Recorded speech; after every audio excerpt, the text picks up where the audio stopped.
Right, I'm live. All right, so looks like we got Robert Moreno and Jason Casebolt. Do you know if that's how that's pronounced, Nick? Sounds right to me. All right, so I drug in Nick. I talked him into it, even though he had just lost his match. I drug in Nick Klein in the booth. That way I don't got to do it by myself, and I particularly enjoy his company when he's not on the table. Yeah, yeah, yeah. The guy played good. Yeah, No shame in losing, Unless there is shame, then, you know.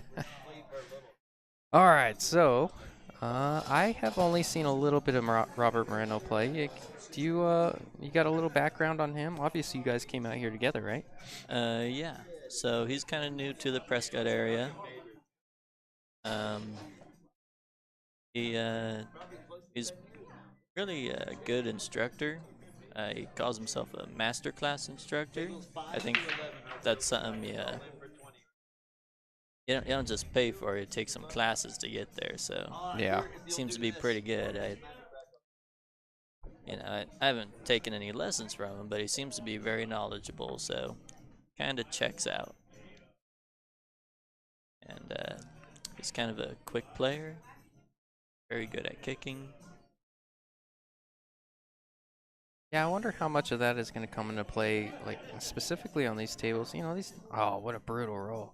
Specifically on these tables, I had a few bank and kick shots today. This tables, these Brunswicks. I mean, obviously, he's probably played on them enough. But that being said, they kicked and banked a little wide for me. Did you have any of that? Um, A little it wider than what we're used to on diamonds, right? it seems to differ on the table. Yeah, all of them a little bit wider than diamonds. But you're gonna get that with Brunswicks almost no matter what. Um, but he said that he used to own this pool hall called Alabama's, and he had Brunswicks just like this, except they're a little bit higher. These tables are a little bit lower to the ground. Oh, is that a thing? Yeah, There's tables have different heights. I had no idea. yeah, these are definitely low. Yeah, uh, but yeah, he knows the tables, I guess. Yeah, I've never personally played Jason. I think I've had luxury of commentating. I want to say this is the third match that I've done. Not this weekend. I did a little bit yesterday, but no, he played solid. Gotten a little bit straight here on this 5 ball. Probably gonna have to come with a good draw shot and take a little bit more of a cut on the 6 than he intends, but see. Yeah, gonna come with a good one here. Standing up, he's trying to force an angle. He's trying to force an angle that may not be there.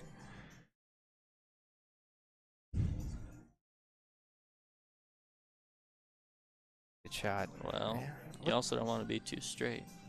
that is true. Probably didn't think you could get that far over there with as straight as that ball looked.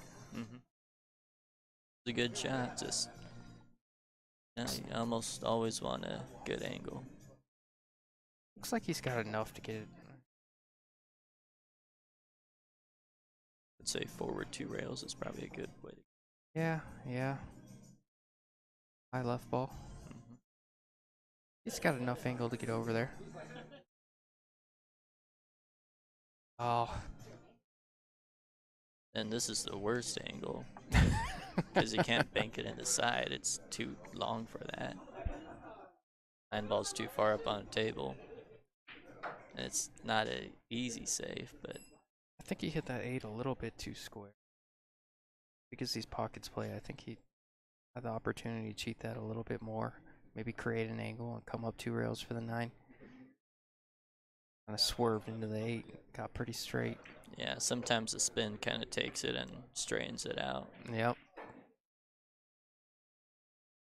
Yeah, there's always a gamble on if you want to leave a guy this because not that far from the pocket. Cue ball's not frozen on the bottom rail, so. Yes, Sophia, I am here with Nick Klein, my nemesis, really. Hi, Sophia.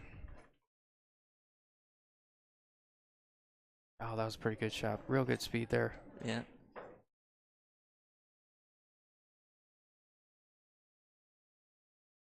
That's one of the more touchy ones on these tables because cutting balls down these rails, as big as these pockets are, isn't extremely difficult like it is on a tough diamond.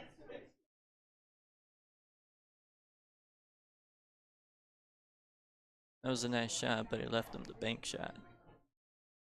Are you keeping your cue ball? Well, looks I'm, like he's just gonna rifle it in. yeah, that's what I'm doing too. Yeah, straight in. Nice. Yeah, that's the thing about leaving them on the side rails. If you don't get them to that awkward angle like he was at before, they're just gonna bank it in the side. Yep.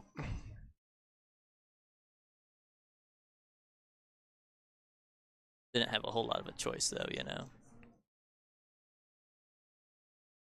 Oh, you can really only two rail that 9 ball up to the top and bottom rail until somebody either banks it in or you leave it in front of a hole, right?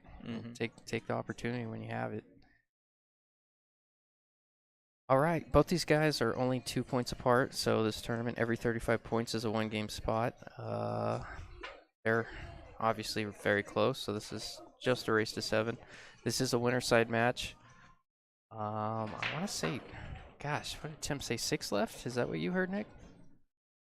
Um, let's see.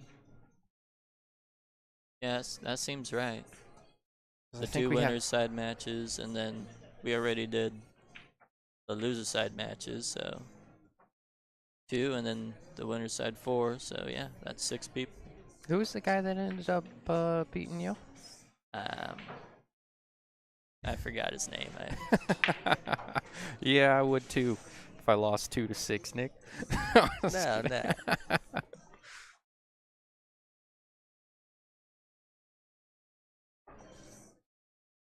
Surprised. I mean, you're lucky I know your name at all as much as you've just mopped the floor with me over the last 6 months. We've played twice, right? Yeah, I don't want to talk about it. Now you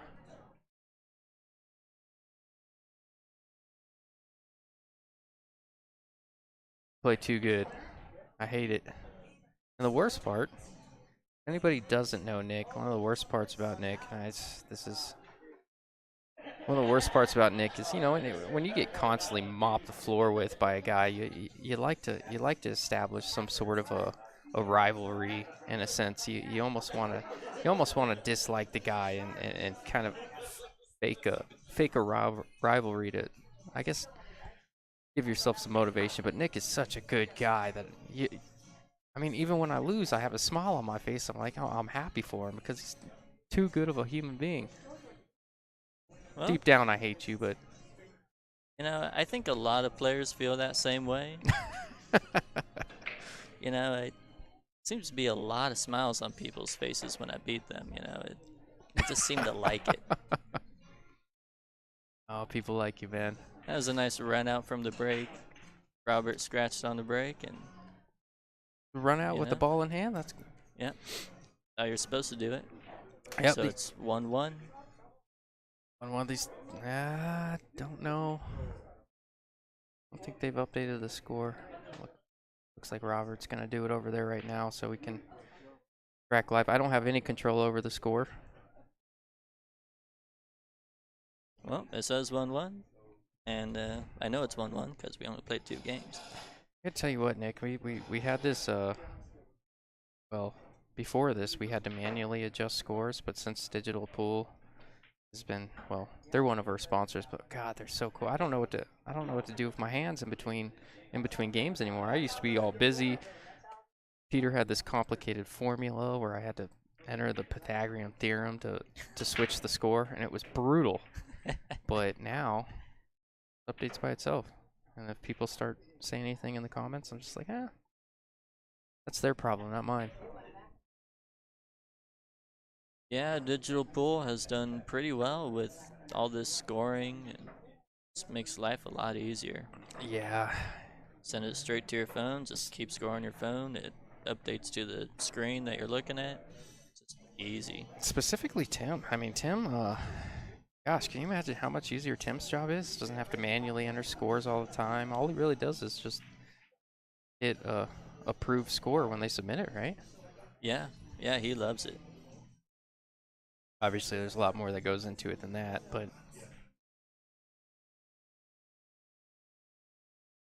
That was a nice shot on that 2 ball.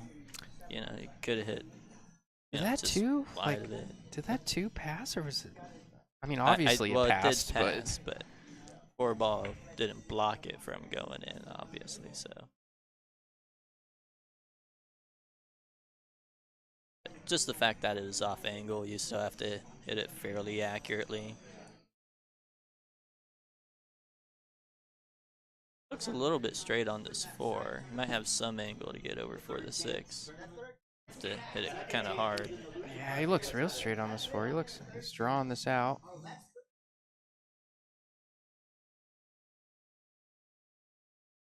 Good stroke. Oh, real good speed on that. That is not an easy draw stroke to execute from there.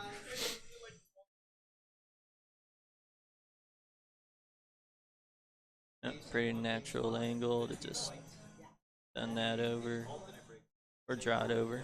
Yeah. Really like an angle on the 7. It's makes it, well, obviously you need an angle on the 7, but Yeah, you just can't hit it with a lot of high because that'll just bring you to the side pocket. So you want to put some spin on it to get that 3rd rail.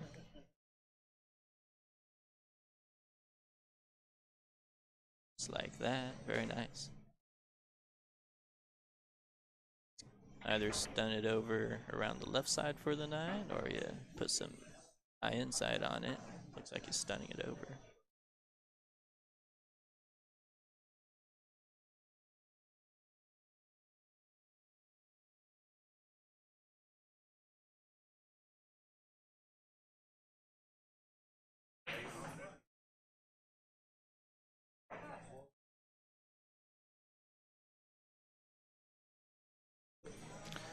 pretty good out there. Yep, Jason's pretty dialed in.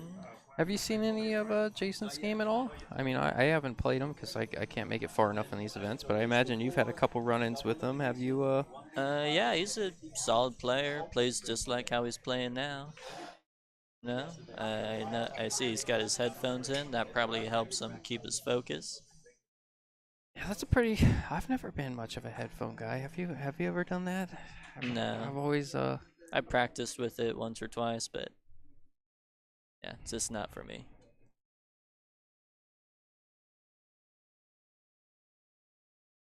I don't even like things in my pockets. Maybe a piece of chalk.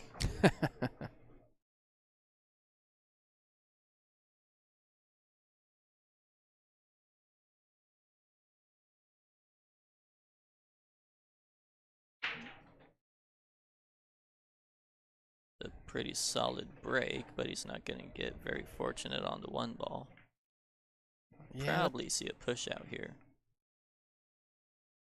I got talking a little bit with George yesterday. He was saying that's a pretty common break right there. Kind of squatting that cue ball or leaving the cue ball in the middle of the table and losing that one to the top rail and really having limited, if not no options.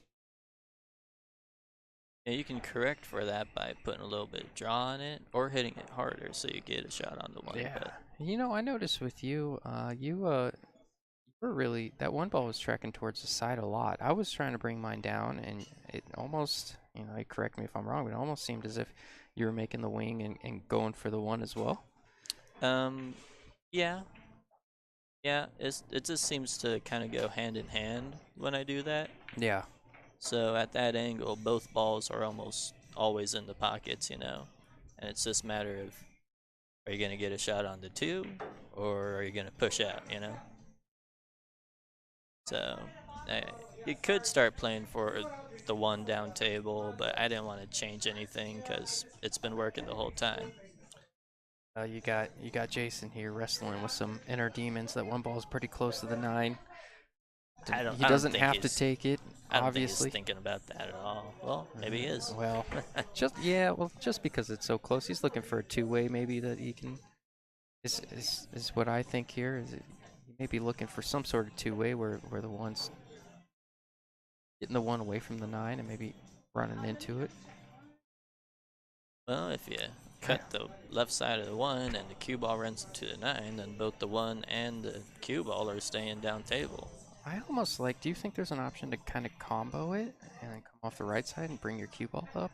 But I think, Obviously, if you hang the 9, that's bad news. But you could get lucky with maybe this 2-4 up table. Oh, that's a great shot. yeah, yeah, that was a very nice shot. He's trying to play a bit of a two-way. He was trying to Yeah, he use was that trying to make the 6-7, one, and or was he going for the one to well, it in the looks same? like he cut it pretty thin. Nonetheless, brings him up 3-1. Hmm. Yeah, it probably helps entice him because the pockets are a little bit big, so there's a little bit of room for error as long as your cue ball goes in the area of where you think you want to hit the 9. Then, you know, Yeah, I mentioned that a little bit yesterday. I've noticed that players. Well, I've noticed that players have tended to play a little bit more on the aggressive side, with the pockets playing so big, and it seems like you really don't want to let your opponent back to the table if you leak a safe or even. I mean, I've seen a few kick shots that probably shouldn't have gone, rattled 3 times in the pocket and went. When I played a decent safe on them, you almost want to control your own destiny and finish the rack when the balls are available, even if it means taking maybe a slightly more difficult shot. Just the way these tables are playing and as receptive as these pockets are. yeah, yeah. Of course, it depends on the scenario, but I agree with you. You know, the big pockets just kind of open up doors a little bit more, and Jason's playing pretty well. He's up 3-1. Again, didn't get a shot on the 2. He's cut that 1, and they went in that side pocket, right? I think it did. Yep. Yeah, so might have been better to get a little bit of draw on it, but Yeah, that's a subtle adjustment that I made throughout the day. Was I really started bringing my cue ball back with the 1. I wasn't as successful as making the 1 on the side as you were, so I was just really bringing my cue ball back with the 1. Sometimes I got to look, sometimes I didn't, but more often than not, if you play any kind of high ball on a break like that, it's almost you almost always have limited options on your next one. right. Well, he probably cut it a touch more than he intended to, Mhm. because last time he put the cue ball in the middle of the table, right? Mhm. Uh, and he didn't get a shot on the 1. Or was it the 2 or the 1? No, it was the 1. Yeah, it was the one last time. Yeah. So, meaning he cut it a little bit more this time, so the cue ball went further up table. So he just mishit it a little bit is all. I don't think it was the high on the cue ball that made the cue ball go up table. Yeah, I wasn't. Yeah, kind of a unintended consequence with the push out there, I guess. Doesn't seem too pleased with it after Robert passed it back. Yeah, he's looking at it like that 9 disrupted something he was planning. He was kind of pointing to the 9. Like I don't know how that would have affected him. Oh, you know what? Maybe he was pushing out to a jump, and the 9 affected the jump. Maybe Yeah, that's what he was frustrated about. that Yeah, very that must have very been it. much could have been it.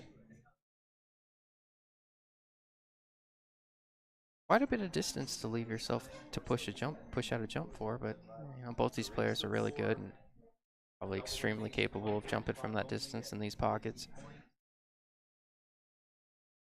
Yeah, and the rails play a little bit longer than diamonds, right? So that probably slid a little bit more than he intended.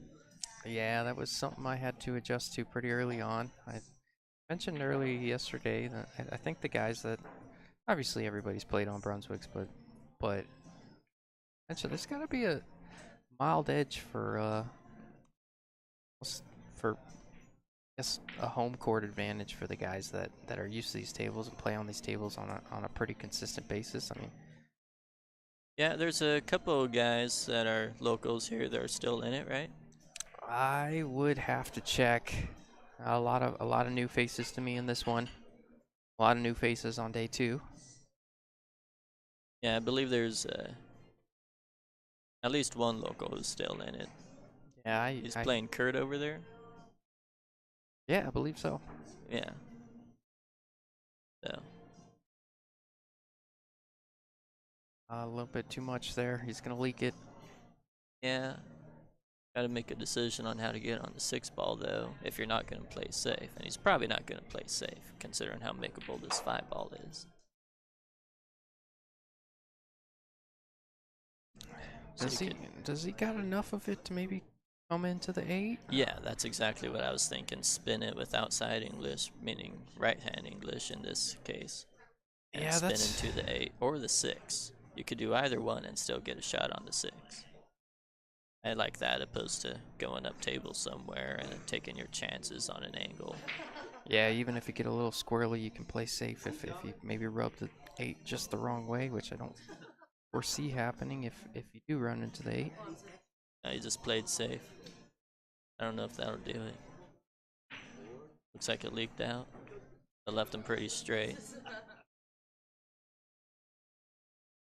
Robert's down on it pretty quick. He might just cross this ball and play safe as quick as he got on it. Yeah. Yeah, nice call. Yep. Oh, real Two, good three shot rails there. behind the 6-8. Beautifully executed, and right away Jason's going for his jump cue. Yeah, that was a really good shot. Really good pace there too. It's not easy from that distance to control both balls. Yeah. For us mere mortals, Nick. No, that's just. I know you do that left-handed in your sleep. No, I don't really sleep, you know. Stop it. Yeah, there are some good things that could happen here with that 6, 8, and 7 being up table. He could get safe if he makes good contact with this 5 ball. Yeah, 6-8 is the 6 isn't incredibly easy to get on. I mean, with ball in hand, it's a heck of a lot easier. But Yeah, obviously, banked these it. guys are way too good at jumping for that. Yeah. I don't know if he wanted to cut a little bit more or a little bit less. But, you know, as long as he made contact with the ball, Yeah. keeps the run out from being easy. I think there was a bit of an. Well, it's tough when you're jumping that far. He thought maybe there were some balls over there. You could get some coverage with maybe a two-way shot tracking towards that corner, but it's really tough to hold the pace on that 5 Yeah. when you're jumping it from that distance. Yep, and there you go. You know, he did things they could do with the cue ball there, and what he ended up trying to do didn't quite work out, so he hooked himself. So making contact with that ball, even if you leave a shot for your opponent, that's the biggest thing. I think his intention may have been trying to run into that 7 square. I don't know about square, you know, because if you run into a square, then you don't leave yourself a cut, and you'd want to leave yourself a cut generally. Yeah, well, might have a little bit of a better angle on the 6 than I did. That cut looked real tight. Yeah, that was a nice controlled shot. You know, left him too good, really.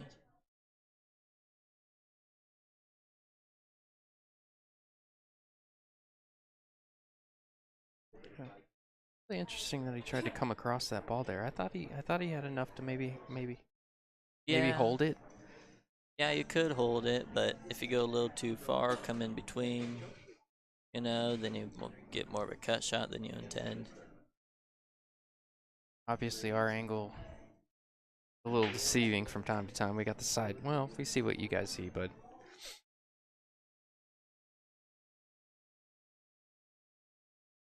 Yeah, I tend to lean toward power stunning balls in as opposed to trying to hold generally. mm-hmm. You know, just You kind get of you get making the cue ball go in a certain area instead of, you know, yeah, it's a more confident stroke too. You know, and that holds up better when specifically in situations like this when nerves are probably pretty high. Obviously, these guys haven't shown any signs of that, but when nerves are high, it tends to be a little easier to stun balls than to roll balls in, or maybe throw them in and hold the cue ball. yeah.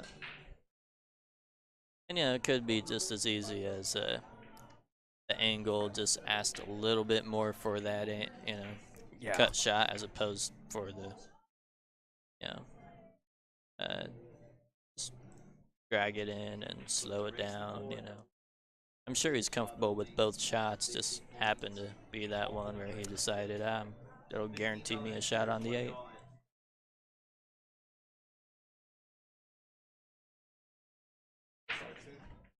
Well, Jason taking a pretty early commanding lead here.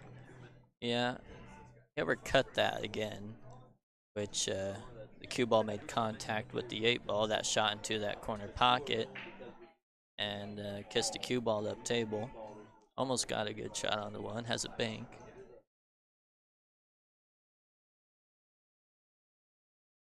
We'll see through more of his breaks. Maybe I don't think any part of that.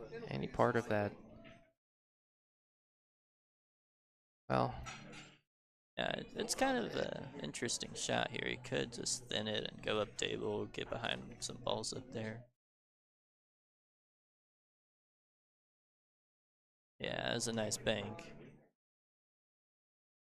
played pretty good for that, but he knew he was going to lose his cue ball a little bit as thin as he had to bank it. Yeah.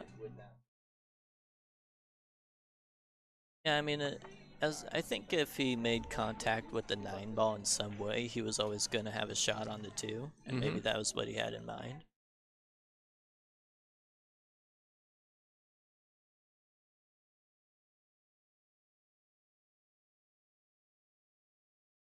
Yeah, it was a okay angle on the 3. I don't know if he wants to draw out of it or spin around the 6-7. Yeah, this is a pretty interesting angle. I Yeah. expect to see him take a little bit of time here. There's.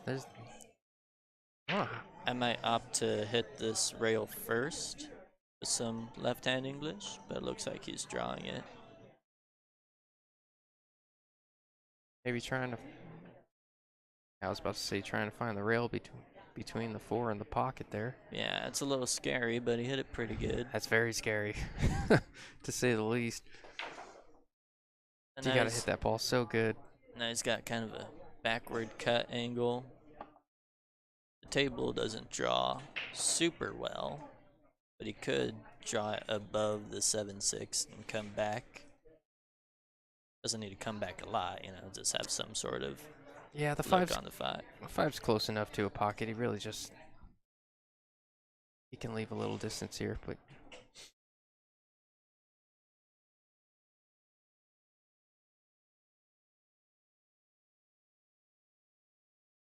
that was really about the most difficult angle you could have left yourself. Yeah, well, he didn't quite get a full stroke in there. I saw when he had the backswing, his arm started to go forward and then it hitched back again and then took the swing. So it wasn't a smooth transition.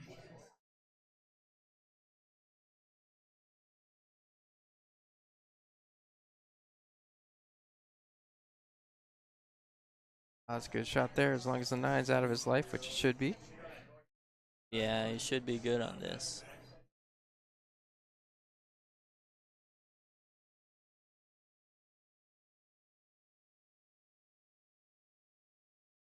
Oh, Jason's about to go up 5-1 here, Nick. He's really been running out from everywhere, right? I'm sure Robert's over there looking like, man, I haven't had much of a chance. He's kicked at a couple balls, and Jason's really just. Yeah, that's how it goes sometimes. I think both players are more than capable of doing it back and forth to each other. Yeah, it helps that Jason's been breaking. Even though he didn't get a clean shot on the 1, he was still able to bank it in and have a shot on the 2 to just keep getting a shot at the table. And you get in line and you run out.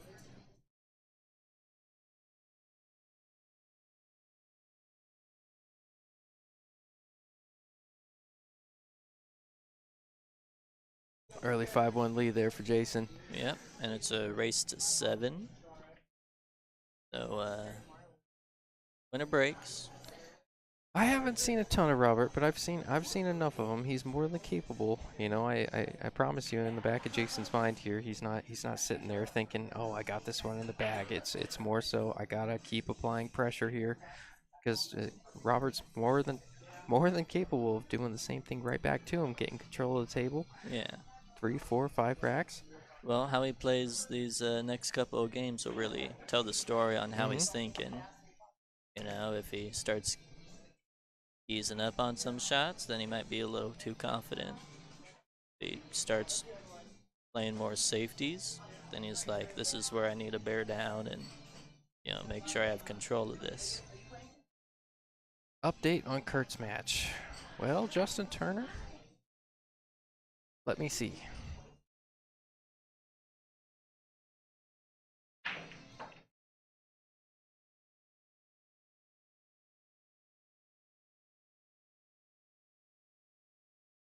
Uh, No, you don't need to play safeties when you have a straight-in shot on your first ball, and then the second ball's right there. that's true. I think at this point Robert's really just Hoping he really can, hoping for another look. yeah, hoping As he as can get good some good runouts here on these last two racks. yeah, as good as Jason's playing right now, you balls don't lay terrible here.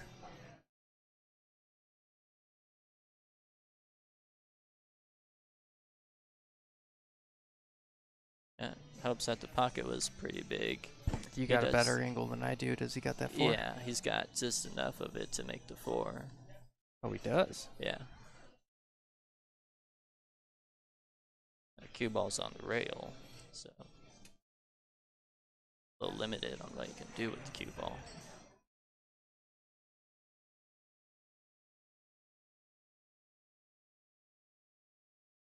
A little bit of outside might have got him there.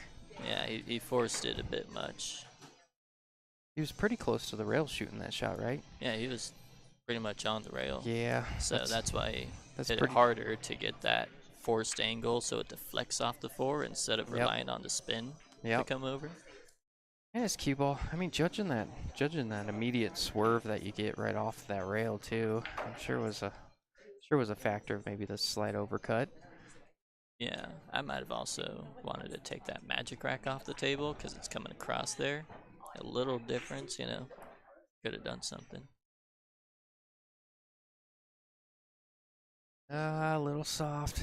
Yeah, it came a little bit short here, but might be feeling aggressive since he hasn't been able to shoot at the table. He might go for the 6-9. I'd take the magic rack off. Yeah. I think at a certain point you really want to almost, in my mind, I don't know whether it's right or wrong. In my mind, sometimes you can play safe here, Yeah, you can play safe. but in my mind, sometimes you gotta take control of your own fate and force yourself back in the match. I mean, it seems like the balls know when things are going bad, because even though he played safe there, which is probably the right shot, but Yeah, even though it he just played safe happened to there, land on the side rail, just a touch off the side rail, where Yep. it's kind of a big ball. yeah, more often than not, it seems like whenever you're down in a match and you choose to take the safe option, they kick and they either hook you or they make the shot, and you're like, holy crap, man, nothing's going my way. Mm-hmm. Obviously, that's a superstitious way of thinking, and he played the right shot, but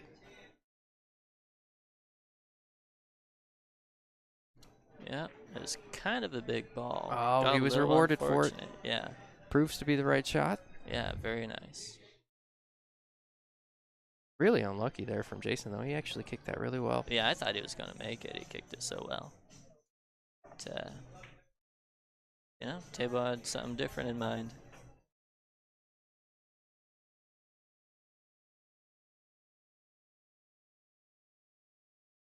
What in the world is Robert Moreno doing wearing a Europe jersey, Nick? Well, He's one of the bad guys? his girlfriend, Stephanie Sterling, is, Tell me he lost a bet. Just say no, it. no. He's wearing it for her because he's English. Oh, okay. Yeah. Well, Yesterday he all wore the right. American jersey. Today he's wearing the All right. European I'll jersey. sweep that one under the rug. You Yeah. got to pass, Robert. Shout out to Stephanie. She's a great lady. I've known her for a long time now. She's very sweet, very nice. She might be watching. She's probably watching. Oh, no doubt.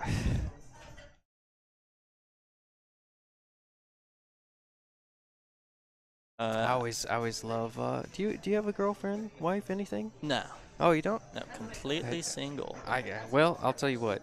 From doing this commentating thing, I've had the luxury of commentating quite a few matches now, and some big matches when it comes down to the finals for that big $2, $3, $4,000 check. And one of the most entertaining parts of this.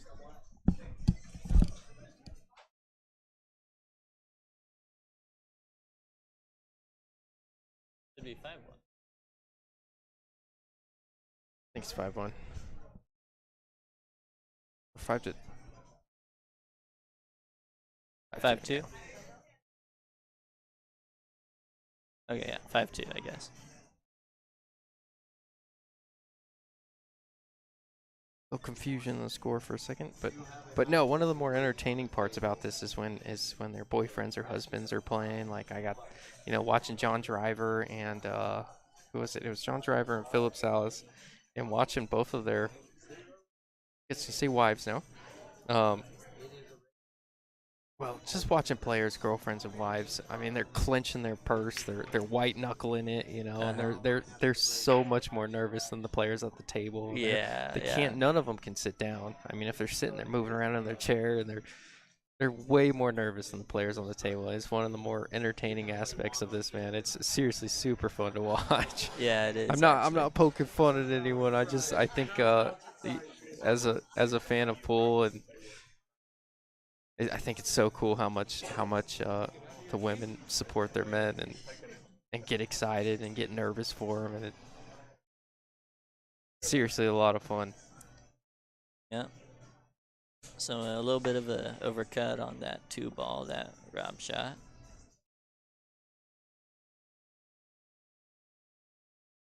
Nice stroke. He's got enough of the 3 to do something with it, whether it's play safe or cut it in. The 5-ball is kind of behind the 7, so I might consider playing safe personally.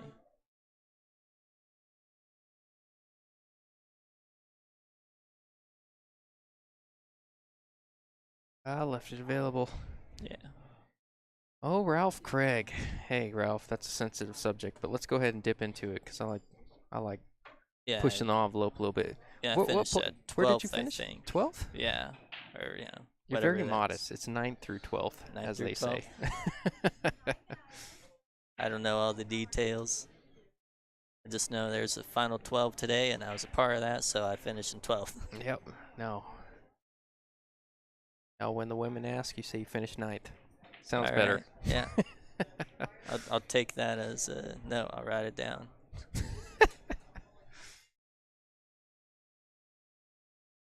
Nice to hear from you, Ralph. Known him since I was a junior playing down in Phoenix. Yeah, he's a good dude, and he's been one of the more supportive guys of our commentary through the last, I don't know how long it's been, 9 months maybe.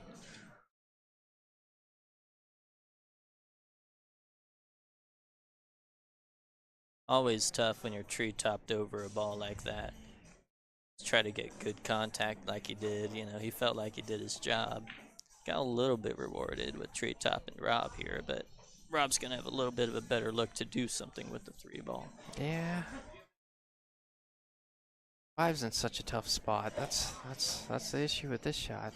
Well, if he sticks the cue ball somewhere around where the 3-ball is, he'll have a shot at it. Even if he just rolls it in, I don't know. He might have a good shot on the 5. Going with the low ball, maybe going all the way down, trying to hold it. Yeah, being jacked up over the 6 was always an issue. Well, looks like it turned out all right. Yeah, even though Jason can see this 3, Robert's extremely happy that he's well more likely to get another look at the table here. Yeah, I don't think the 3-5-7's lined up, so he'll probably just have to play some kind of safety here.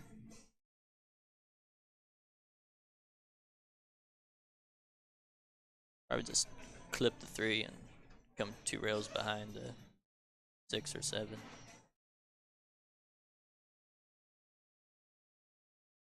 Or carry him off the 5-ball, and looks like it was kind Wow. of lined up. What a The shot. 357 was kind of lined up, and also the carom was lined up, so he wasn't that unfortunate. He almost had two chances at it. If that combo was lined up as close as that 7 got to go, and I thought Yeah, maybe it must have been. he felt like he had two chances at it. 3 goes or maybe the 7 goes.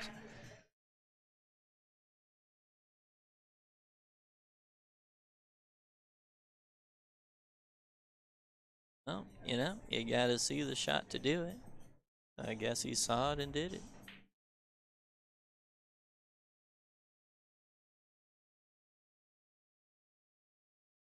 Nice control of the cue ball there to just come off the rail.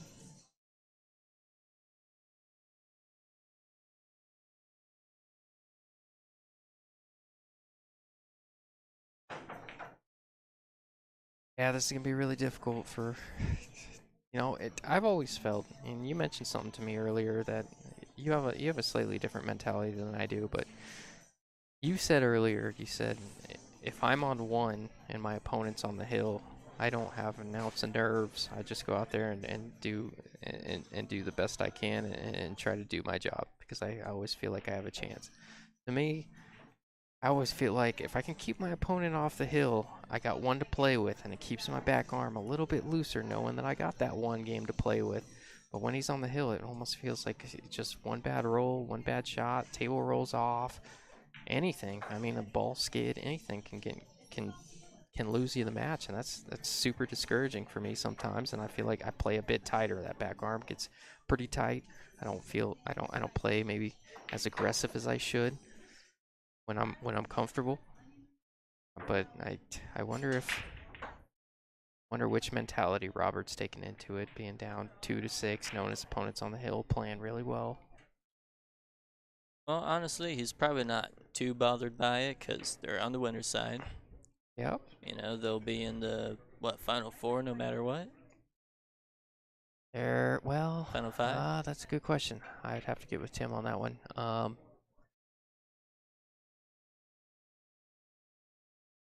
So I think there's 4 guys left on the winner's side.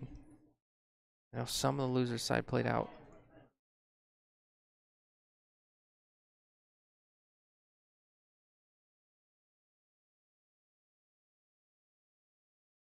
things like this could just end up happening where Jason doesn't have a shot on the one ball, tries to play it safe. I think he left either an easy kick or a little bit of a clipping off the one. Either way, Rob could get safe here.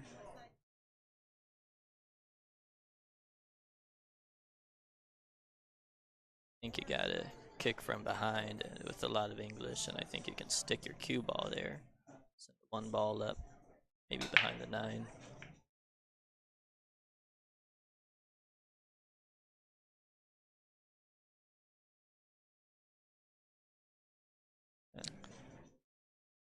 Final 6, they say. Sounds like Joey Ryan. I swear to God, bro. Wait, this is way too early for this, Matthew. Yeah, I get that a lot, man. I swear. We were just talking about. I was on with George Teixeira yesterday, and I was like, "Do I sound like him?" And then we had 3 comments. Yes, you do. Yes, you do. Yes. I'm like, God bless it, man. Stop it. It is Joey. Shut up, Justin. God bless it, man. Yes, Justin Turner. I think I agree with you. I think when you're playing with somebody that's playing this well and really has all the momentum and confidence in the world, I guess in Robert's spot, you really got to throw him off his rhythm a little bit to have any bit of a chance. Yeah, this is an interesting situation here. He's got almost no kick at it. I'm kidding, Matt. It's a joke. No, but no, I get that a lot. It's a running joke that I obviously haven't heard. I've heard more than once. Alright, looks like he's jacking up to Masse. I don't know if he's gonna Masse into the rail to come back at the bottom rail. Curve it around the 9, then have the cue ball catch the rail. Or there's not a whole lot that I see here, honestly. I'll tell you what. I'm happy I'm not shooting. That's all I'm gonna say. Yeah, it's tough. There's a lot. I think he might be able to come 2 rails between the 4 and 7 to catch the back rail. That might be on, but he's not doing that.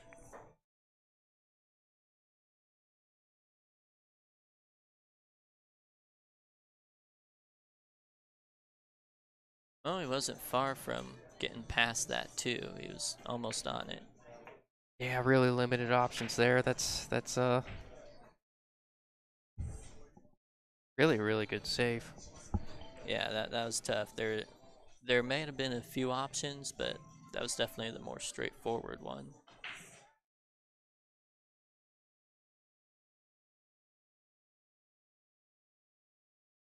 Looks like Jason will draw the cue ball back an inch or two to get an angle on that 2 ball.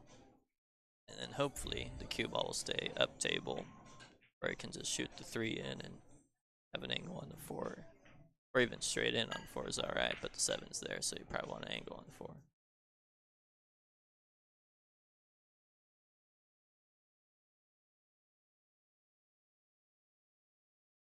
Yeah, he got where he wanted for the 2. Yeah, pretty perfect there. I think Just gotta slide it in with a little bit of outside, meaning right-handed English in this case.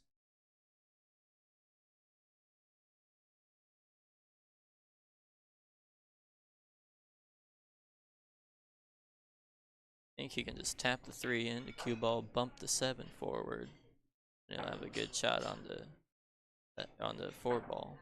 5 is near the pocket, so it's not a big hurry.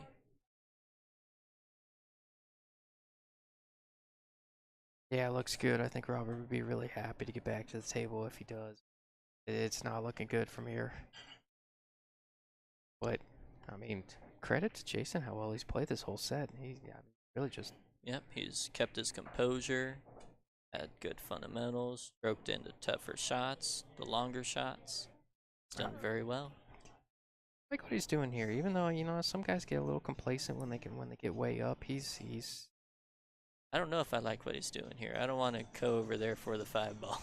oh no, I well that I'm not talking about the shot specifically. Yeah, I It's just know. more so taking your time on every single shot. Yeah, that's a good thing to do. Even being up as much as he is. He is trying to go over there for the 5, and he's going to hook himself. Yeah, I thought that was interesting. I think he wanted the best angle to hold the cue ball on the 5. Well, the tables are slow enough. He could have just rolled it in from almost where the 4 ball was. I As long agree. as you get away from the 7 so you're not jacked up, you would have had a shot. But I Yeah. believe that was a poor decision on his part. Still might get out. It's pretty good with the jump cue.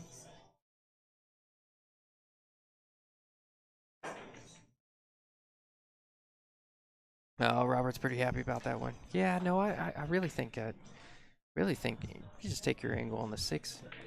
Slow as, like you said, as slow as these tables are playing. You even if you get a little steep on it, you can thin it with a little inside, and you still get on the 7. I mean, Yeah, and the pockets are big, so you can mess with the spin a little but bit. granted, he guaranteed an out if he got perfect on the 5, and he's starting to see the finish line a little bit, being on 6. Yeah.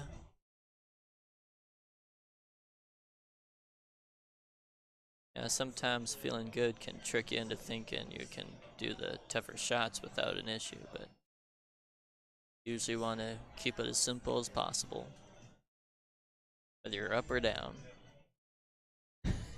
Justin Turner.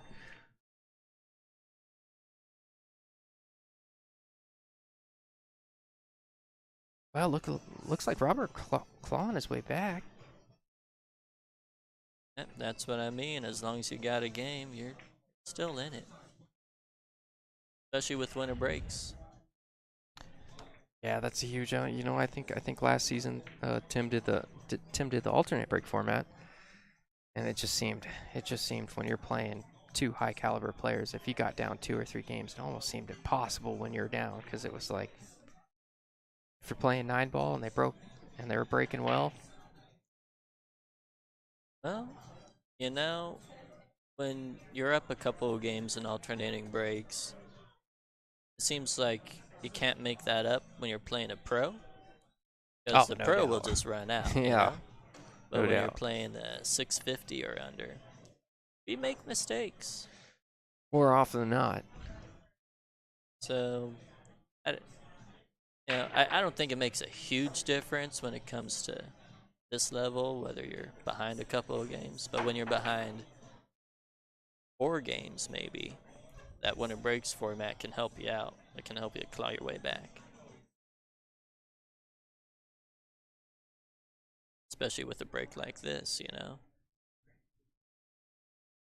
I think he's got enough angle to shoot the 3 in and come in between the 5 and 6.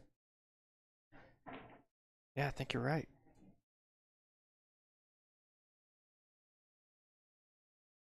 Yeah. He's got a real good chance here. He could really. 5 has all the pockets except the corner where the 7 and 8 is, so he can just pick a pocket where he feels comfortable shooting the 5 in. A little slow there. Yeah, but he can just draw the cue ball. Shooting the 5 down the rail makes the pocket pretty big too, so. Not as comfortable as you'd like to be shooting a 5 with your opponent on the hill, but big pocket. Yeah, big pocket, down the rail.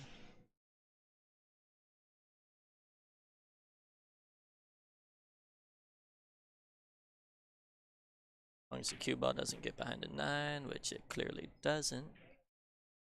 It's almost always having a shot on the 7-8.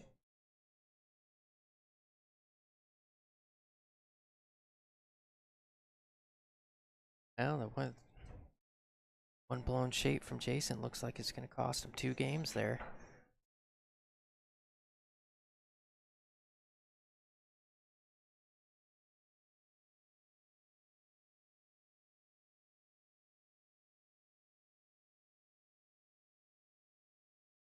Yeah, you can't get complacent. Not saying that he got complacent, he just Oh, no doubt. made a little error and He can saw the cost finish you. line. If he got full on the 5, he was game over. Yeah.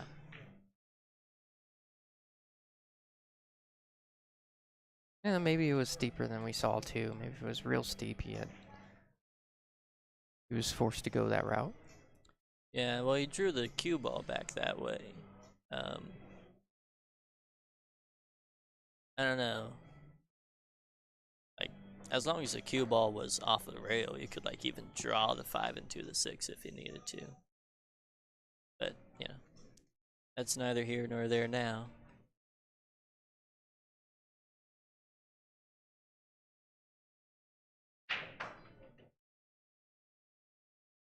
Oh, that is a killer. Yeah, he got a little bit quick on that break. A lot of people take the break for granted, I think. They're like, I gotta hit the head ball fast and hard. Yeah, these template racks have proven to be specifically these tables have been breaking really good today with these template racks. Obviously template racks in general, but these turtle racks, they've been my favorite personally. The balls seem to sit well in the rack. I don't think I had a dry break of any of my breaks. I think I had one between these 2 days. I think I had one dry break. Of course, you played 32 matches, so. Yeah, and I was playing on one of the slowest tables, so, you know, it happens. Not gonna break perfect every time, not gonna shoot perfect every time, but it's been breaking nice, and I kind of like how the table's been playing too, you know? A little bit different from the diamonds. Makes people adjust. It's playing a little, this rack isn't super easy. Yeah, it looks like he's lining up the combo. Yeah, you gotta go with the combo, then you gotta shoot the 2 and slide over for the 3 somehow, and then you gotta go from the 3 to the 4. Yeah. Nothing about it's super easy. Yeah. More than capable of getting there, but I don't know if you like hitting it with high or with low. I think he's hitting it with low, thinking the cue ball will stay around there, and the 2 ball goes forward. Very nice, but he ended up pretty straight, which is kind of the only thing that you didn't want to do was end up straight on the 2, because the 3 is on the other side rail. And you can draw it straight back, or you can bank the side into, or bank the 3 in the side pocket and have the cue ball travel 3 rails, but that's asking for a lot. Oh, pretty quick. He must have an angle. Not much. He didn't get where No. he wanted, I guarantee that.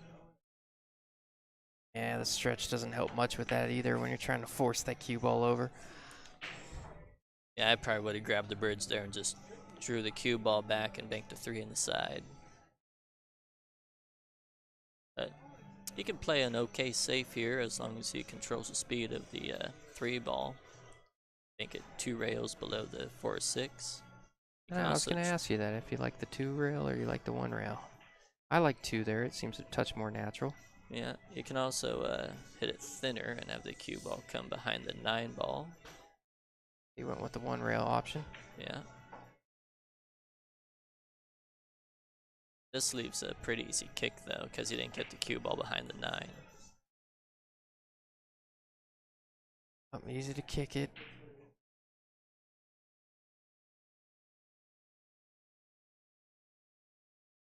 Not the easiest shot in the world to stay safe. You got to hit it perfect. Yeah, that doesn't mean good things are gonna happen, but it gives you a chance for good things to happen.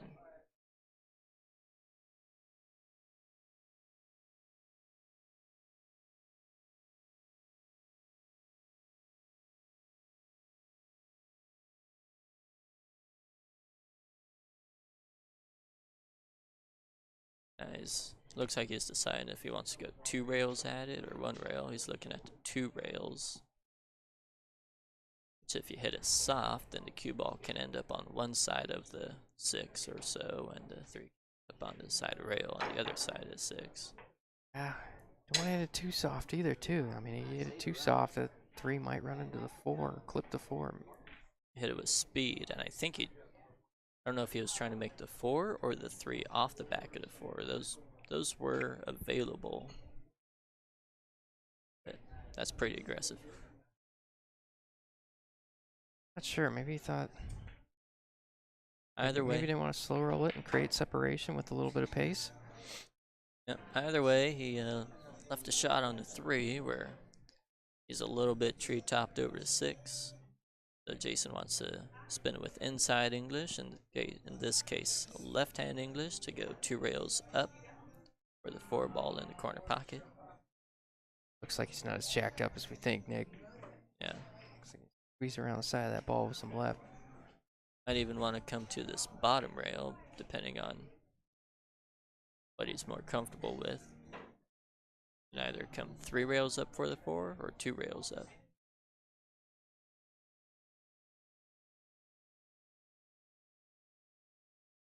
Or would it be crazy to jack up over the 6, stop the cue ball there, and send the 3 ball 3 rails below the 4-9? That might be a little bit crazy. But, you know, if you're uncomfortable with one shot, then you try to find another shot that you're more comfortable with. They're all options. As close as the 3 is to the pocket and as close as he is to the finish line, I think it's hard to take the safe option here. Yeah. I think you'd like to put it away when you get a chance.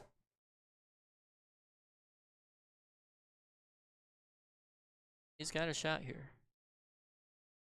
3 rails below the 4 ball and got a shot.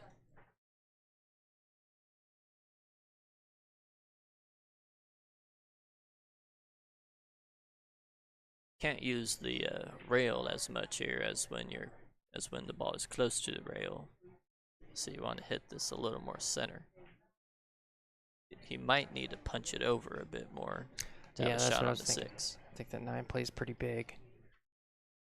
Punch it over maybe to the side rail and out a little bit.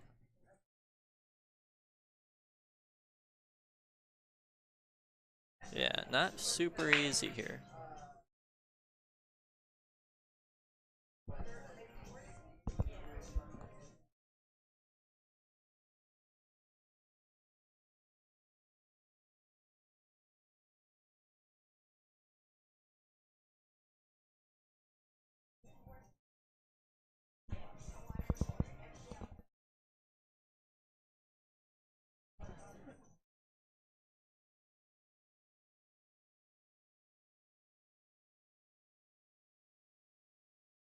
He shot Oh, it he to went in the the other other pocket. corner, which was a tougher angle to shoot at.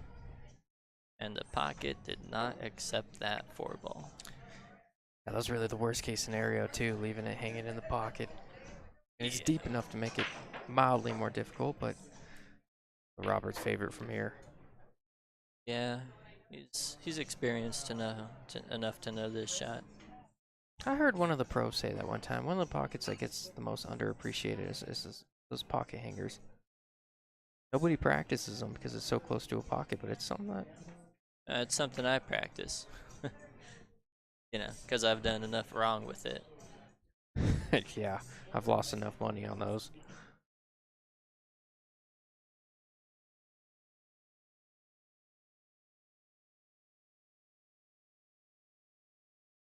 Looking like a 6-5 game if Robert puts this 9-ball down.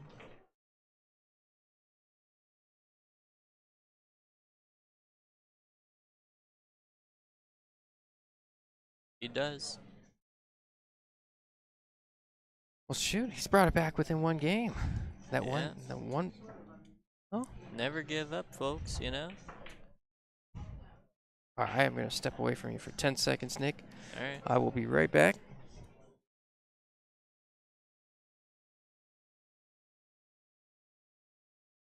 The score is 6 for Jason, 5 for Robert Moreno.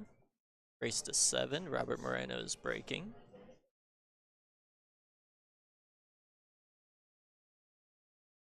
Depending on how confident you are with breaking and running this next rack, you might say Robert could be the favorite.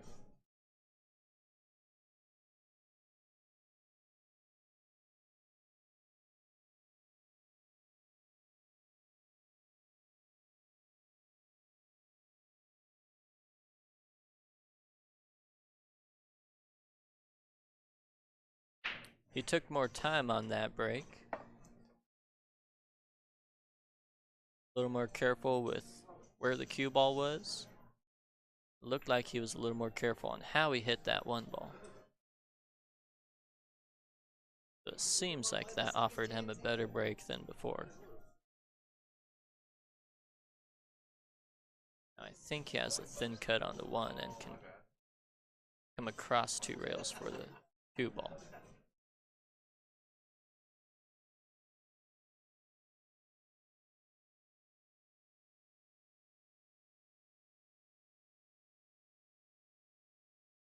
Yeah, it's a little bit of angle on the 2. Fire that 2-ball in and let the cue ball travel, but 3 is pretty close to the pocket, so as long as he gets that cue ball out in the open, he'll have a shot on the 3. He got stuck behind the 4. It's quite the opposite of the cue ball out in the open. And knowing Rob, he'll probably kick at this 1 to 2 rails. Probably come pretty close to making that 3, but could be a make or break situation here.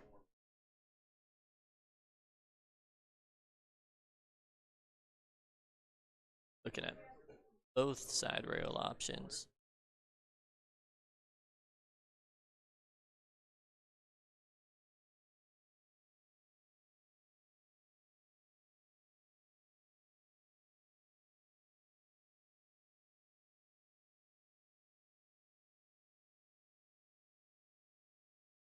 All right, I am back, Nick. What did I miss? Obviously, Alright. I heard you talking a little bit about a better break there. He took a little bit more time. Yep. Did he hook himself here? He did hook himself. He left him shot. He left himself angle on the 2, but he had to punch it to come out for the 3. And when he punched it, it didn't come out. It ended up hitting the 8 and hooking him behind the 4. Looking at a 2-rail escape on the 3? Yeah, this offers a little more safety option with the cue ball going up table. Oh, that could. Well, he's got to move this cue ball a little bit. Yeah. For this one, if you're feeling good and confident, you'll just slow spin this with right hand English, throwing the 3-ball in the corner. Give you a shot on the 4.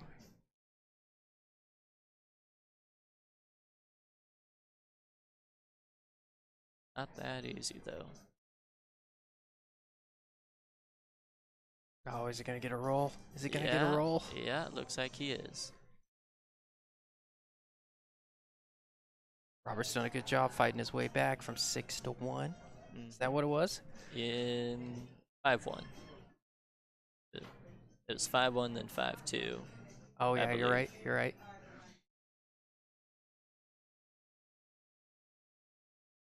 Got a really friendly roll there. Yeah. Robert will probably make contact with the 3, but got a good chance of selling out when you do. Jason got pretty fortunate there. He's trying to come a few rails around. He wasn't trying to. You were mentioning throwing it in with some right and holding his cue ball. He was looked like he was more looking to come around the table back for the 4. Yeah, that was the more complicated route. You know, you might feel better because you can stroke it in. Yeah. But the simpler option was, of course, to hit it slow, make the 3 ball. But It's a risky shot with a lot of English. You got to feel real good. yeah, that's what I They're meant. both tough shots. Yeah. I completely understand wanting to let your stroke out. I'm more comfortable letting my stroke out, but you know, you gotta know both shots if you wanna be able to win. Just missed the 3. He was trying real hard to make it in that corner. Just Yeah, yeah, these balls lay really well for Jason here. Like his best opportunity to get out since that loss to let Robert back in the game. yep. Since he missed position on that 5 ball. Yeah, he's fine here. That 8 might make that pocket a little bit bigger, which they're big enough already, so.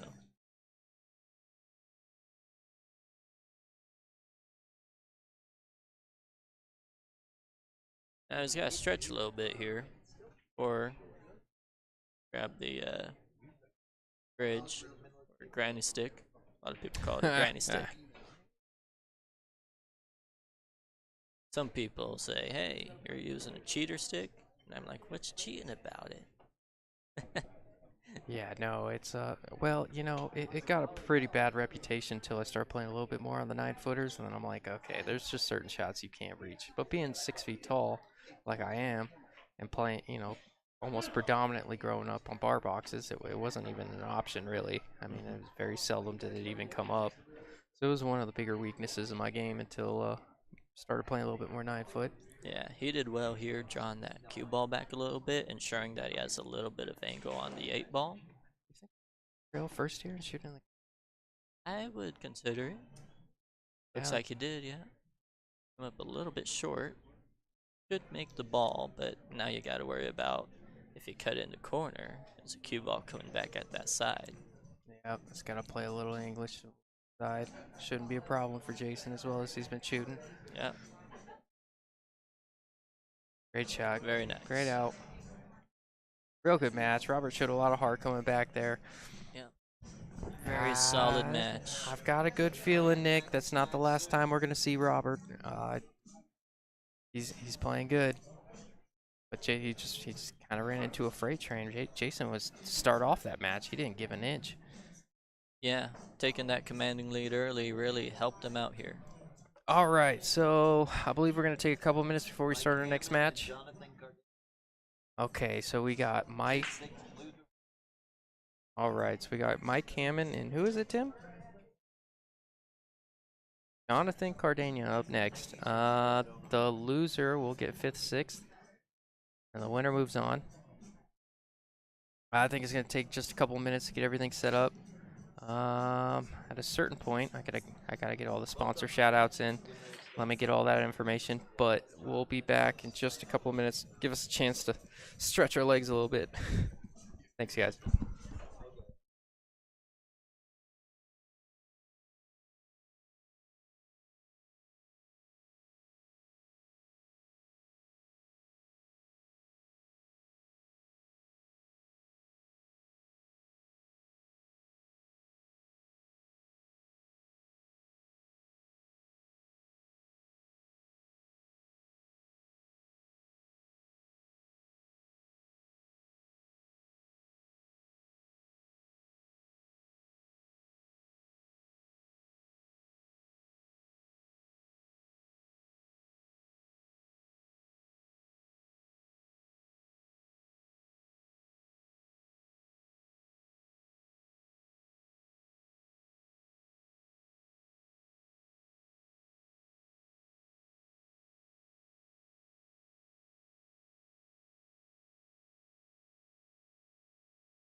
All right. Looks like we're hopping right back into it.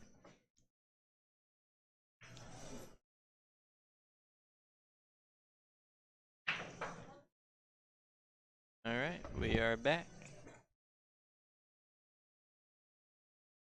So this is really my first look at Jonathan. So Tim did mention to me this the loser of this is takes home fifth, sixth. The winner moves on. The hot seat match will be next. Kurt in the hot seat, and obviously the guy Jason, the guy you just saw play, he'll be in the hot seat playing Kurt next. Kurt's playing really well. He's playing some of the best pool I've seen him play since I've known him. And I got talking to him briefly right now. He's really confident coming into this. But anyways, we got Mike Hammond and Jonathan Cardenas. Yeah, Bert's the guy who put me on the loser side to start with, you know. That was my second match, and I was feeling pretty good, but put me on the loser side. Oh, that's a unfortunate shot there. Looks like the 1-9 kind of lined up for the corner. Yeah, he'll take a peek at it before he does anything else. That doesn't look like it goes. He's looking at the one.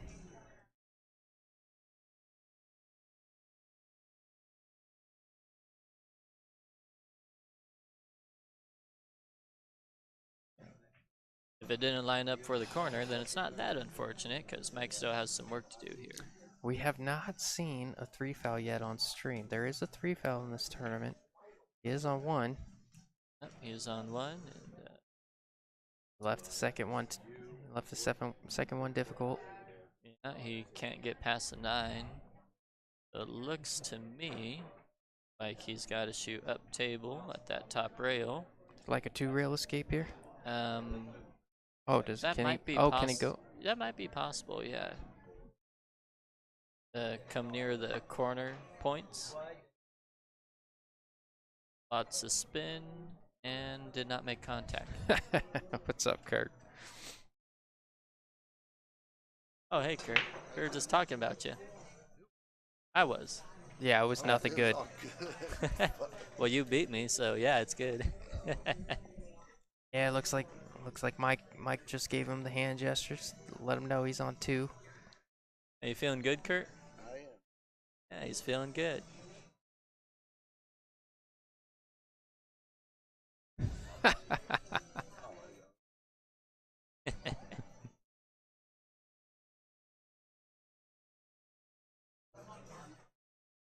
Alright, so Kurt's feeling good.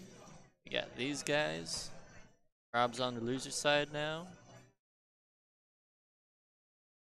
Uh, got some good pool coming our way, I think.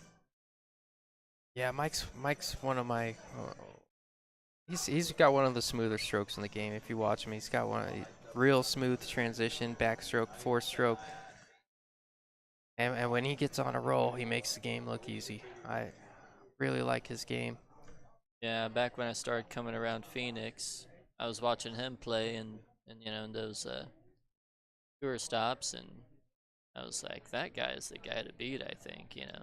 Besides the other big dogs, you know, he's got good fundamentals, he knows what he's doing. Very smart player.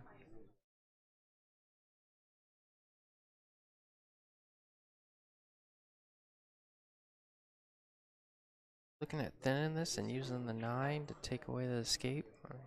Yeah, not gonna quite get it done. Looks like he was trying to push the 1 up on the 6 and then maybe get under the 9 or something there. What do you think? Um,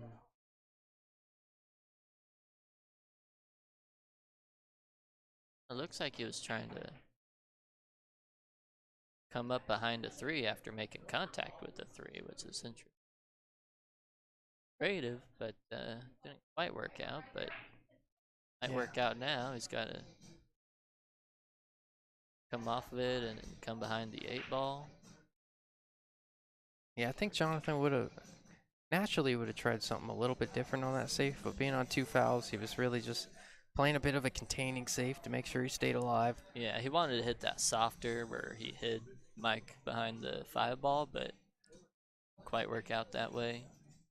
Now he's left himself with a tough go at it. He's got a one railer. I've been seeing guys miss these one railers. They've been hitting it wide all day.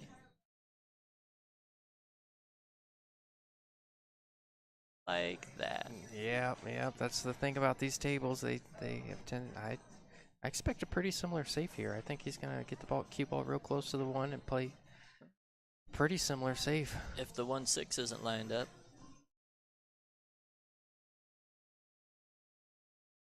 He's looking at it. You know it's ball in hand. Does I mean, the cue ball would have been in a similar position anyway, but maybe he did just catch the one and we didn't see. look like it, but maybe. Pretty good hit. He left a shot on the one, but you know, as long as you're making your opponent work for it, it's not over.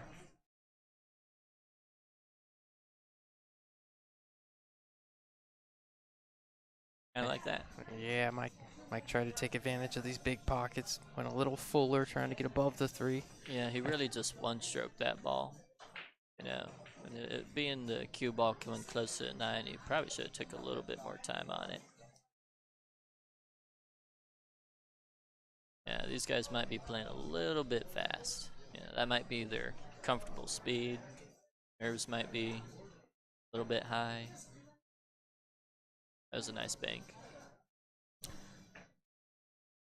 Yeah, clearly they're here not by accident.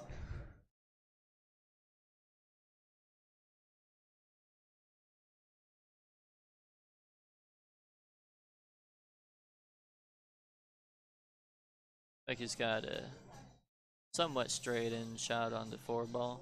Just a long shot where he might want to draw the cue ball back a few inches.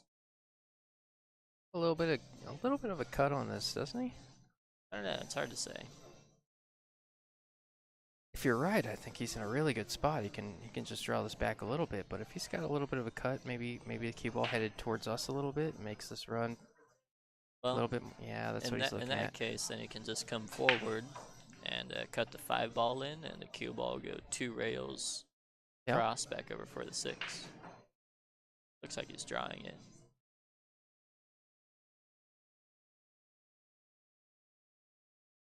Oh, that was really good there, Yeah, using very the 8 nice. to hold it.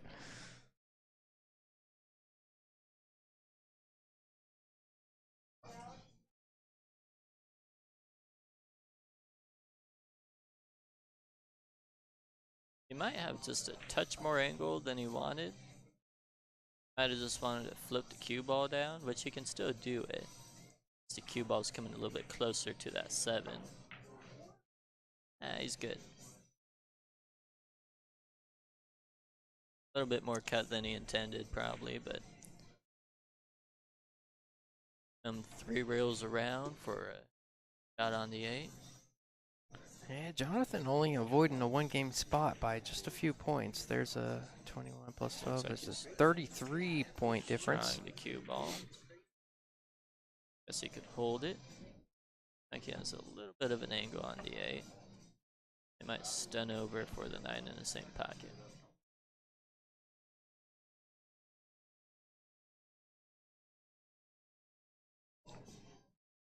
Yeah, playing with a bit more pace than what we saw the last match from Robert and Jason. Mm-hmm. They're a touch more methodical and deliberate.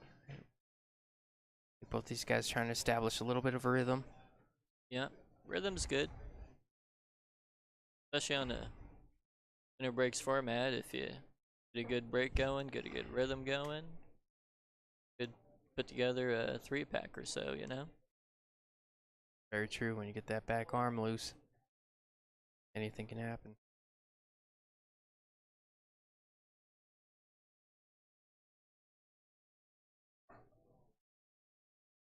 So score is 1-0 Jonathan. Mike always proves to be a tough competitor. I mean, even more often than not, he makes it relatively deep in these tournaments.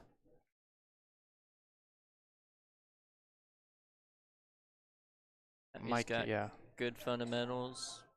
Been playing a while. He knows the moves. Good player. I particularly like even when I just come to the pool just to watch a little bit of pool, and he's playing off to a side table or playing someone. He's one of the guys that's more enjoyable to watch.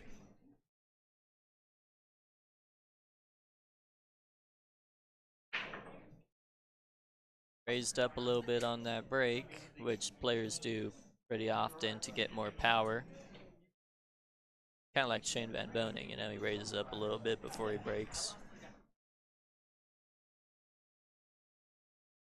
Yeah, I heard that's a little bit. It's a little bit to do with kind of getting your body out of the way when you're throwing your cue out of it, in a sense. Yeah, that's how I think of it. It's getting your body out of the way so your cue has plenty of room to just go through. Of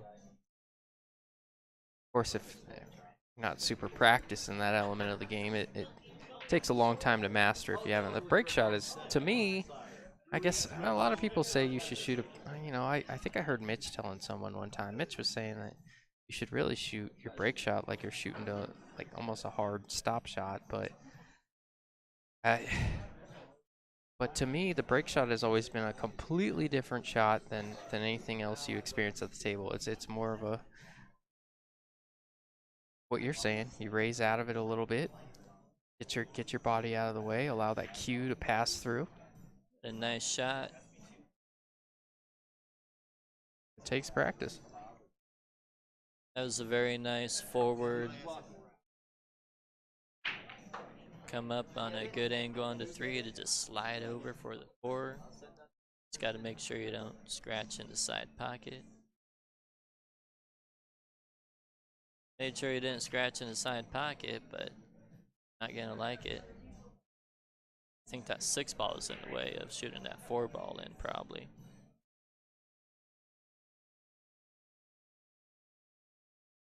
But I think if you're practicing to get better at the break and you find yourself mishitting where you want on that 1 ball or head ball, then I think shooting it like a hard stop shot can get you kind of dialed into that area, Mm-hmm. because hitting where you want on the head ball really dictates a large portion on how well you're breaking.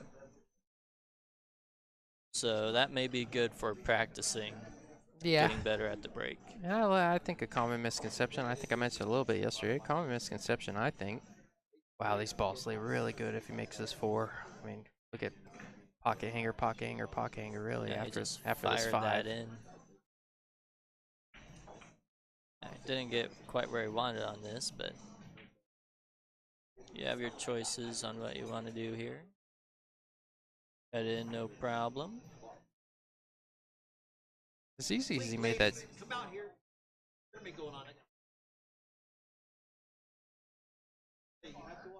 Somebody got famous for a couple of seconds.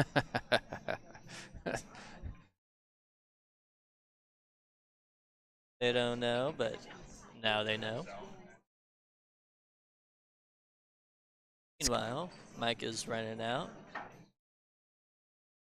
What's going on, Ernest? Good to hear from you, bro. Why weren't you out here, man?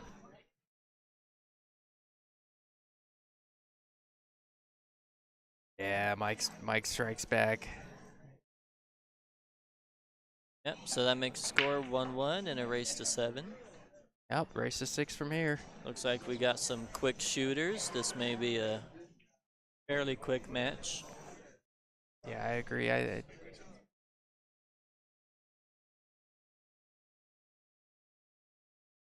bit of contrasting styles here than what we've seen.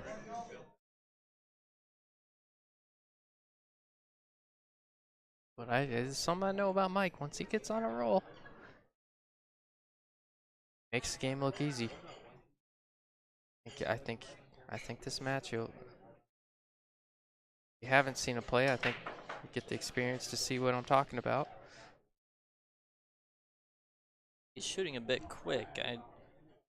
I don't recall typically seeing him shoot this quick. His transition looks quicker for sure. Yeah. Especially on that break there. He's got more of a, I don't want to say a pause, but he's got, well, I guess you could put it that way. He's got maybe a touch more of a pause in his backstroke on the break. bit more deliberate than the way he's approached this set. As far as stroke fundamentals go, that's a good cut there. Yep. That was a very nice thin cut. Big pocket helped it accept the ball. This is the championship game. This is not the championship game. This is for fifth, sixth. The next match we're gonna have up, it's gonna be for the hot seat match. Player playing for the hot seat that will be guaranteed the finals if they win that. This is a true double elimination format. So that being said, whoever tears through the backside will end up having to double dip the winner. Something Nick Klein was trying to do, let us all down. Well, you know, I'm pretty good at that. Now, I'm pretty happy with my performance yesterday, at least. Yeah, you were playing good. And Kurt was the guy playing for the hot seat. It's always easier. It's always easier to lose to a guy that makes it far in a tournament, isn't it? Yeah, I guess. So he's got some angle on this 4 ball to come 2 rails up for the, or 1 rail up for the 5. Not get great position. I don't know what I'm doing here. Yeah.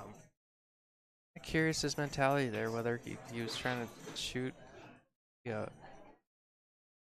Hell, I think he was just trying to come further up. Yeah, he's probably still getting used to the table here. I will say I played a little bit yesterday. I played on 3 different tables, and every single one had its own personality. It was Yeah, they're not all the same. especially table 1. Table 1, I Yeah, table 1 you and is me played on table 1 the very first time. slow. Yeah, and you had told me before we had lagged. And you Yeah, said I tried to give you a warning. you did, and then you said, this one plays a little slow. So I smashed it, and my cue ball didn't even come back to the middle of the table off that rail. And I'm like, I know you said, I know you said it was slow, but gosh, you didn't tell me I was playing in mud. Well, I'm kidding, yeah. kind of. Yeah, I mean, that table is very slow, but I'm pretty comfortable on slow tables, so I'd have been at a little disadvantage the whole time. Yeah, it took me a couple games to make the adjustment, but I mean, you started out good. You were after a 3-1 lead. yeah, and that was about it. You felt sorry enough to give me a few games back, and I got it to what, 5-7 or whatever it was. Yeah, it was a good match. Yeah, so Mike didn't end up anywhere where he wanted on that 5 ball and ended up leaving a shot for Jonathan, and Jonathan's taking advantage. Work of this rack. Yeah, kind of paid the price of getting kind of funky position. Had to play a more difficult save. Didn't quite get there. Left the 5 available, I believe it was, and that'll cost him his second game. Meanwhile, Jonathan looks pretty good out there. Yeah, he seems pretty comfortable. You know, I don't know how fast his play usually is. Yeah, I was about to mention that. I think he's playing at a, well, imagine this is a pace that he's probably played with the last all weekend, really. Seems to be working for him. Yeah, it looks Seems pretty good. to be like his game. These guys tend to be difficult to play when they get on a roll, because and then you sit there and it's like, shoot, you lose 2 games, 3 games in 3.5 minutes, and you're sitting there like, what in the world just happened? Yeah. He raised up on the break a little bit, but he's hitting the 1 ball pretty accurately. Yeah, that's about, well, obviously that's a good look on the 1, but that's about as, Yeah, did he not make a ball? No, I don't think he did make a ball. That wing ball shot towards the corner, but didn't go in. Did it get kicked or did it rattle out? I think it rattled out. Huh. Something to look for in the rest of the set. I really don't, lightly put, I really don't think they're, oh man, That's about the worst spot you could be. Yeah, that's absolutely Well, the worst spot you can well, be. he's got a side rail to kick at it. Well, maybe he didn't. Maybe he didn't Whoa, have a whoa, side rail whoa. to kick at it. Yeah. Mike seems to be pretty uncomfortable now. Has to have a strong mindset to stay in it.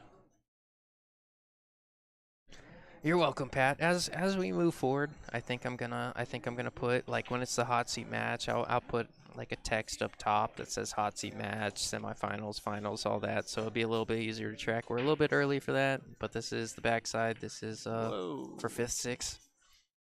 Jonathan missed with ball in hand. That 2 ball hung in the corner. I think that speaks to what you were mentioning a little bit earlier. We were talking a little bit about the difference between guys that play with a little bit of pace and get in a rhythm, and you mentioned sometimes you get on a roll, and sometimes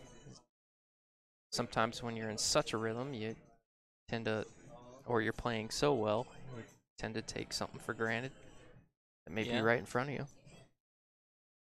Yeah, and that tends to be a little bit easier to do on big pocket tables too.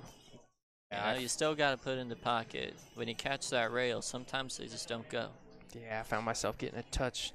Think, well, no, that's what it is. I'm not gonna lie to myself. Complacent. Yeah, I was complacent. Yeah. Pockets played big. I was all cue ball in my mind, and I was very limited in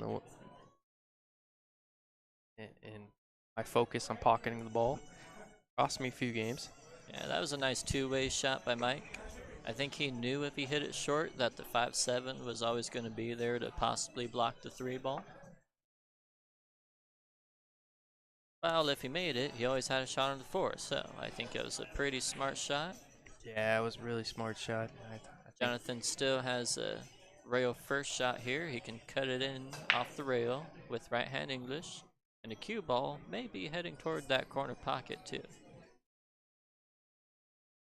The corner pocket on the other side.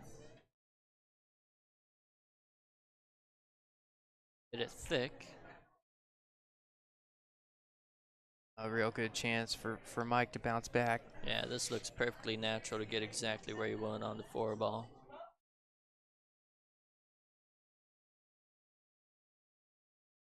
Just don't want that side pocket in your life. It shouldn't. Hit it a little bit slow because he was afraid of that side pocket. Mentioned a little earlier, and I think Mike's may still be adjusting to the pace of this table. They all got their own personality. I don't want to say they vary a ton from table to table, but I had to make subtle adjustments. Well, he came with a nice bank there. I don't know if the 5 passes the 9. He can cut in the side if he needs to. Like it goes in the corner.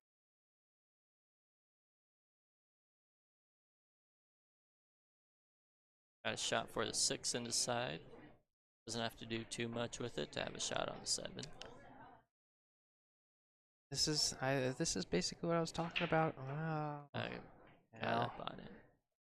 bad point. I'm not gonna say it because I look wrong, but I'll say it later when he reestablishes that. I guess I was basically gonna say that's this about the rhythm that you see out of Mike when he's playing really well. When he's confident and he's playing well, his his time between shots is pretty similar. He's pretty quick to it. Okay. He establishes a pretty good rhythm. He's got a real smooth stroke.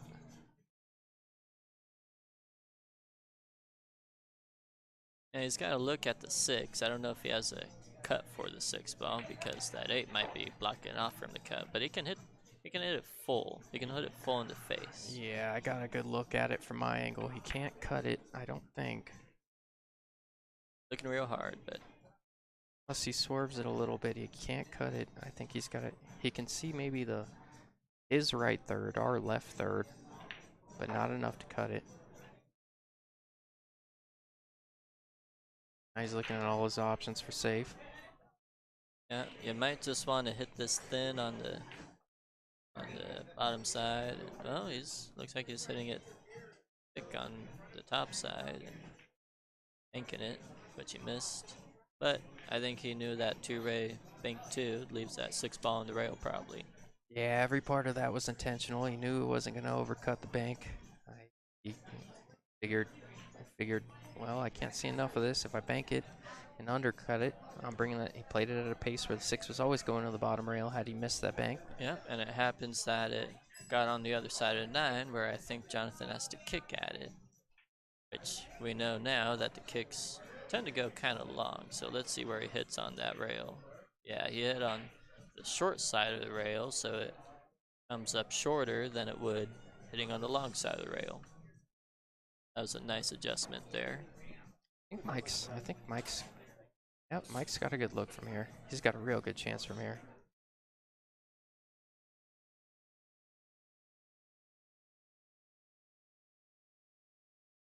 A little uncharacteristic from him.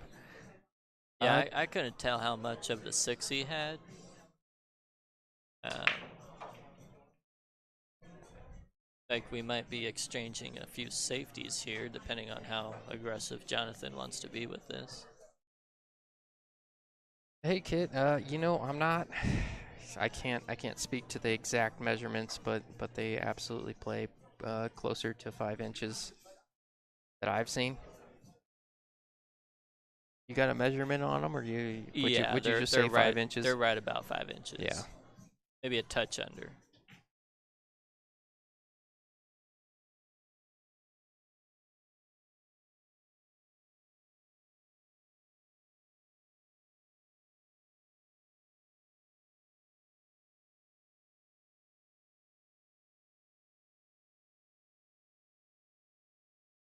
I know the side pockets are specifically big.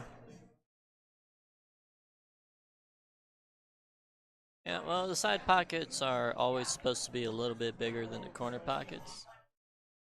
I don't know why. That's just how Yeah, it is, I guess. I think something that makes them look even bigger is just the aspect that the shelves are pretty shallow too. You don't see too many balls that really rattle up unless you hit them with a ton of pace. Yeah, that's true. The shelves are shallow and it's a big pocket. You know. Yeah, that's something I kind of like about Brunswick tables, honestly. The shallow shelves. You don't get a whole lot of balls hanging in there. Yeah, when you shoot as bad as I do, I, I don't even think I don't even think the table has enough pockets. I think 12 pockets. 12 Yeah, pockets is just put a good. pocket in between each pocket. Yeah, that sounds about right. There's not enough pockets to shoot in, to be completely honest with you. I think we should play on 6-inch pockets, 6-foot tables, 12 pockets. That'd fit my game just right. It's too much rail out there. All right, so the score should be 2-2 now. I believe it is, yeah. A good bounce back from Mike there. Not quite the way he anticipated to come back, but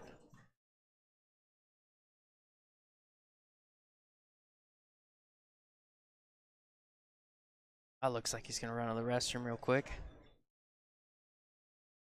I would too if that was my first 4 games.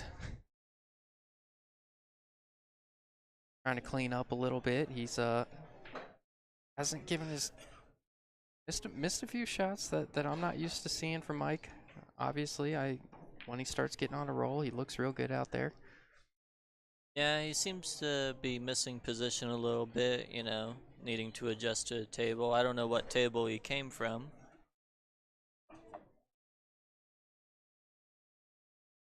But,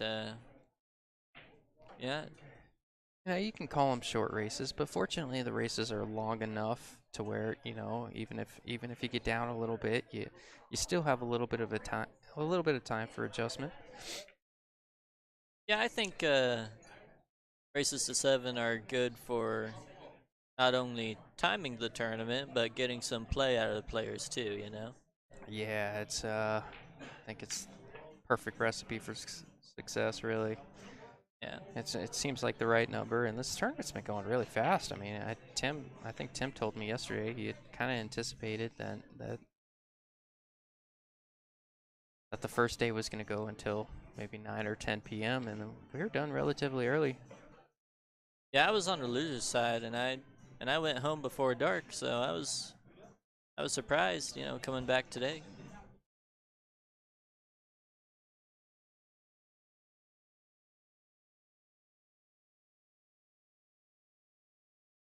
It's been good fun here. Tim puts on pretty good tournaments, keeps them in order, keeps them going.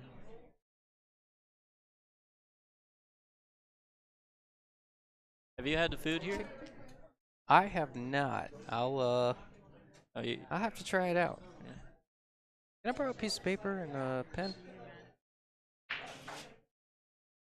gonna write down the sponsors real quick. 30 seconds. Yeah, I had a tuna melt yesterday. It was really good. Oh yeah? Yeah.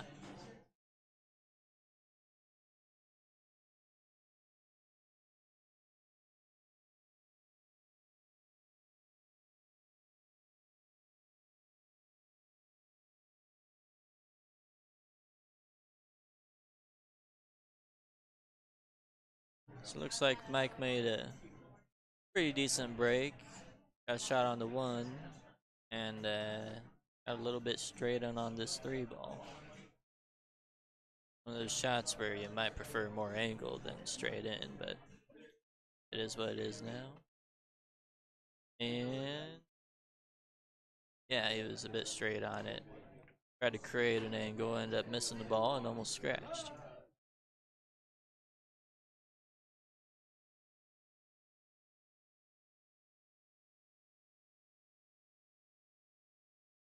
Thanks, dude. Oh, sorry about that. I haven't haven't done well in shouting out our sponsors. I think as it comes down to it, I got them all down. Do a little bit better of a job.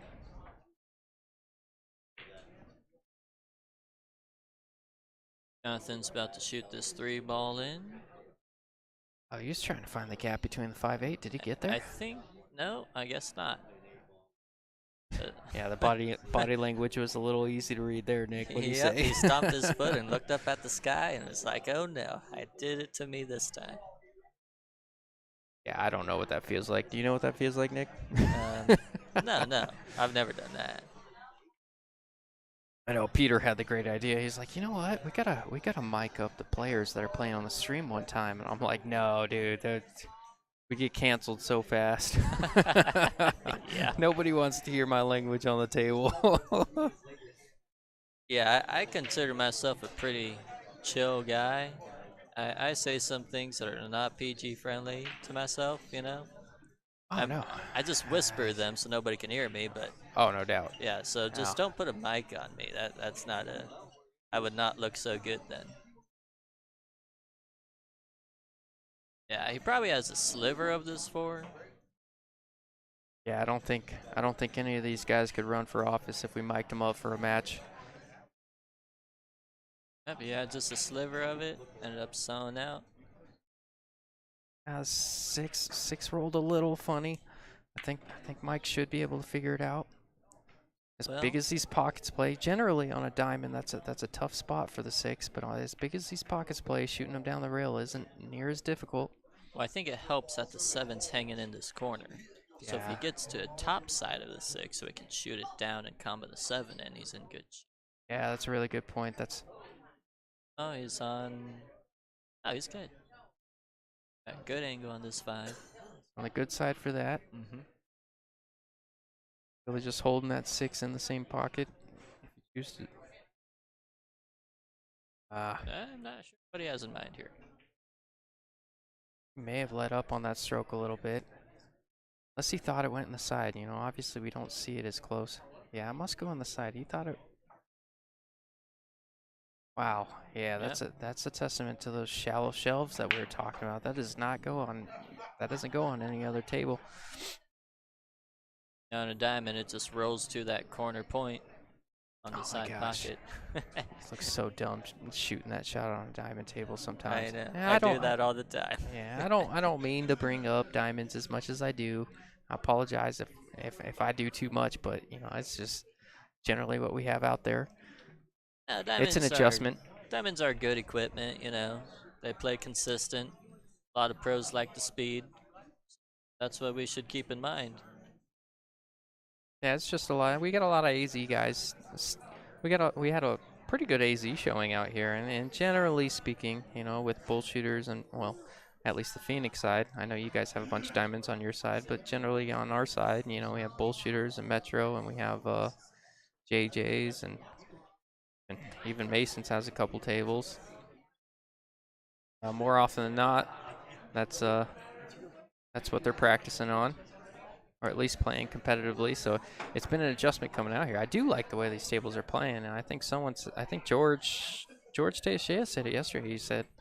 He's like, I played on 4 or 5 different tables. He's like, I didn't see one roll off on any of the tables.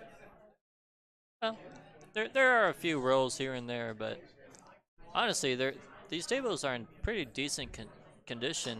You know, the speed's a little bit different from what you're used to, but Yeah, you just gotta get used to it.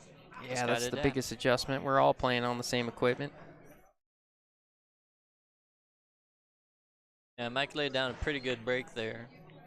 Uh, has a close look at the one, but he might consider cutting this one in the side because the cue ball may be missing the 5 ball and going up table towards the 3. It's a bit of a steep cut. I think if does the one pass the 4? He's He's got a bit of a shooting. two-way if he does. He's If it shooting does. like it does. Oh Yeah, I no. guess it does. Oh. Didn't look like it did. Yeah, and that was a nice decision too, because again, it brought the cue ball up to the 3 ball. Or even though he doesn't have a shot at it, he has his choices on what to do. I'm a little bit short on that safety there. Can you see the 3? Does he got to come a little rail first? You I got an think, angle. yeah, I think you can see a little bit of that 3 ball. Yeah, you can see a little bit of that 3 ball.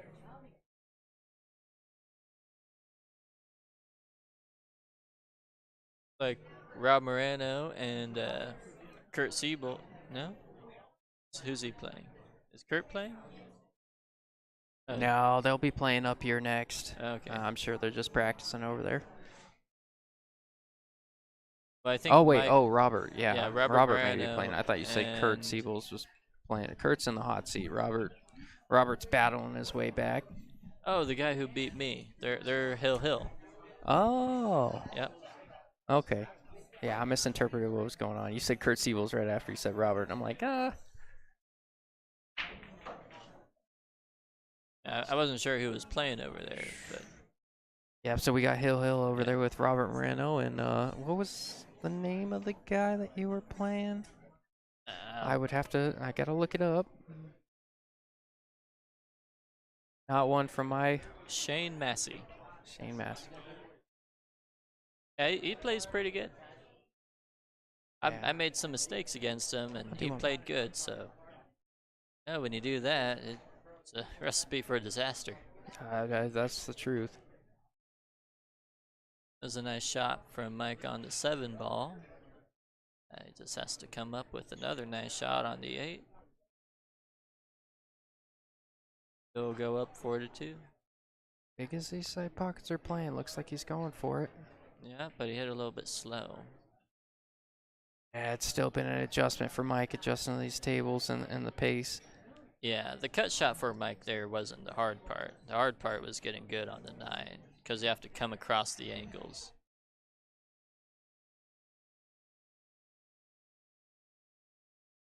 Hit that one good. Oh, he hit that great. I saw him shoot a few of those yesterday, whether he remembers them or not, but he was underneath the 9 ball a couple times yesterday. I saw him shoot a few shots that looked almost impossible to shoot in the side. Thanks so much. And it almost looked impossible in the side. He just cut it in like he had eyes. Yeah, he's got a good touch on those cut shots, especially when they're close.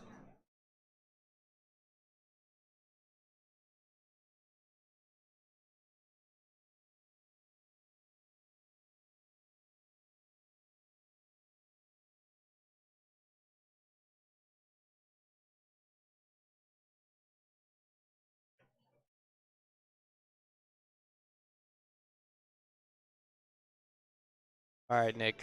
Give you 3-1 odds. I bet $5 the two's going. I'm gonna say, yeah, it's going. Man, you're too slow to the gun, man. Wow, look at that break right there. 1, 2, 3, 4, 5. Yeah, he He's made four four balls on the balls on the break, break and and he no look doesn't on have the a three. shot. That is devastating. Yeah, sometimes that's the trouble with going for that one in the side. You may not get a shot on the next ball. Doesn't really stop me because I'm trying to make all the balls, but sometimes it just doesn't work. Meanwhile, your boy Robert over there, he's got 2 balls to close it out. Yeah.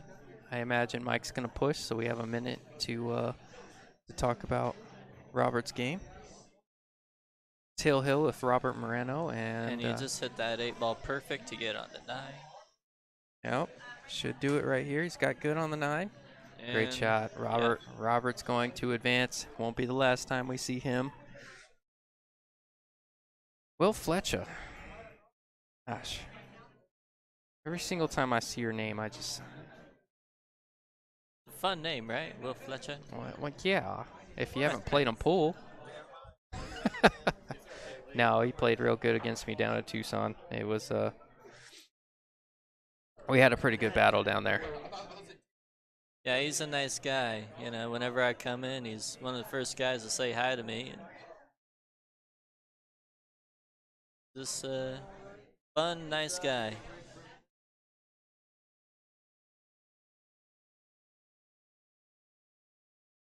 Oh, It's like a pretty easy safety here on the 3. Yeah. Well, I oh, don't know. did he get there? I I don't know. think he got there, but well, I think he got there, but he left a much easier kick than he was intending. Yeah, he's pretty disappointed. He's scratching his head over there or behind his ear. I do that sometimes.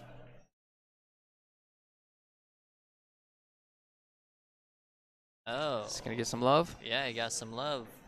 I think he can. Well, I don't know, honestly. Yeah, he might be able to hit the left side of the 3-ball, which I don't know how much good that does him. Yeah, he's looking at exactly how much he can hit his 3 to assess his options.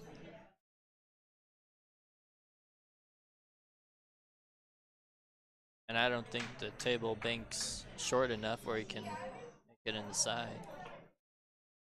So, Yeah, I was gonna mention that a little bit, and I was like, man, I've said diamond table 17 times in the last 25 minutes, so I'm not gonna say that. But I was gonna say on the diamond, I think you could hold it maybe with some pace and some inside. yeah, well, even on Diamond, that one is, Oh, it's tough. that one's tough. Went for something else. I think he actually went for the 2 rails safety, and the 3-ball just came up on the top side there. Probably playing the cue ball a little bit more than anything. Yeah, gave himself a chance with the 3, but I always knew he was gonna come short if he missed it. Yep, yep. And it paid off, leaving Jonathan a long shot on the 3. The 5 to the 6 doesn't prove specifically easy here. Well, when you cut the 3-ball in, I think it's kind of a slow spin shot. And when you do that, you give yourself the angle to come 1 or 2 rails back for the 5-ball, right? And I think this is a pretty natural draw stroke as far as draw strokes go when you hit it good. Yeah, he hit that perfect. Yeah, I like what he did there. He didn't flirt with the 8. He made sure he took his cut. These pockets are playing big enough. He can accept an angle on the 8. Go up and down here. Hit Oh, it a little no, he too didn't. high. Probably should have hit a touch of outside there, but you know.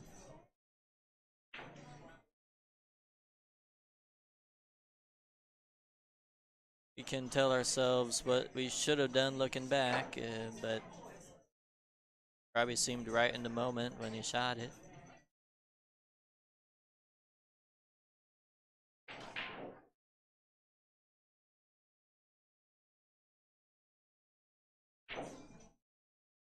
Pretty good speed control using that rail to come about straight in on the 9.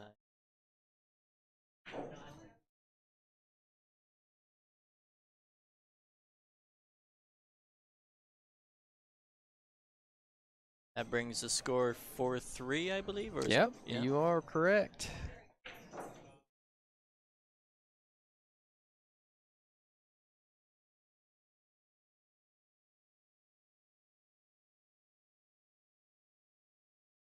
I don't know Jonathan on a personal level, but he looks like he's having fun out there. Yeah, he's done well. Looks like he's having a good time.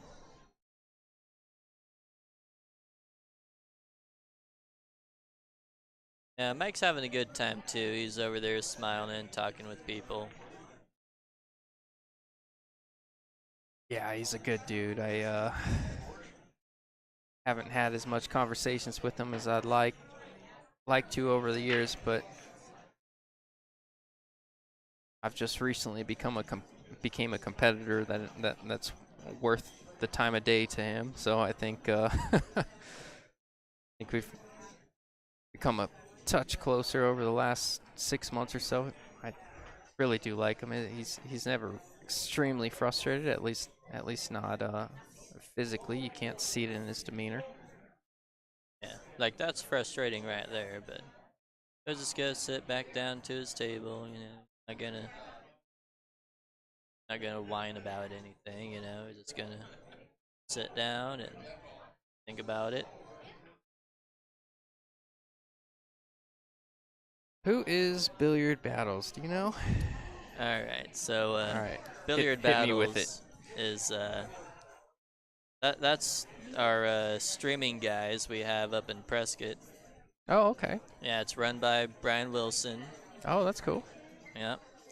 Brian Wilson runs pretty much everything except the pool hall itself, Barefoot Bob's. And yeah, Brian runs the league. He's the league operator, and he's been doing that for a number of years. And every season, he's like, "You guys want a new league operator?" And everyone's like, "No, keep running it." So he's great, and he does a lot for pool there. Gosh, it almost looks like he's hooked by the point over here, doesn't it?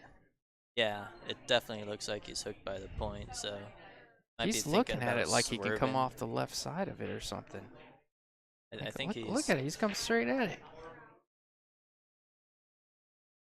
Maybe I not. don't know. Guess you can clip a piece of it, enough of it to get safe. That's all you need. Keep it simple. Nice shot. God, he played that really well from there. Oh, that must be Stephanie. Billiard Battles. She's a part of that too. Oh. Hmm.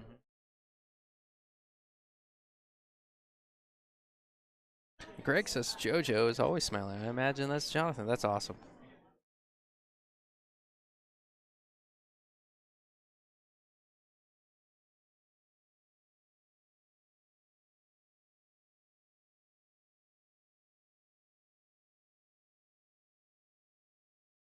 So it looks like Mike's safety paid off.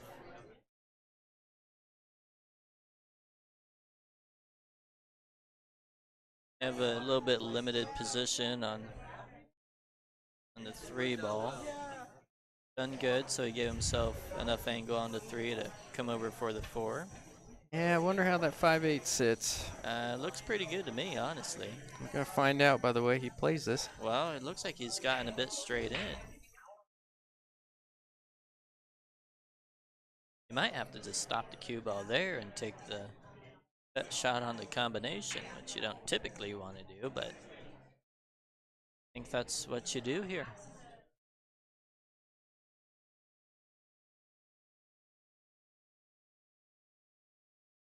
Yeah, that's a good call. If that is the way you're going, you're gonna come back and forth for the 5. The 5's not gonna move much.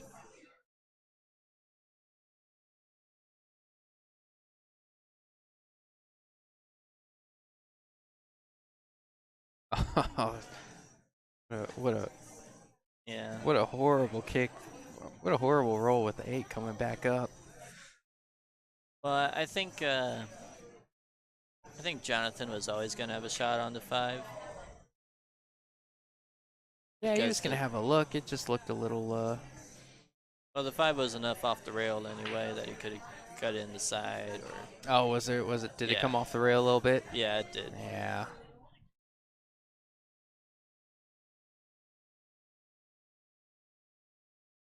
Yeah, Jonathan's looking pretty good for this rack. Mike just unfortunately got straight in on that 4 and left him limited options, and he did what he thought was correct, what I thought was correct, and it's a little bit tough.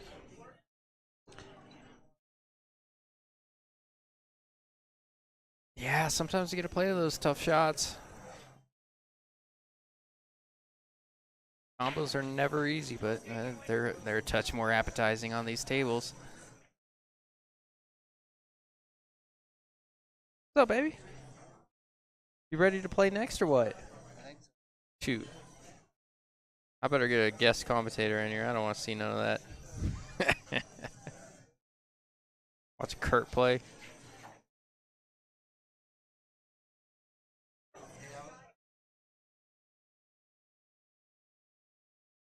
Oh, oh, Kurt's got jokes. Oh, I'll let you hear it on the table, bro.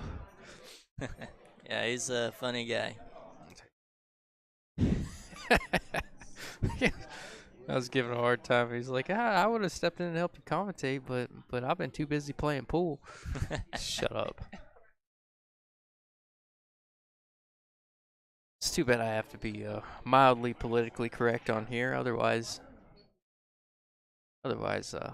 yeah, never mind. Anyways, let's while we're between racks, I got the list of some of our sponsors.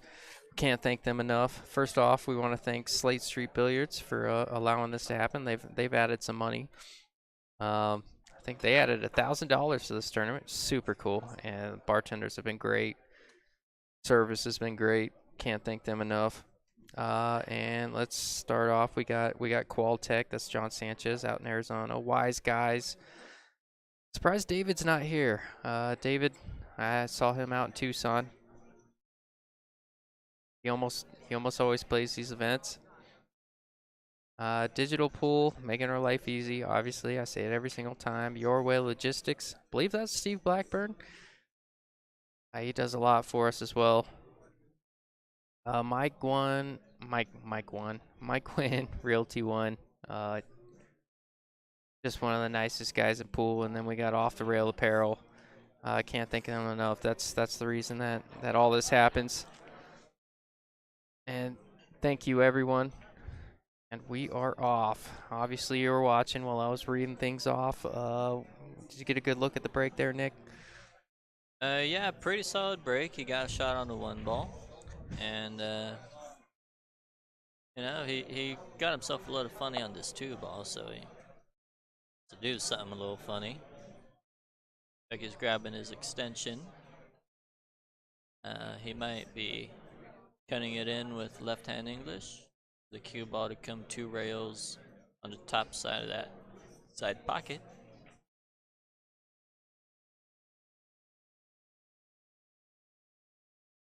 Looks like he's cutting in the left-hand corner then. Alright, he's cutting in the left-hand corner. You can just hit it with a straight high or even some outside. Get it thick. Don't think you got a roll there. Looks like it's available. Yeah, it looks available, the 2 ball. Justin, you're right. Kurt does need to bring his A game. I'll never let him hear the end of it if oh, he's over. He's leaning over my shoulder reading the comments. Yeah, he needs to bring his A game with those jokes. Oh man.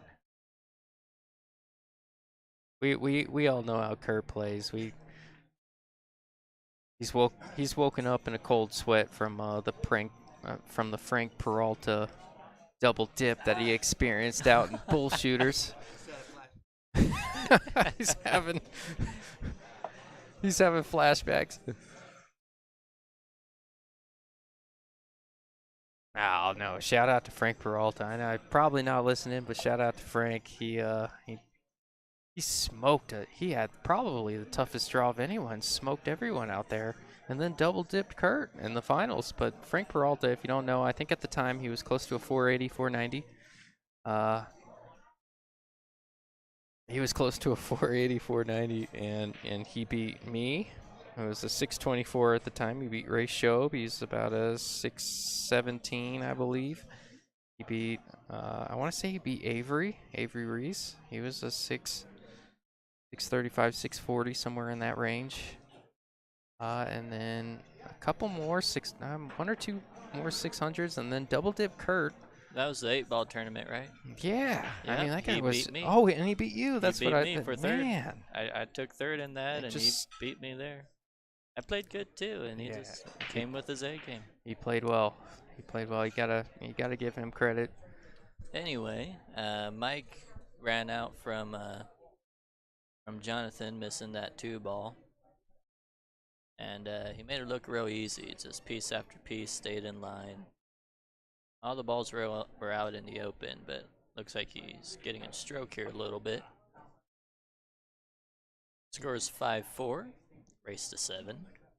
Yeah, well, I will say, Mike, he hasn't looked quite like himself from what I'm used to seeing. I've seen him play his best, and I've seen him when he struggled a little bit, but this hasn't been. I think he'll tell you himself. This hasn't quite been his best game this set. Uh, Jonathan's done a good job of cleaning up on some of his mistakes, but Jonathan's been playing well. Anyways, Kurt, since you're here, Justin says, tell him my daughter said whatever doesn't get you a win.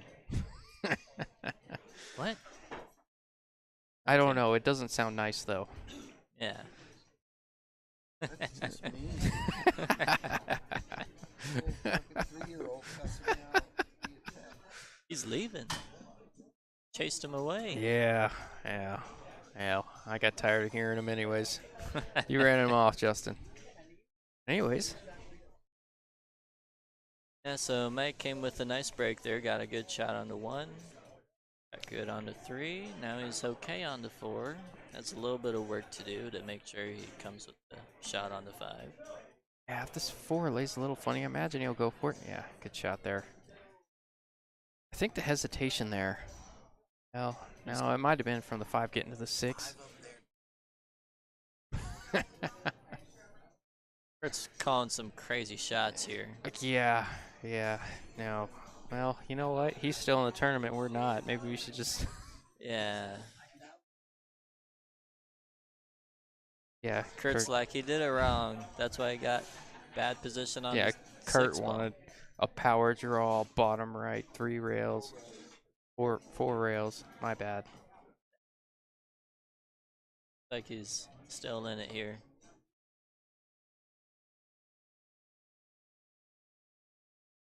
Oh, real good stroke there. Really feeling much more comfortable on the table. That's not something. Grab a little extension here so he can reach it.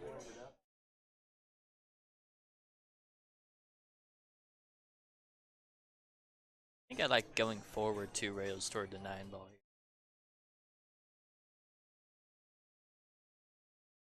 That's 1 rail, that's not 2 rails. I was just about to say he's getting. Obviously, you wanted to be a little above the 9 to make. You never want to get under the 9 when you shoot that shot, but obviously you want to be a little above it. But I was just about to say, start to look quite a bit more comfortable with the pace of the table there. Came up a bit short. Yeah, Oh, shot that's a that good in shot. pretty nice. Alright, well, Starting to feel a little bit more like himself. You can see that little pep in his step that I'm used to seeing when he's playing well. That's that was a nice little break and run by Mike. A little out of position, but good players can fight through that, which he is.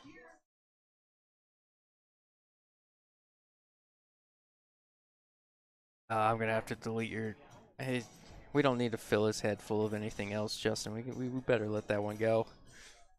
That's big enough.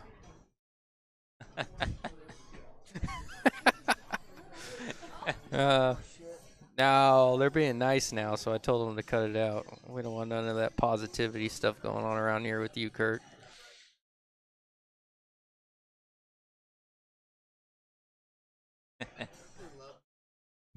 All right. Kurt read that last comment. He appreciates it. Hey, I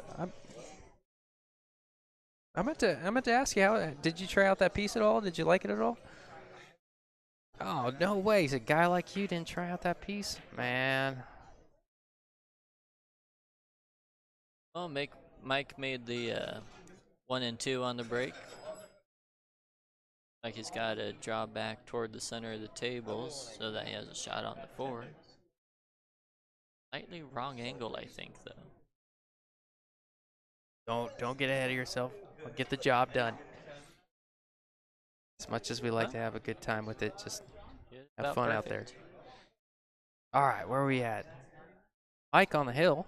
Yep, Mike's on the hill, and he's looking pretty good. That 4 ball seems to be off the rail a bit, so he can cut in that side pocket. You like running into it here? I don't know if you have a choice to not run into it. I mean, I think you gotta run into it fairly softly.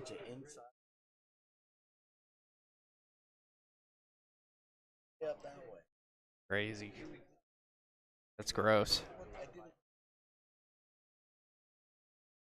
That's gross. Ran into it pretty nice there. Executed it real well. I Yeah. might have to sacrifice a little distance if he doesn't have an angle on the 6. Yeah, I would just. I mean, on the 5. Yeah, just slide it forward. He stunned it forward.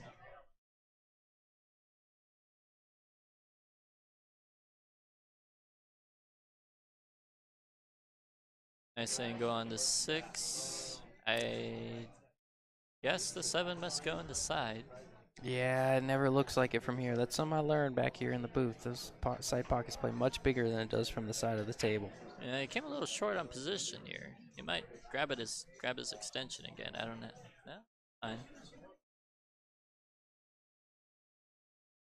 He hit this one harder. Came a little below the 9 ball this time, but still pretty good on it. You can kind of tell that he's feeling himself a little bit. Shouldn't be too much of an issue here. Good shot. Yeah, very nice. All right, That was a Mike nice moves match. on. Jonathan finishing 5th, 6th. He had one heck of a tournament. I want to say, don't quote me on this, I want to say Tim said he was one of the last 500 Fargo, or I guess sub 600 Fargo in the tournament. Everybody chasing that $2,090 check. You can see the check in the background. Everybody, I've talked to enough of them.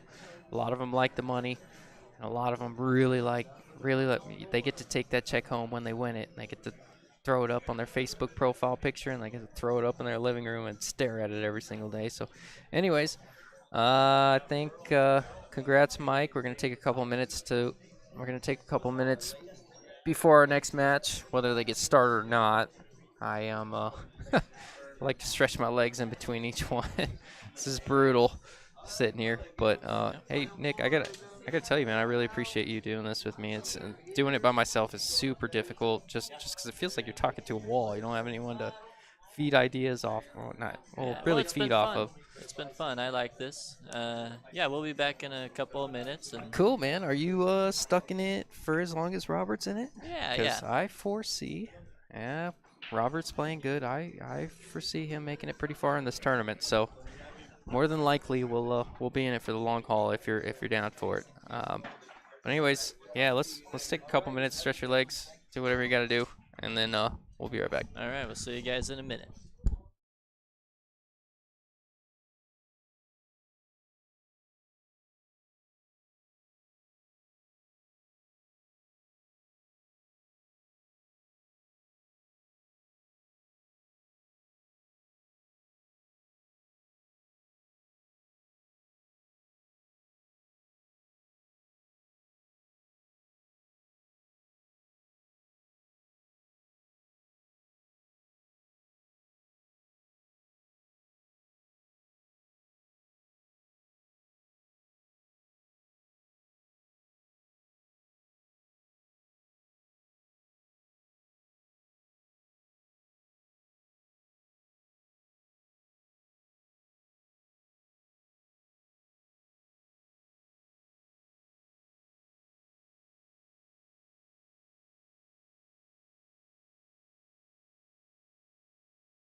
All right. Got a pretty good match here, Nick. This is the hot seat match. Kurt sitting in the hot seat, rolling over guys like, I don't know, that Nick Klein scrub. Uh, who else did he beat?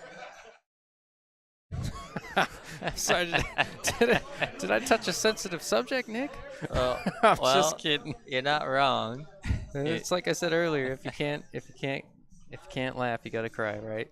Yeah, yeah, he got me He's pretty he's good. playing good. He's playing good. He had a. If you weren't listening to the last match, he was having fun with us over here in the booth a little bit. Justin Turner's got some fun things to say in the chat. With that being said, we are off. Yeah, We got to see a little bit of Jason play earlier. Jason's playing real good. yeah, Jason's playing real good. I don't know. I don't think that one passes the 4 ball here. Yeah, and Jason, I want to say Jason was the one to establish a pretty good lead early. I think he let Robert back into the match. Was that correct? Yeah, he let him back in early. Well, not early, later. No, yeah, he established a pretty good lead, let him back in. Maybe that's something to look for. We are down to the final four. You got Mike Hammond, the guy you just watched, and Robert Moreno, who played on the stream a little bit earlier. Yeah. They're playing for third, fourth over there. The Yeah. winner of that plays the loser of this, and the winner of this obviously gets the hot seat. So that's where we sit. Yeah, right now their score is 1-0. Mike up 1-0. They're battling for an 8 ball right now. I'll, back on this streaming match here. Jason's looking pretty good. Got to move your cue ball a little bit for the 6. You like 3 rails here? Yeah, 3 rails is the way to go, I think. You could just roll it in too. You're right. Good call. Good shot. Look to touch. Well, I would draw it back maybe a few inches. You know, try to get relatively straight on the 7 so you can just get a good shot on the 8 and the side. I guess he had more angle. yeah, sure did. Actually, not a big fan of this position. He should be fine still, but not exactly where I'd want to be. Yeah, it's got a little funny here. Yeah, that's pretty uncomfortable trying to. I don't think you can dig in. Can he dig into it enough to avoid that side pocket, or you just take the angle? Well, I think the angle's a bit too much. I don't think he can draw it into the Yeah. above the He's looking side. at coming maybe 3 rails forward. You know, with outside English here or inside English. Oh, that was a good shot. That's not an easy shot to execute. Yep, that Hit it was well. pretty good. I guess Jason is kind of on a roll. That 1 ball did go, so that was a good break and run. All right. Boss man came over, gave me the update. We are down to the final 4. Like I said, Mike Hammond, the guy you were just watching, playing Robert Moreno. They're playing for third, fourth. They're on the backside. Hot seat match in front of you. All playing for that big $2,090 check you see in the background. The fun part is when we leave the stream up afterwards, we get to watch them sign it, and it's all smiles. And even second place, you get a big 4-digit number. You get $1,000 for second. Third, 630, and fourth is 420. None of them really focused on that 420 number right now. Obviously, everyone. Everyone wants the big bucks. Yep. Very and true. the check. The check for sure.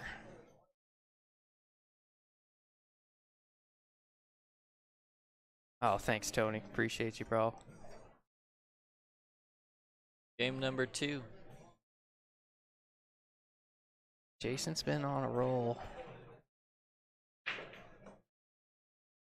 Get that pretty solid, cutting the 1 ball. Got a look on the 2. All 600s left in this tournament. Hasn't been the common theme as of recent. We saw it down in Tucson. We had was it Ashley that made it to the finals? She was, I want to Yeah, say, low 500s, 520 maybe, yeah, maybe somewhere a around little there. above 520.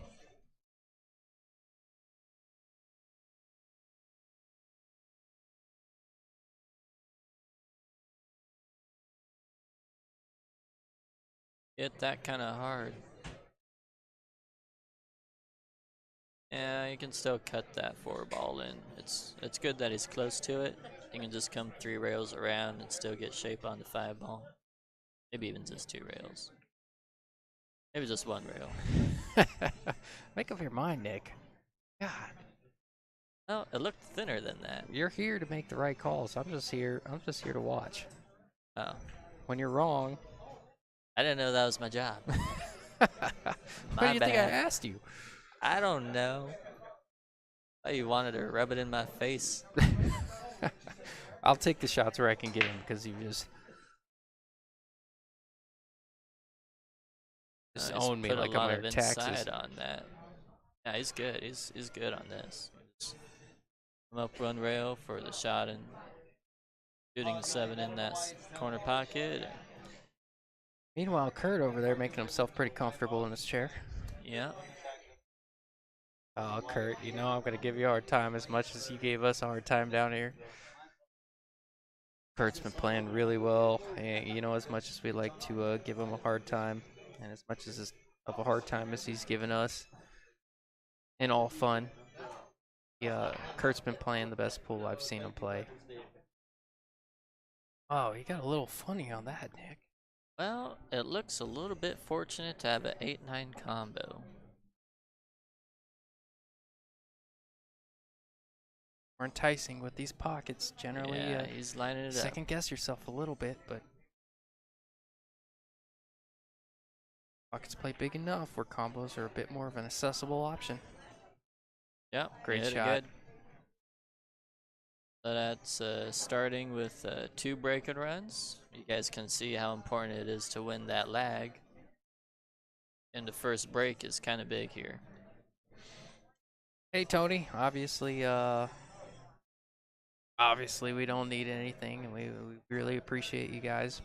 But if you feel enticed to, I think we have a link up with where we shared the stream. I think you can go in there, and it's under Peter's Zelle and PayPal and all that information. If you'd like to, you guys are the best. Obviously, we just do it for the love of the game, but um, it's in there in the description along with this video.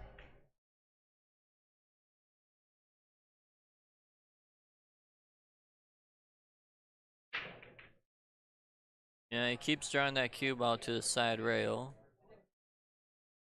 Yeah, part of that almost he's done it so much. It's either just a part of his stroke where he's kind of pulling his cue to the left a little bit, or it's intentional. I don't think it's intentional. I think he's pulling his cue. What do you think, Nick? Well, I think based on that last rack, it was probably a little more intentional to shoot it the same way this time because he got the nice run out, right? Yeah, you're right. But he might have cut it a touch more than last time, or maybe just didn't hit it quite as square. Not really sure, but he didn't get that look on the 1 ball. So Yeah, next time you can probably see him adjust the other way. if Kurt knows how to use this thing again. Been a while since he's picked it up. I gotta dust off the cobwebs, get back into it. Kurt's only going to 6. There is more than 35 point difference. I imagine Kurt hasn't gone to 6 probably all tournament long. If he has, may have only been one match. It was a nice shot to push through that 6 ball. Very good shot. The balls don't lay half bad from Yeah. here. Getting his stroke out pretty nicely. I think it stay down here below the 5.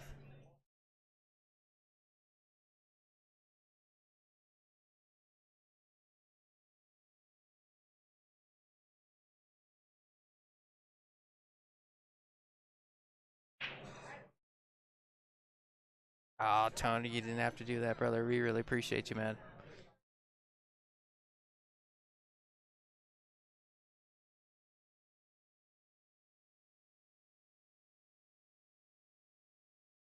I will. Oh,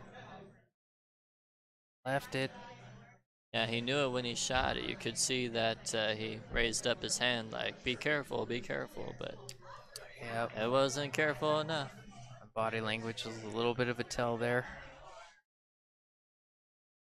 Jason's looking at a combo here just because the 6 is a little bit difficult to get to. He'd obviously like to shoot the 6, but it's a touch unnatural. Might have to hold the cue ball with inside. What do you think here? Well, you can hit this ball really thin, a little bit of inside, and now bring the cue ball straight up. Or Yeah, you can hit it with a lot of outside coming around.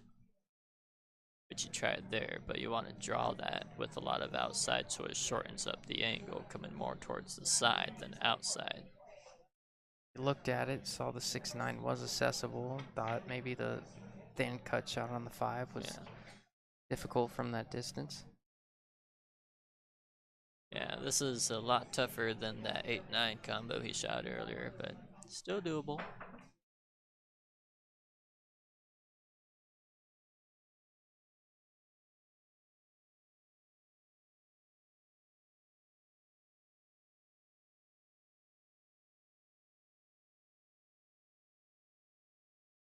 Yeah, he tried to be careful with it, but these combos, they get you sometimes. Yeah, a bit of an element of a two-way there. He knew the 6 was headed to the bottom rail. He knew his cue ball was headed up table. I think a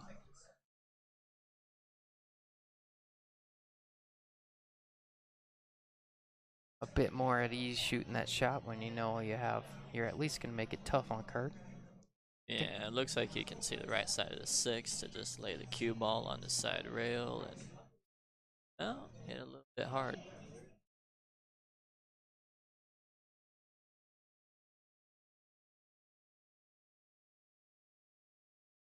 Maybe a notable thing that Jason has been playing on this table today and Kurt has not really, except for a little bit of practice time. Yeah, that's very true. Yeah, controlling the speed is a big part of the 9 ball.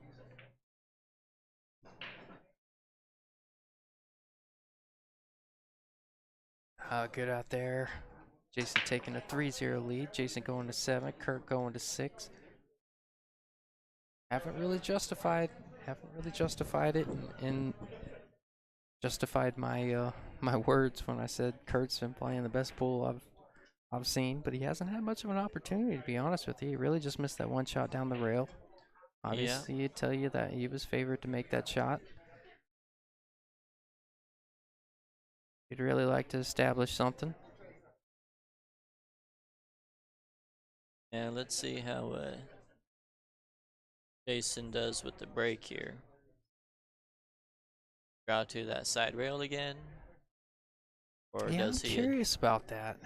adjust and hit a little more All center? right, offers on the table. 2 ball. I buy 2 ball going in the corner. $5, 3-1 odds. I don't think so. Come on, Nick. Yeah. He got lucky keeps that time. drawing Here, into I'll the tell you side. what. The bet's open the next time around. Now, for those that don't know, these turtle racks, well, these tables are breaking well, but these turtle racks are phenomenal for 9 ball. That wing ball has been wired 90% of the time. I'll try to talk Nick out of a little bit of money by the time we're done with this stream, but I don't think it's gonna happen. See the top side of the 3. 9 ball got the rail. Yeah, he's also a bit fortunate because he clipped that 7. Had he hit that 7 a little bit fuller, I don't think he would have hit a rail. But Yeah. it was an effective save nonetheless.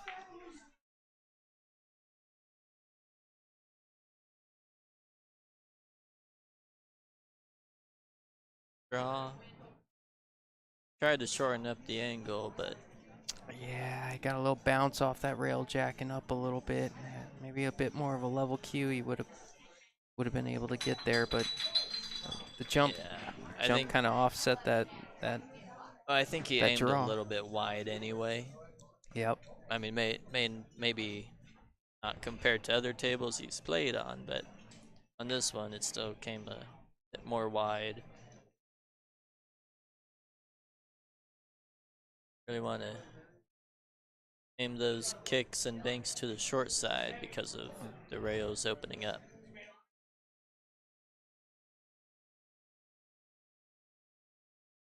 Of course, that's easy for me to say because I've been commentating this whole time, but Yeah, it's much. Tell you what, Nick, it's much easier to talk about pool than play it. yeah. Like he's got an okay angle to go straight into the rail and come out for the 5.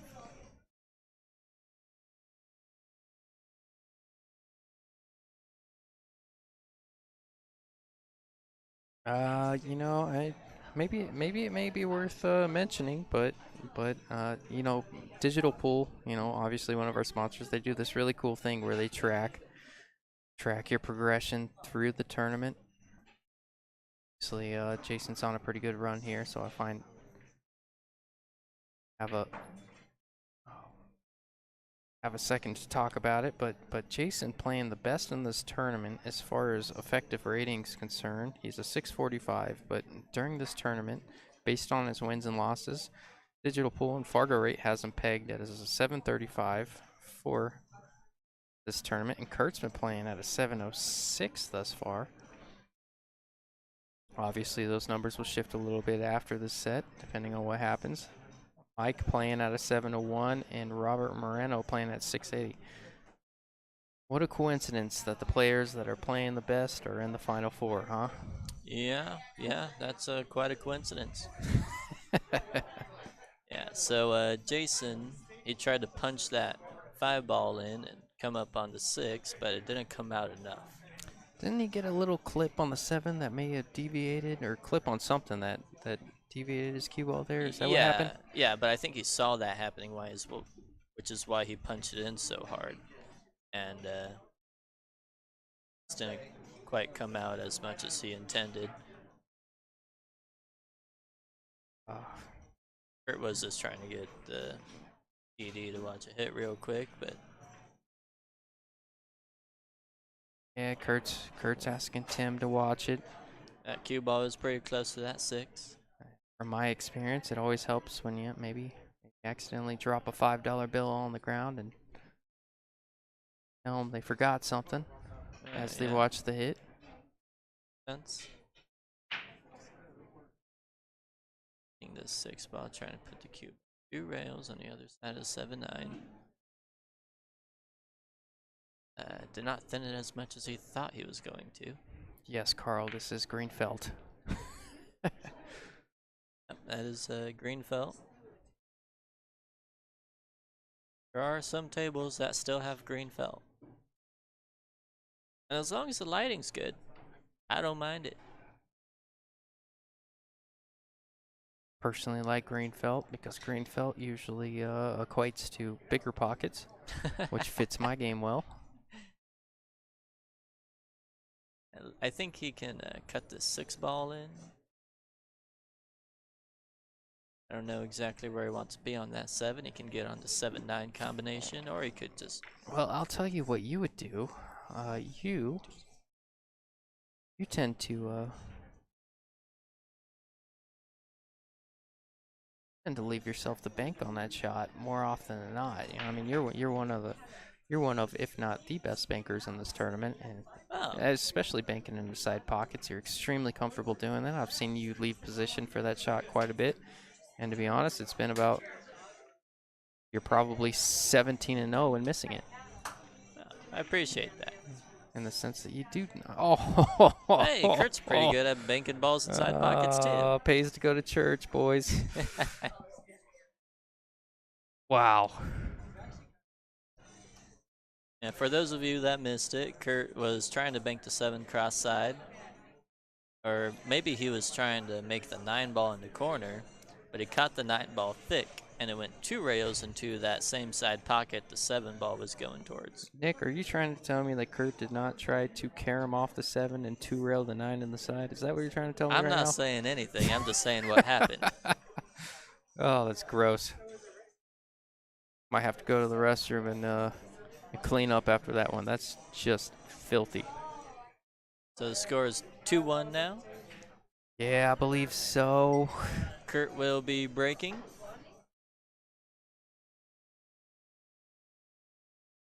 I am going to hop off for like 10 seconds. I'll be right back, Nick. Take it Alright. from here. Tell me what happens on the break. Oh, by the way, 3-1 odds on the 4. Oh, wait, no. Yeah, 3-1 odds on the 4 going to the corner. No. All right, fine. I hear it.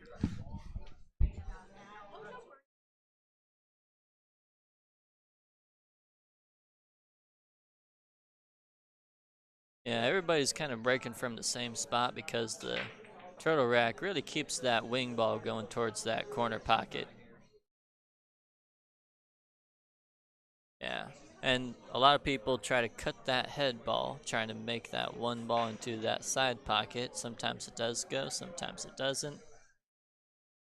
I try to get my cue ball back a little bit more so that I have a chance to get a shot on the 2. But sometimes it just doesn't work out that way. And at least play a safety on this 2 ball. And a safety he did play, and he's completely blocked. I don't think he can spin rail first. I don't think he can spin rail first into the 2 ball from the top rail.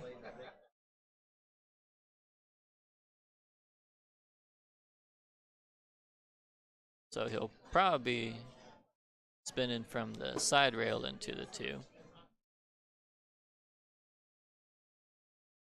I hope you didn't miss me too much, Nick. Yeah, you didn't miss much. Kurt broke, hit him pretty good, made the 1 and the 4 ball on the break, just as you predicted. And he didn't have much of a shot on 2, but he clipped it, played safe, and this is where we're at now, where Jason will come off that side rail. And Oh, he played a good save. yeah, it's a pretty good save. I mean, Simple hit, but you know, you just you never much know rather what's have gonna him. happen. Much rather have him kicking at it than anything else. Yeah, the good thing about that is there's the 3 and 9 right there. That was always gonna help him as long as he hit the 2 ball without scratching, which he did. Thank you so much. And Kurt goes straight for the jump cue. He's pretty good at jumping. Tell you what, every time I try to 2-rail that kick like that 2-rail that 2 like he did, I mean, gosh, how often do you scratch my I'm gonna say overcompensating, but you come under it and it's like the cue ball just slides down that rail if you don't hit it square. Yeah, that happens quite a bit. Kurt might get a little bit fortune here. A touch of fortune maybe. Did leave a shot for Jason. He's getting down on it real quick. Might be playing safe here, yeah. Yeah, as quick as he got down on that, told me he was playing safe the whole way. Otherwise, he'd kind of line up shooting that ball all the way down the rail like if you were shooting it. Little masse spin and hit it a bit too hard. The spin didn't quite take.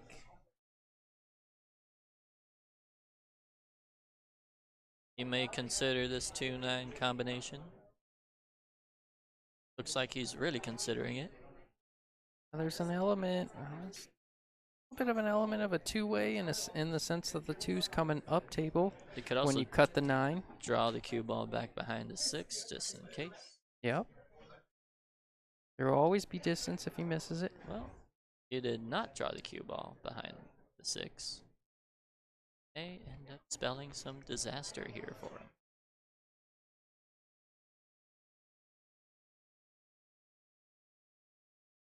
I don't know exactly what Kurt's gonna do here. He can back cut it. I'm not sure the 2 passes the 8 in the corner pocket. The bank does not appear to be on. If he wanted to bank the 2 into the 9, I believe both the 7 and the 8 are in the way. Curious, he's made up his mind.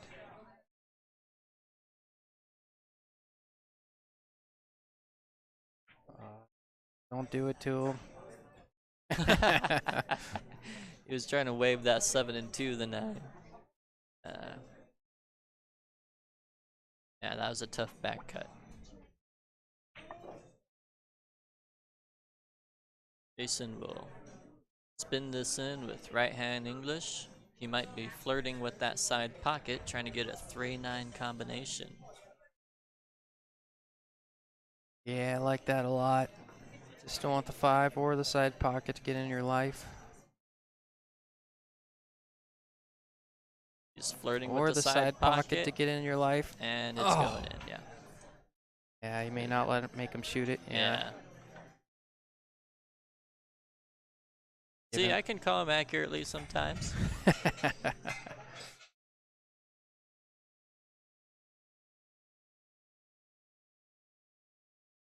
That brings it to 3-2. Race to 7. They're all races to 7. Yeah, well, not. Now Kurt's going to 6 here, Nick. Oh yeah. One That's of the true. few that are left that are going to 6. Proven to be a tough competitor.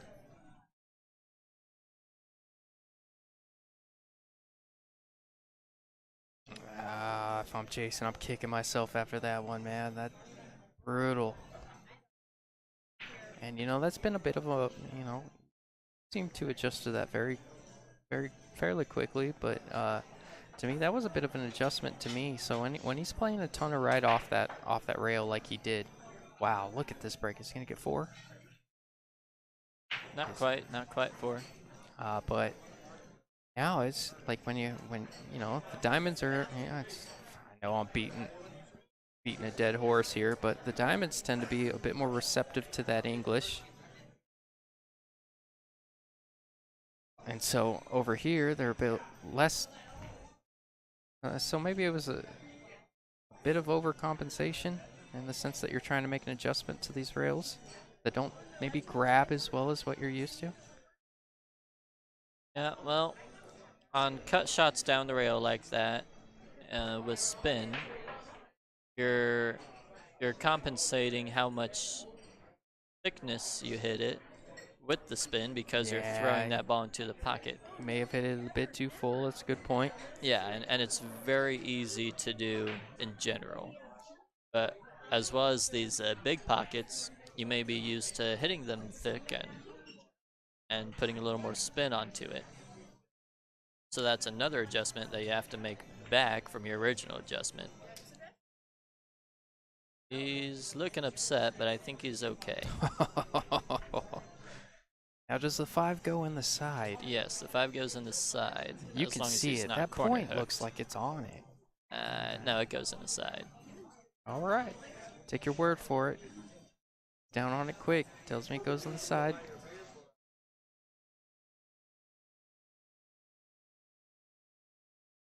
Yeah, he's done fine there. Considering how straight in he is, he has to stroke this ball in to get shape on the 7 because he doesn't really want to leave himself a long shot on the 7, right? So no matter what he's got to do, he's got to hit it with a good stroke. Like he's going bottom right and coming around. He hit it with a great stroke to come 3-4 rails around. Don't know if that was part of his intention coming on that side of the 7-9, if that's what he was trying to do. But it worked out. What in the world are you?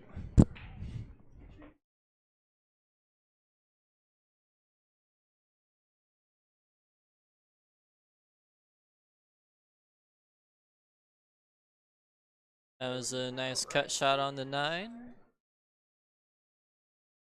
So Kurt goes up. Well, it's tied at 3-3. And yeah, some good pool here, You make a mistake and you get punished. That's how it ought to be. Yeah, that's pretty much what you should come to expect out of a hot seat match.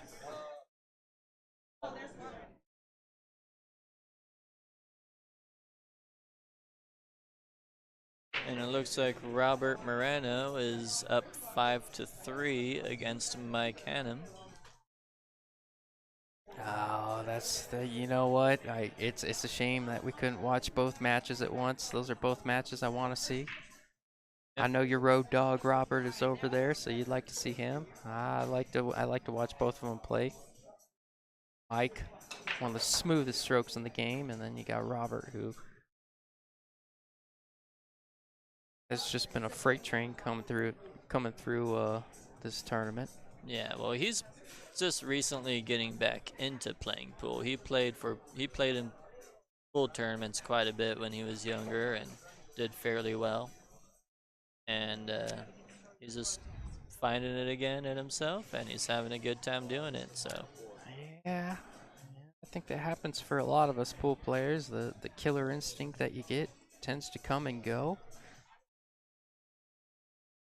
Because nobody's really getting rich off of pool. It's more if you want to be if you genuinely want to be good at pool, you gotta kind of find it within yourself and just more of a self progression type of mentality than I'm in it for money or I'm in it for this or that. yeah, There's I mean it's getting better now with it all is the match room Matchroom's events. doing an incredible job. Predator, Emily's doing a great job with it. yeah, Predator's putting together a tour. They've put together a tour for the pros as well. So that's two separate tours for pros that we didn't have for a long time.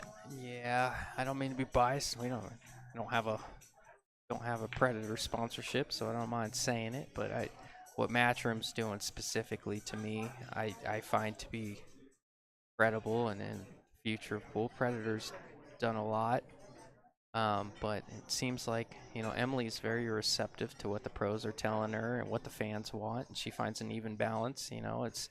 She finds a balance between long and short races that the fans want to see and don't get bored with, and what the pros want to really put their best game out there and have a chance to win, even when their opponent puts a 4 or 5 pack on them. Yeah, she's done very well with all that. Pros can finally make a living playing pool, Mm-hmm. instead of just the top 2 or 3 players, actually, you know, top 20 are making a decent living playing pool. And that's a nice change, and it's just going to keep growing. It seems like. I gotta tell you, Nick. I think was I as we're getting into the safety battle a little bit. You might choose to cut in this too, but did I see you watching a little bit of disc golf over there earlier? Yeah, you did. Oh, nice. Paul Macbeth, your guy? Is he your Uh, favorite player? Is Paul that his name? Macbeth. That's his name, right? That I'm not gonna that's lie, I his got name. into it a little bit. I'm still into it a little bit. Yeah. But you I put root for him a lot. yeah. He's a 6-time world champion in disc golf, and Oh, so you know he's your stuff. So you play. I play, not good, but I play, and I'm not saying he's my favorite player, but I do root for him a lot. Yeah, he's hard not to root for. He's fun to watch. Yeah, that was a fun shot there. I think he went for a 3-6 combo. 3 ended up coming off a side rail, almost knocking into 9 ball. So that was kind of fun. Now, Jason is deciding whether he wants to come up 2 rails for the 4 ball or if he wants to maybe knock into 9. Looks like he's Yeah. just cutting the As 3 long in. as you miss the 6, I think you're just fine. Well, that looked a little in between. I'm not really sure what he was doing. But I think the 3 passes the 5. I think he caught that ball a little full. I think had he hit it as thin as he intended, he would have came out maybe closer to the middle of the table and had a look at the 4. He really didn't have to get perfect on the 4. And he played it at a slower pace maybe to avoid that 6. Is that what maybe you saw there? Maybe.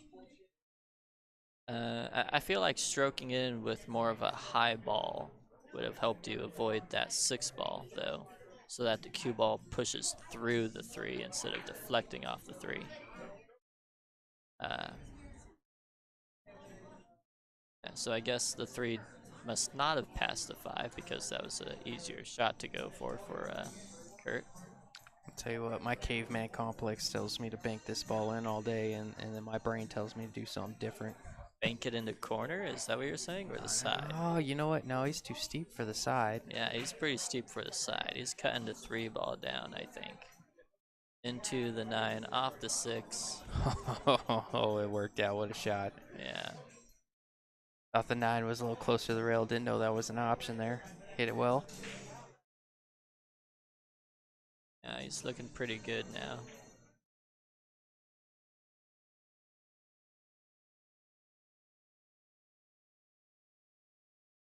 Just want to get this cue ball off the top rail and not on the side rail so you can just control it. 6 ball's easy enough to maneuver in, and you can cue ball around and let's get somewhere on the 8 ball.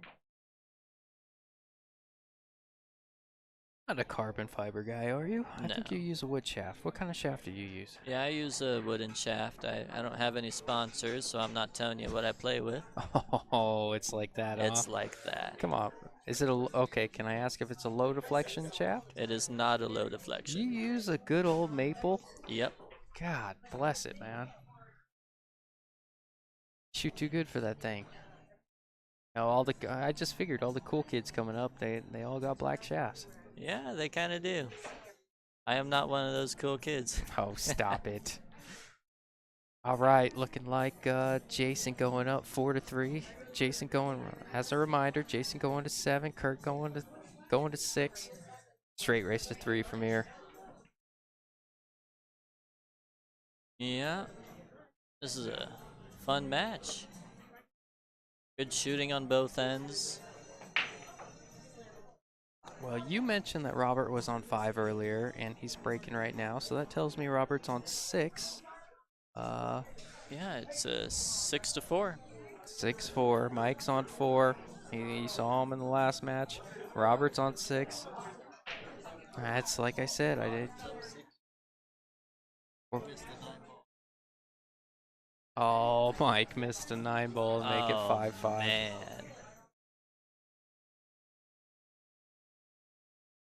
Yeah, some good pull going on here. Gosh, these tables are breaking so well. Yeah, he hit that a little more full, so the cue ball drew down the table. Didn't go to the side rail there. Like I said, I can't pinpoint. It's been back and forth. I can't pinpoint. I don't know how much. You know, you made a good point when you said he ran out when it came to the side rail and did it in his next break. But that being said, I pinpoint how much of it is intentional and if he's just going back and forth, or maybe it's just a slight mishit. I imagine somebody of a 645 caliber is not really mishitting it on a consistent basis. I No, imagine well, there's a method to the madness. well, he's had relatively good success with the breaks, so he's Mhm. probably sticking with what he's been doing, which I think he could be doing better. But it's working out where he can see a ball, and like in this instance, he played a good safety. Looks like Mike gave it to him over there. Looks like that one went to Robert. Yep. So, Robert anyway, Moreno, waiting for the loser of this. But what were you saying? I'm sorry. well, first of all, Robert Moreno played a good match with Mike, 7-4. Yeah, congrats, Mike. He had a good tournament. But yeah, as I was being critical of Jason's break, it's working for him. So I understand why he wouldn't change it up. Yeah, it's You like know. I say all the time. It's like, you know, as much as I want to say anything, it's we're over here, right? No, I get what you're saying.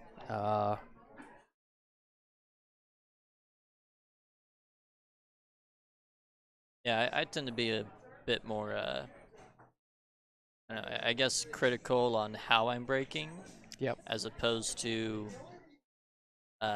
is it just successful, you know? But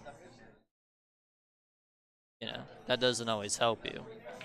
So sometimes you just keep breaking and Hitting it good, and good things happen. A little angle here. He doesn't mind a little angle on the 7. He might just draw this back. Yeah, I would just draw it back and spin the 7 in. Looks Like like he's going forward. Yeah, going with the high ball. Thinks he has enough cut to come back around the table. I just don't like where that 9 ball is personally.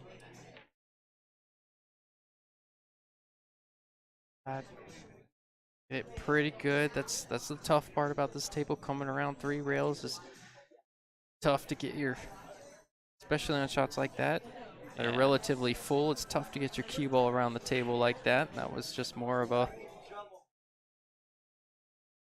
Yeah, he avoided the 9, but he didn't get where he wanted on the 7. So he's forced to play a little safety here. Not forced to, he could cut the 7 in, but smarter shot is just coming off, trying to completely hide him, but he didn't. This is an interesting situation. I think you can see the high side of the 7. Yeah. And you know what? I think he's feeling extra squirrely. He can actually try and make it. Yeah, I've seen him make these cut shots. And Kurt does not mind letting the cue ball loose. I'm sure you've seen a little bit from when you played him. But he's generally played contained, which is why I think he's made it this far. But I think he's sending it full Yep. send. Let's see where the 9 ball ends up. This might not be so bad. Not quite rewarded for what he was trying to do there. Yeah, this is one of my favorite touch shots here. You just cut a little bit of that 8 ball and just lay them both on the rail. It's kind of a risky game because if you don't get to the rail, ball in hand, you lose the game. But if you do it, it's just so sweet. Yeah, it's one of those ones. I mean, how many times did you get beat off of table roll doing that too, you know? Yeah, Obviously, but these like you tables are said, rolling well. These tables are rolling pretty well. If you So Yeah, this is one of those ones. If I've rolled a few in this prior in the set, I don't mind doing that touchy shot like you said. yeah, he's hitting with the low ball, so he's Oh doing no! stuff. He's doing stuff. Oh My my goodness. goodness. And the scratch. I think he was trying for that 8-9 combination bank. He just gave it to him there. Yeah, well, I don't mind giving it to him as well as Jason plays, but you know, coming down to it, big $2,000 check over there. You'd maybe like to see him play it out, wouldn't you? I don't know. I mean, sometimes just want to get on with the next rack and just see what happens. I hate you so much, Nick. I'm just a contrarian, you know. I know. Yeah. I'm just kidding. It's been a good match. We appreciate you, Noah. Thank you, man. Thanks for the kind words, bro. It's nice to have a champion in the booth.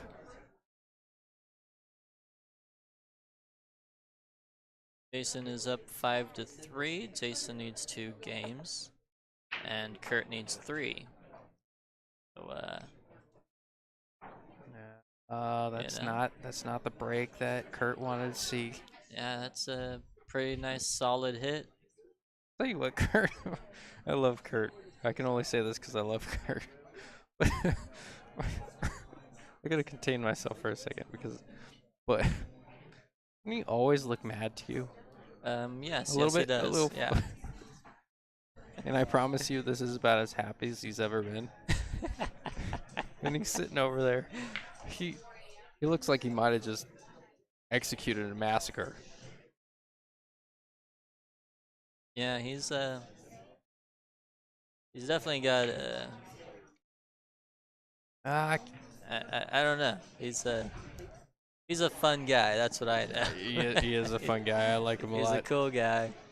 Hey, kid. Always nice to me. This Rio Rancho. We're in Albuquerque. I should have just put Albuquerque, but Rio Rancho. Rio Rancho, I'm sure, is just like a sub city out of Albuquerque. I'm not sure. That's just what it said on Google. Yeah, I'm sure it's something like that. Like you call everything separate things in Phoenix, but it's all kind of Phoenix, you know. Not quite what do you want. You almost look like. He's got enough to just follow forward and get on the 9 ball here.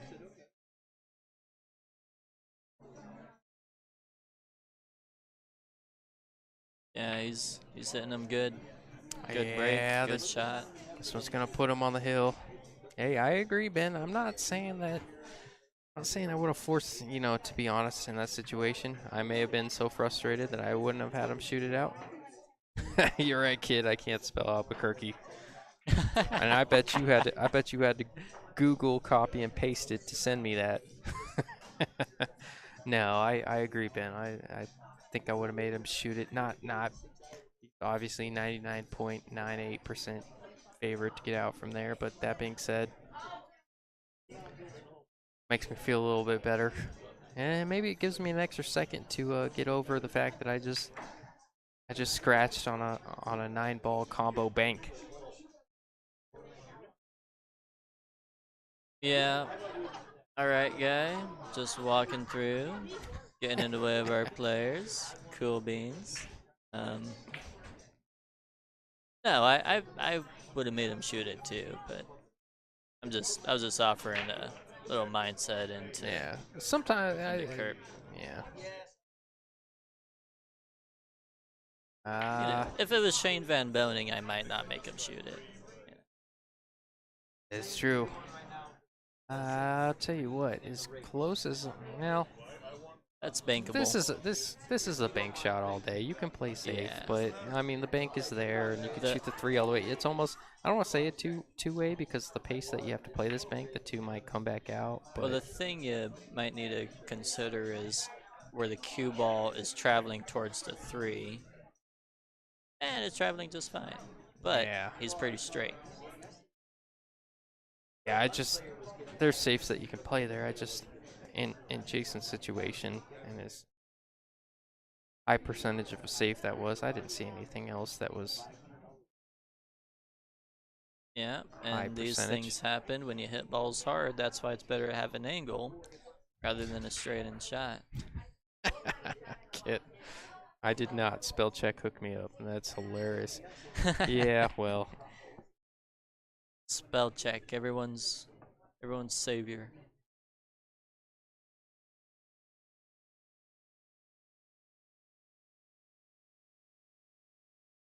Becky's got a shot in the corner. Kind of lifted up on it, so he probably a little bit higher on the cue ball than he intended. Ball's in.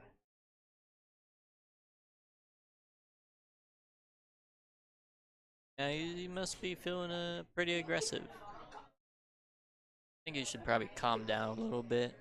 You Yeah, know, it's part of his game too. I've seen a little bit. I'm sorry to cut you off, but it's part of his game a little bit where he leans on the aggressive side, and I think that is to his strength. He's a good ball pocketer. He doesn't mind banking balls in. He doesn't mind pocketing balls of pace. yeah, I see that.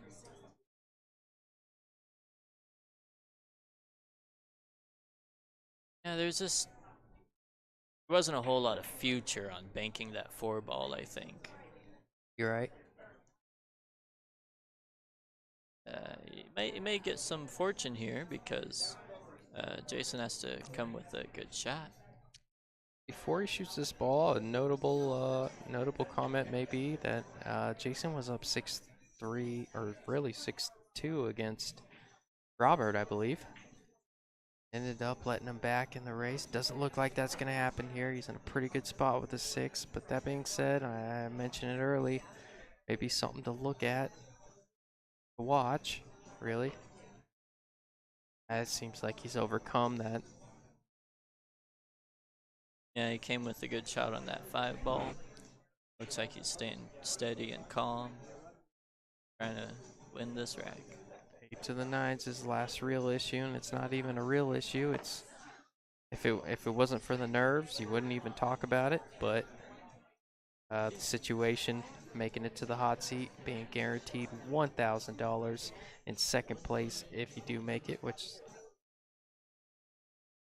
You can see him breathing out here, taking his time, making sure he's ready to shoot. Lift it up a oh little no, bit. he didn't. I said it, man. I just said he was up 6.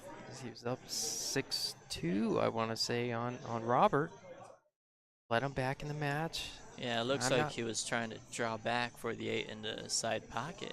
Yeah, I'm not saying that's so much of letting him back in there. I'm just saying it was something to watch. It's giving him this game because he's frustrated, probably. I think that was another faulty decision when it came to the last game, like getting on that 5 ball against Robert. It cost him that game because he wanted to get perfect. Yep. Mildly different situation here. That's going to bring Kurt up to 4. A mildly different situation than when you saw when Jason and Robert were playing. Kurt only has to go to 6. So if he does get this game while he's breaking, I believe he's on 4, correct? They just haven't updated the score. Yeah. Okay, so it is 6-4. It's a slightly different situation. If he wins one more, this is Hill Hill. This is for all the marbles. And if he does make it Hill Hill, Kurt will be breaking. That's the only. Yeah. I don't think anybody updated the score there. Go break his leg.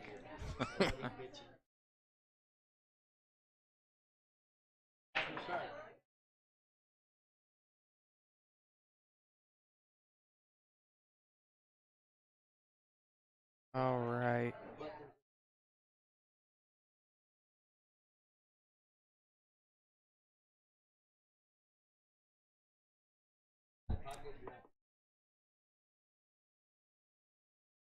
Looks like he just adjusted right now. Yep. All right. Well, let's look at the rack here. He's got the 1. Yeah, you can just You got float an the angle on 1 the in. 2. Looks like the 2 passes the 6, correct? Mm-hmm. He's a little bit over the 3 ball shooting to 1. So it's not super easy. Maybe he's not over 3. He wants to stroke it in though. I don't like to. That's fine. Yeah, from what we've seen, he generally likes to play the cue ball with a pretty confident pace. Yeah. I hit this with some inside English.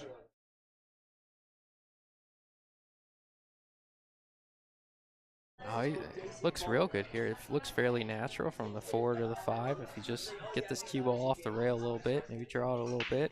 Yeah, I tend to avoid drawing it too much because you always want to stay on the top side if you're not straight in. Yep. Just like that. That's perfect. Yeah, with where the 5 sits. Well, it really doesn't matter. These pockets play so big. You could cheat it any which way. The only question seems to be how he wants to get on the 7 ball, and he left himself pretty straight here. Yeah, that's pretty So it's a interesting. little more work than he really wants to do. Wonder if he's going in the side with it. If he was, he's not anymore. No, that wasn't any part of his intention there. I think he was trying to draw it to take it in the other corner that he's about to take right now. I think it's in the corner. Yeah, it looks pretty straight from here. Yeah. This looks like a break and run. Well, not anymore. Oh, no, Kurt did not. As much as Jason is relieved to get back to the table, he doesn't want to win like that. He wants to beat you because he beat you. A little short, but he made this one for his Hill game last time, so. Yeah. Drilled it. Well, congratulations, Jason. Moving on to the hot seat. Kurt's got another good win. Got the semifinals coming up next. I believe that's going to be Robert Moreno and Kurt Siebels. Kurt's got some work to do. We're gonna take a couple minutes to get set up, adjust the text and all this good stuff, and we'll be right back. See you guys in a couple of minutes.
Alrighty. We are Oh. back. All right, back in the action, Nick. Rob Moreno won the lag. He's about to break.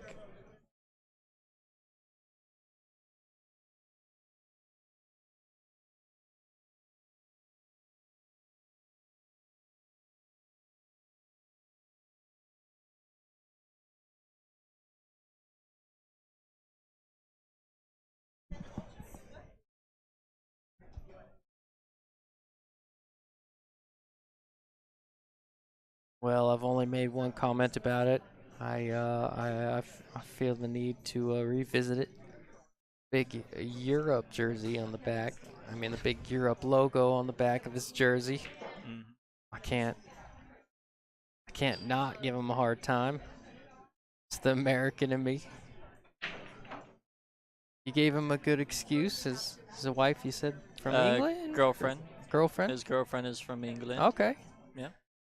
It's excusable. But that being said, uh,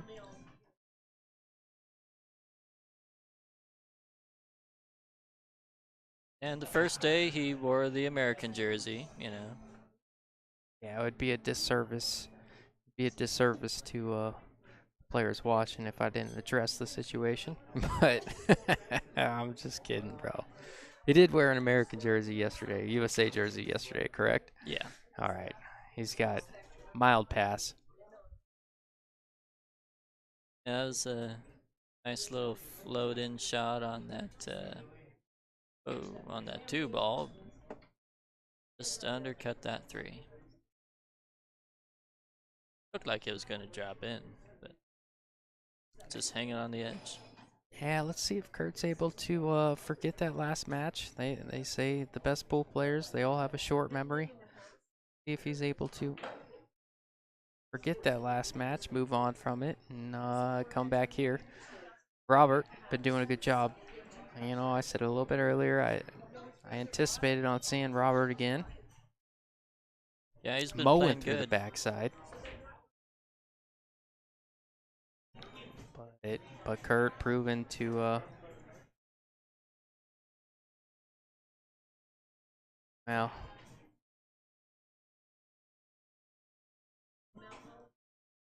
Kurt's really trying to show him that he belongs here, which he does. Yeah, this looks like a good start for that.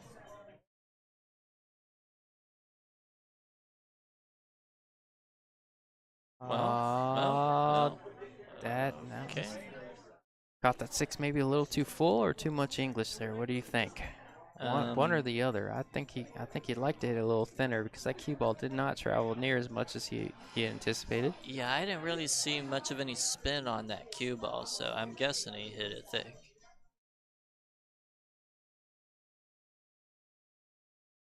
Good recovery there. Yeah. Very standard shot for 9-ball players that have been playing the game a little while here. Even if you're a little above it, this is a shot we've all hit a ton, especially playing with template racks. Oh, watch out, cue ball. It won't go. All right. Though he stared at it a little bit.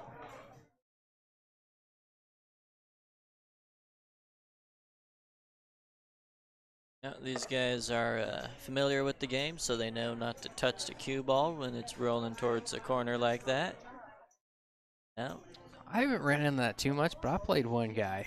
I mean, it was like when he would rifle every 9 in, and as soon as it would, and it was never a scratch, but whenever it came off that second rail, he just grabbed the cue ball. I'm like, hey man, what are you doing, brother? yeah, you're not really supposed to touch that ball until it stops moving. You know, if it's just going toward a side rail or something, that's one thing, but you know, just as a general rule. That was a pretty solid break. He just got a bit too much on that right side, and the cue ball flowed over into that corner or in the side pocket. Yeah, I think when you're playing the, correct me if I'm wrong or what you feel about it, but I think when you're playing the cue ball at that pace, you're really allowing the opportunity to lose it in one of those side pockets. You know, if you play it at a bit more of a, you don't have to make 3 balls on the break to run out. You really wanna make 1 or 2 and establish your run. You really didn't. Oh, to me, you really don't have to really overamp that break. You know the wing ball's going. You just like to continue your run. You allow the opportunity to bring that side pocket in play when you really kind of play that pace. What do you think? Well, Kurt in general likes to hit the break hard, right? He does.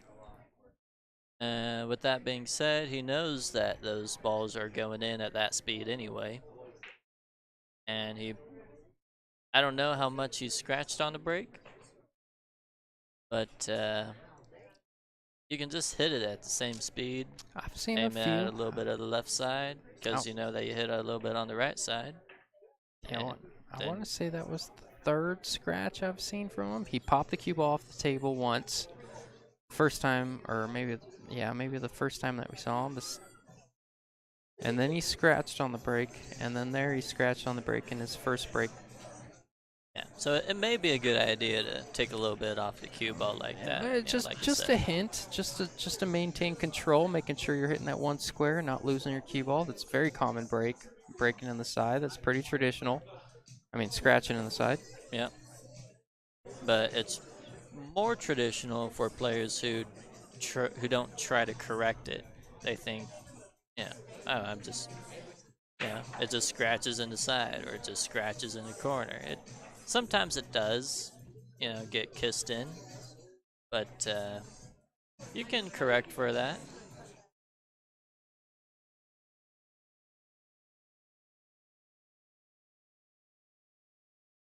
But he hit it pretty solid.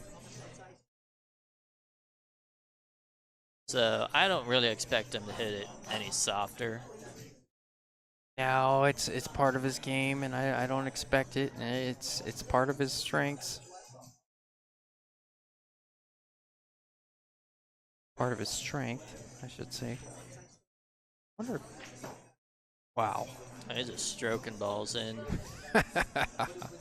Gosh, He was how come it didn't go perfectly straight in? somebody better go check on that pocket.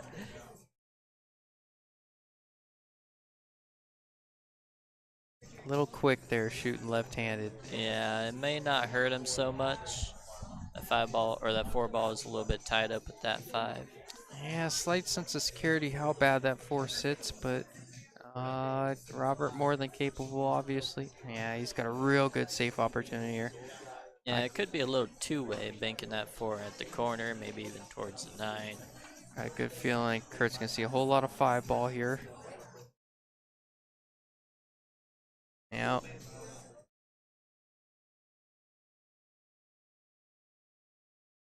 And Kurt's shooting real fast right now. Very quick, and I think he got away with that one. Yeah, it looks like he did. Much quicker than he shot last set. Maybe more often than not, I found that usually yields to be a bit of frustration. Yeah. But he is a generally he's a bit quicker as a player, but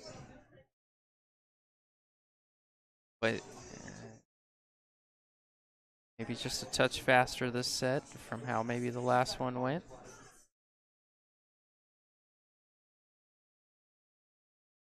I'm slightly on the wrong side of 5 here, so he probably won't be shooting that 6 in the side pocket. So he'll just have to take the 6 in the corner. He's putting spin on it. He might just be shooting the 6 in the side anyway. Yeah, okay. Yep.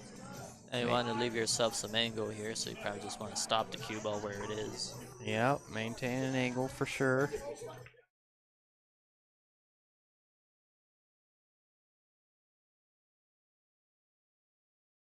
You can get almost anywhere on this 8 ball as long as you don't go in the side pocket. Yeah, I like a similar shot here coming to the other side for the 9. Yeah. A touch short, but that's okay.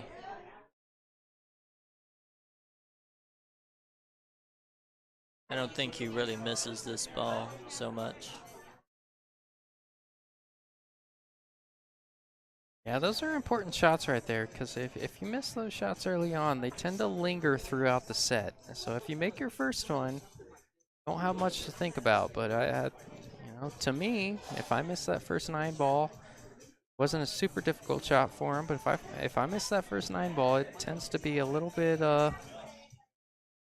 tends to linger a little bit. You don't forget it when you're shooting your second and third 9 ball if it comes up a little tough. Yeah, that's true. That's very true. It needs to Putting the put 8 ball in the middle. Let's see what he does. yeah, put on focused.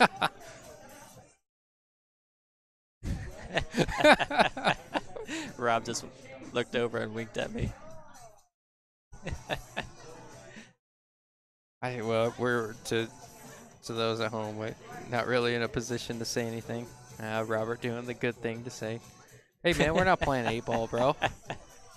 This ain't APA."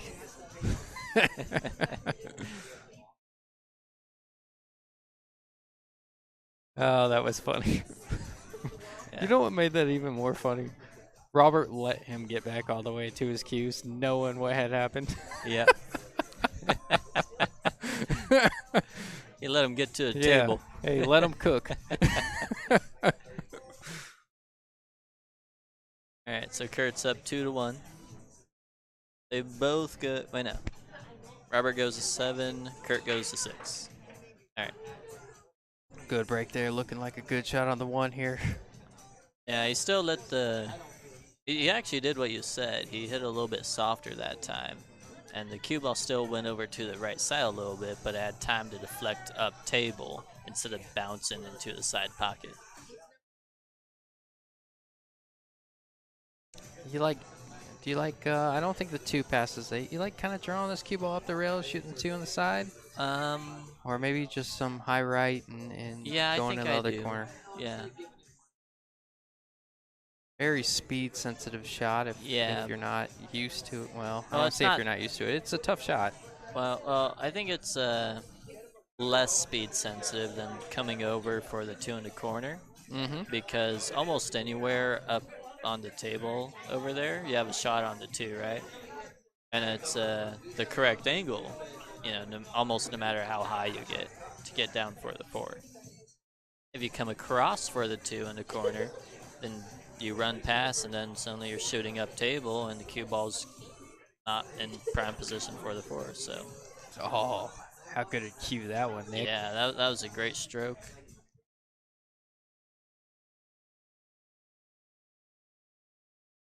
Like, he'll just put low right on this and drag that 5 ball in and try to drag the cue ball over just past the 8. Yeah, there's really, if you get on the 6, it's really not a bad angle you can get on the 6. I guess that's probably about as bad as you could get. Just fine. Whoa. Oh. Yeah, see, he's a little bit quick, stroking things a little bit quick.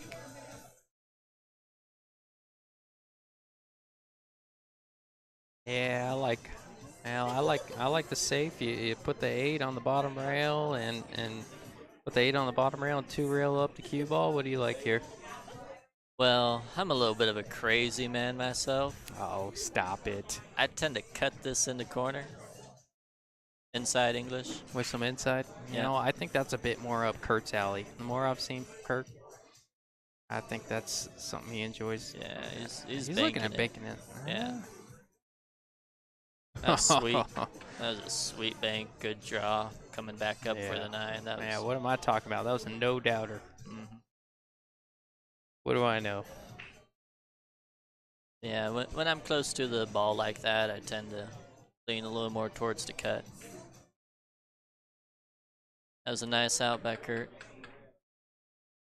Bringing the score to 3-1. Kurt needs 3 more games. Yep, Kurt going to 6, Robert going to 7. And on a mission.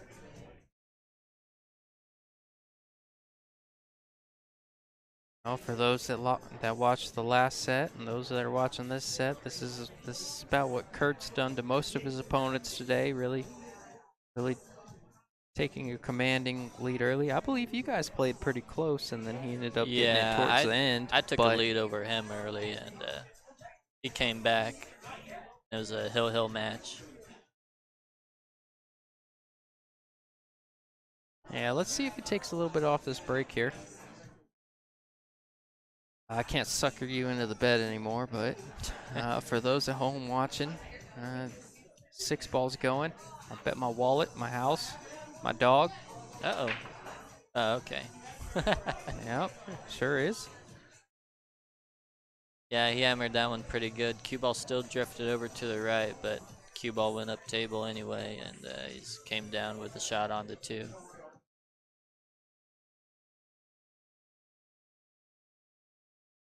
I'd probably consider coming around the back side of the 8, round the 9, with spin to come over on the right side of the 3, probably. Shooting the 3 all the way up. Yeah. Yep, I like that.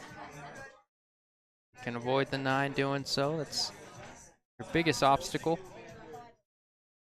Well, I came a little bit short. I was thinking a little more drag and spin. Yeah, me too. But he's got a bank shot, and we just saw him make a nice bank, so. God, he's down on this quick, isn't he? Yeah, he's banking that. 2 rails, maybe. Yeah, Oh, 2 never rails a went doubt. in. I didn't doubt it. Did you doubt it, Nick? No, not really. That's going to be brutal for Robert over there. I kind of punched that one in a little bit. He was a little uncomfortable.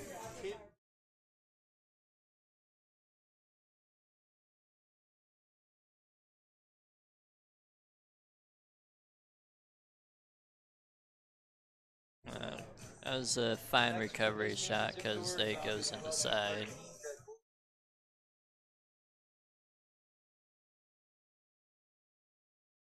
Good cue ball to just drift above the 9. That was a good shot. Wow, Kurt going up 4-1 on Robert. Yep, all of a sudden it's it's becoming an uphill battle for Rob.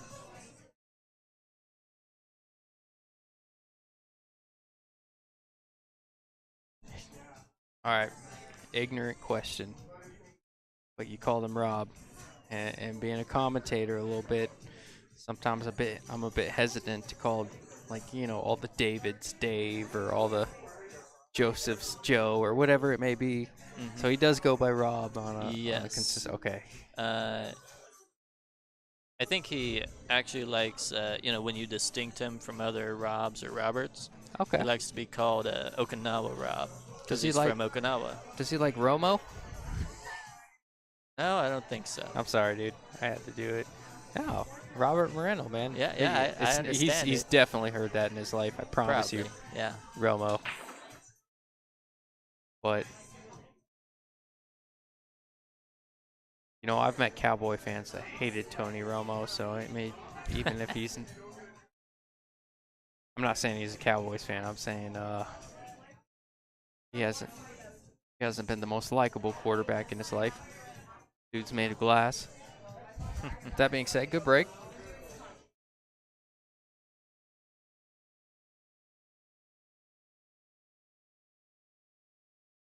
Yeah, that's where he had his pool hall in Okinawa.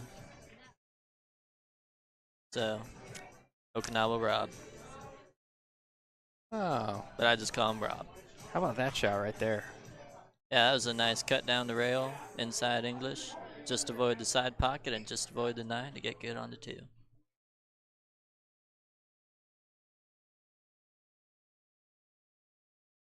Yeah, somebody's got to remind this Kurt guy that he's human. I don't know who's doing it yet.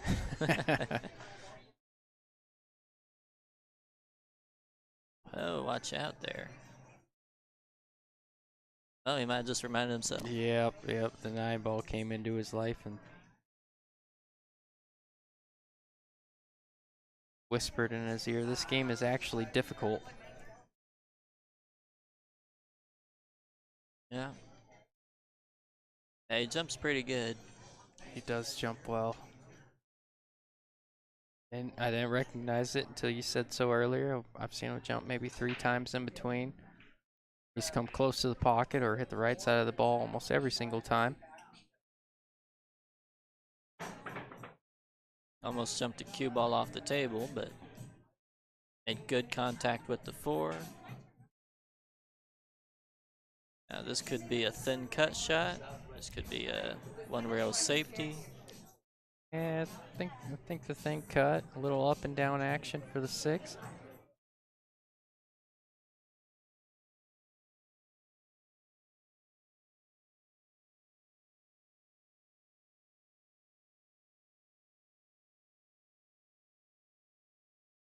Yeah, Rob might have expected the pocket to accept that 4 ball a little bit better.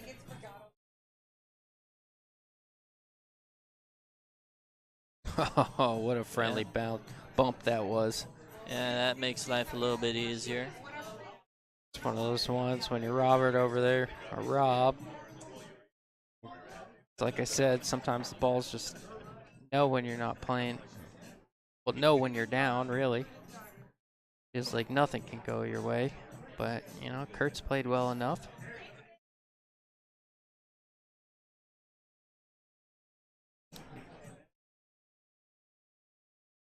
He's playing at such a pace he can't even chalk it quick enough.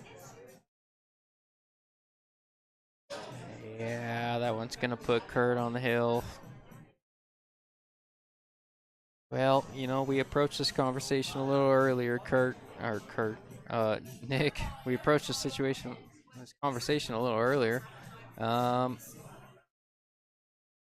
like to readdress it, I guess, in a slightly different sense. So obviously, you said it doesn't bother you when you're down a little bit, but if you're in Rob's shoes right here, what's your mentality? I bring this up a lot, but what's your mentality coming in this set? You're down 1-5. He's on the hill. He's playing well.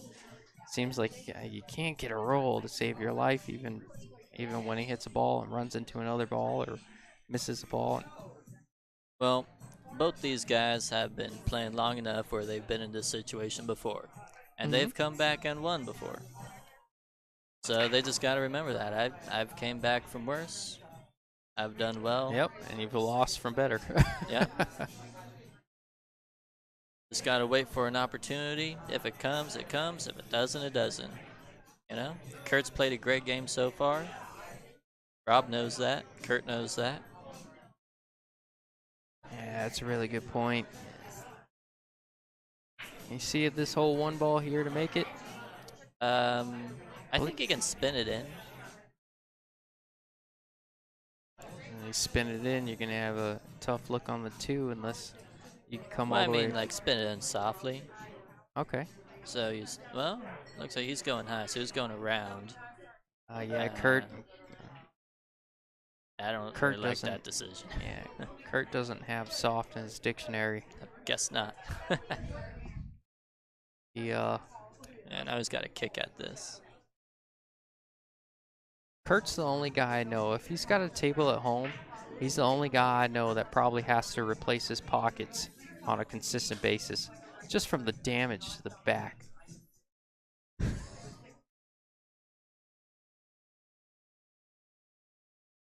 No, I enjoy watching him. He's one of the more enjoyable guys to watch. He plays confidently, plays at a pace. It's always good for viewership when you have a bit more pace of play too. I find it's easier to watch. It's easier to watch Josh Filler, Jason Chaw, those guys versus maybe Eklund Kachi and maybe like a Ralph Suke, one of those guys that are a bit more deliberate. Yeah. Well, Rob didn't want to do that. By that, I mean open up the 3 ball. If it didn't go in the side before, it certainly does now. It absolutely does now.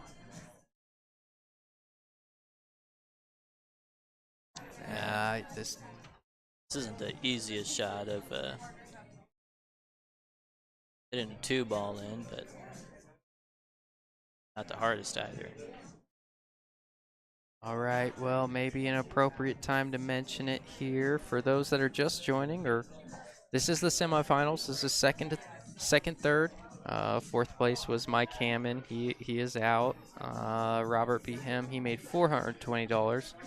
Third place, which would be the loser of this match, makes $630. If you make it to the finals, you're guaranteed $1,000. And then, of course, I say it a lot, but everybody chasing that big $2,090. The big check in the background. That's not something that Tim does by accident. He puts it there and lets the players see it kind of in their peripherals as they're shooting, knowing that it could be theirs. I love the strategy behind it. Most of these guys are want one hung up in their living room. It was a nice shot by Kurt. Jacked up to avoid the scratch That in the was an corner incredible pocket. shot. That might be a set winning shot. Very well could be.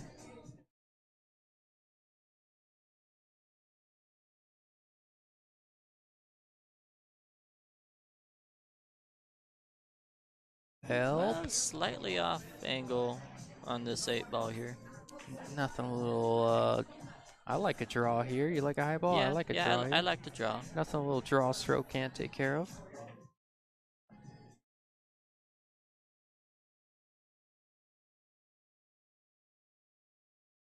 Help. Could be it. Well, Nick. Well done by Kurt. I know Rob's your road dog. We got the finals coming up. I'm not sure. Do you think you gotta sneak out of here with obviously it's gotta be a little frustrating for Rob.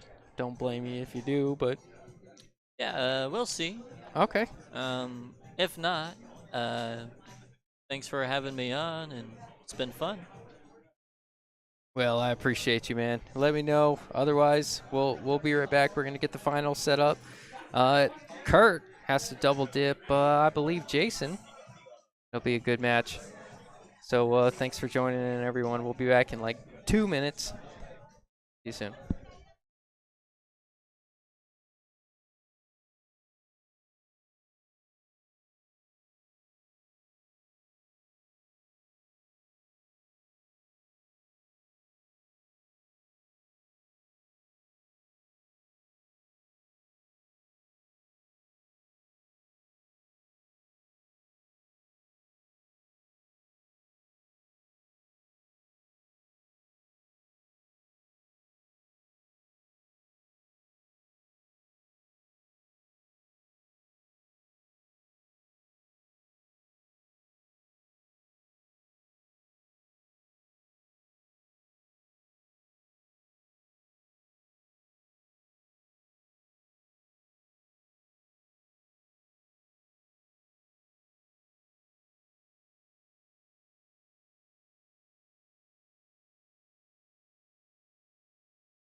All right.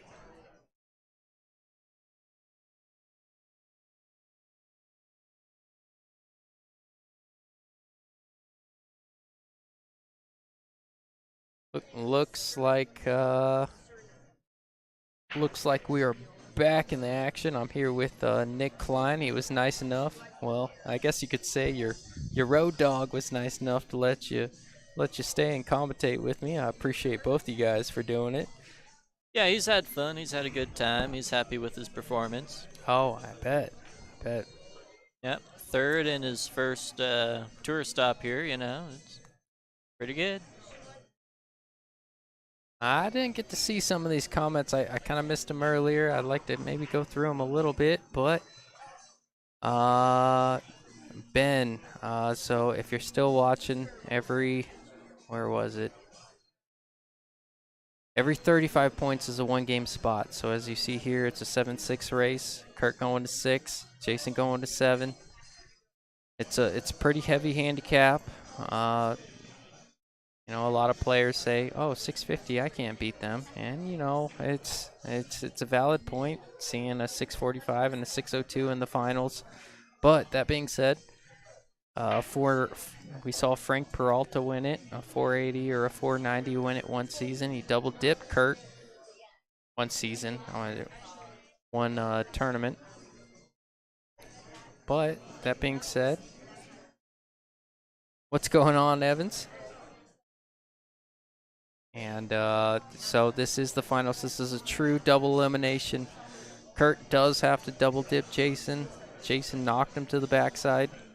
It'll be fun to watch. So we'll get to it. Looks like Jason ran into a ball. Doesn't have a great look at the 4 here. You can take it from there, Nick. Yeah, well, he's probably just gonna one rail kick at this 4 ball, try to get that cue ball up table, and leave the 4 ball somewhere on that other top rail, bottom rail, whatever. The trouble with this is if he hits the top side of that 4, that cue ball's heading toward that side pocket. That's a good point. The side pocket plays huge if you hit it with pace and hit it at the Well, he top hit it side. full and almost made it. It's leaning. Whoa, whoa, but whoa. It's not Oh, in. that almost rolled off in the side. That Yeah. wasn't quite going there.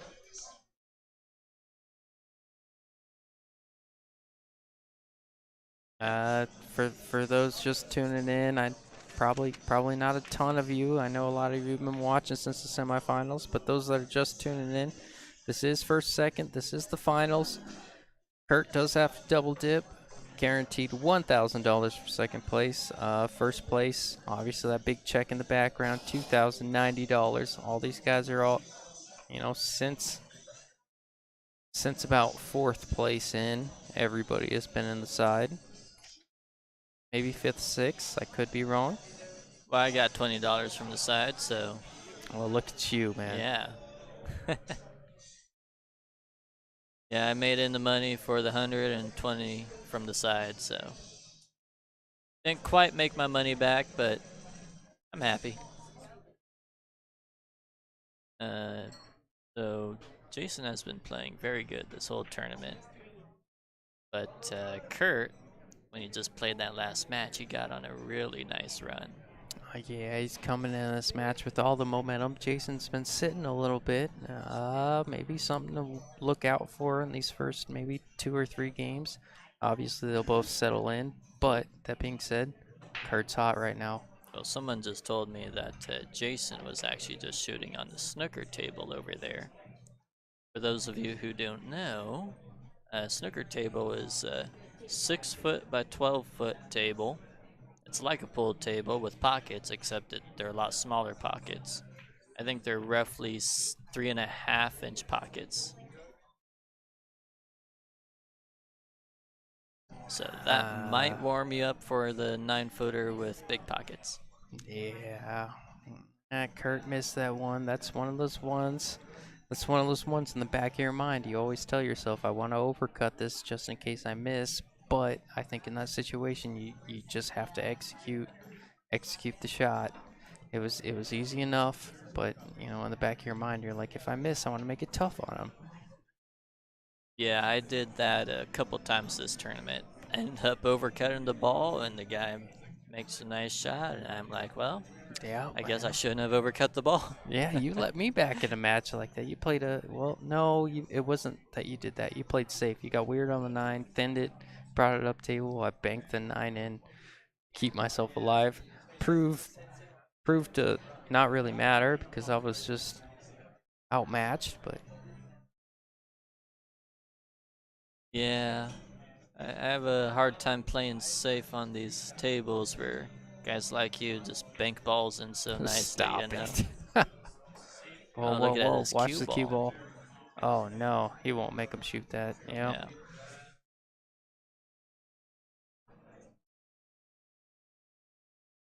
Yeah, well, I got to tell you, Kurt just beat up your road dog, Rob, Yep. which I just got through saying was finished third place, but I just got through thanking for allowing you to commentate with me, which is so awesome. I really appreciate you doing it. But that being said, Kurt just beat Rob like he owed him money or something. Yeah. Yeah.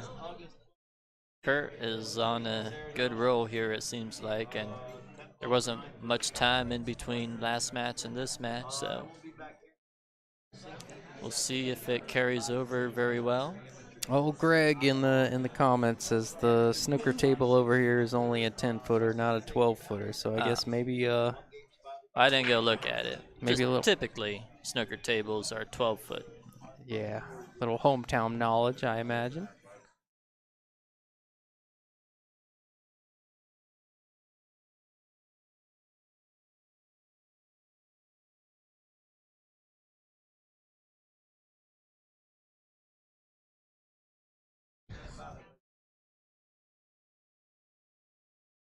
Tony, my man, I see you in the comments, but I'm gonna need you to speak a little bit more English. I'm not sure how to read.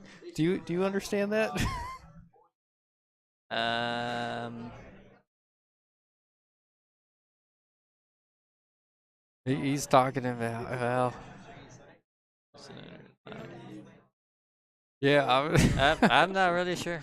I'm I gonna, gotta be honest. yeah, I'm gonna need you to speak a little bit more English there, brother. The inner game of Oh, tennis.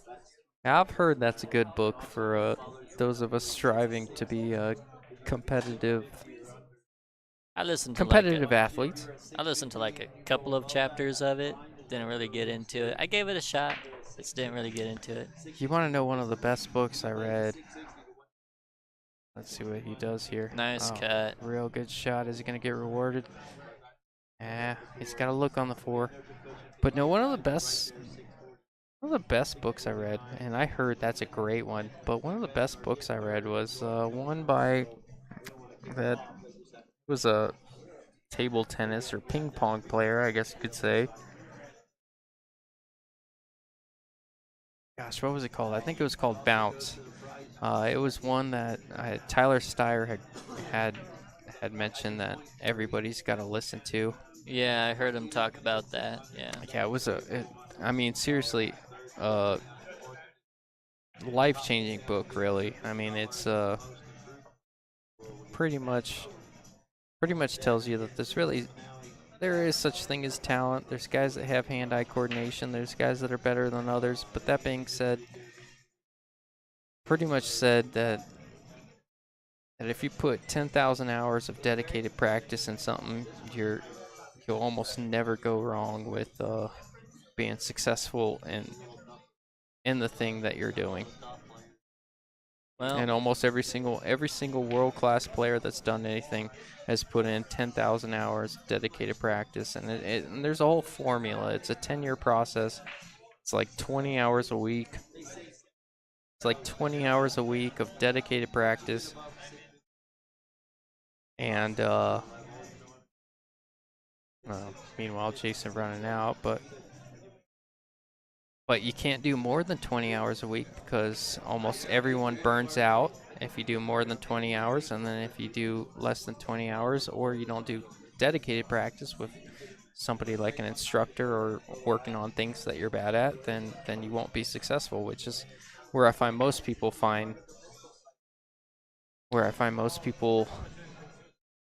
lack growth is they, I think there's a certain dopamine effect to seeing balls go in pockets. People like to shoot balls in pockets. They like they like to do things they're good at, but when it comes to the technical aspects of the game, like kicking and shooting those tough shots, it's not something people put a ton of emphasis on. And I think I want to get better at the game. It's obviously all speculation, and Well, I can tell you my stuff, but first I'll address that. That was a nice run out from Jason, making it it sure was. 1-1. Um, just check out the break here first. Hit that really solid. That was very nice. Still brought that cue ball to the side rail. That is 100% intentional. We had questioned a little bit earlier. 100% intentional what he's trying to do there. He's trying to come off that side rail and come back up table a little bit. Yeah, but he didn't cut that as much as some of his earlier breaks that were going up table. He hit a little more solid, and he does put a little bit of spin or a draw of something on the cue ball so it comes back up table. Yeah, we had mentioned a little bit before whether it was intentional or non-intentional. It's 100% intentional at this point. Yeah, he's doing very well with it. I expect him to try to hit the racks exactly the same as that because he got good on that one.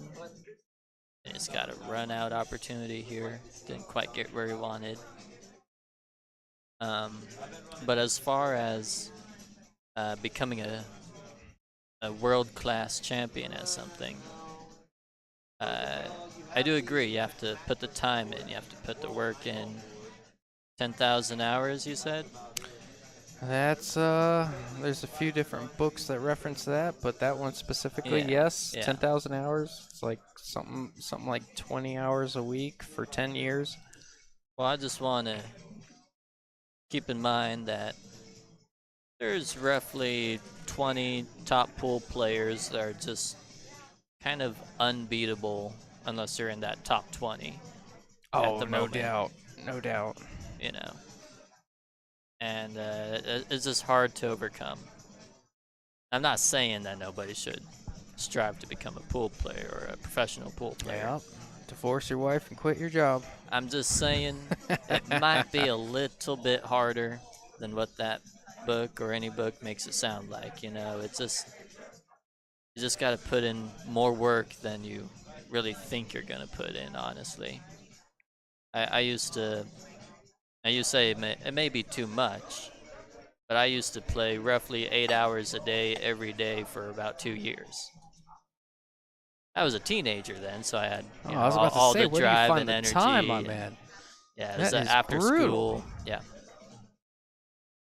but that's what I did, and it did a lot. Don't get me wrong, but it didn't just prepare me for all the tournaments and everything. I realized that I still have to put in much more time and much more energy. I'm not playing 8 hours a day right now, or anything like that, and I'm better than I was back then. Of course, I've had 10 years or whatever to play, but Okay, well, here's a follow-up. Well, let's see how he hits this. And then leave it the worst in the world.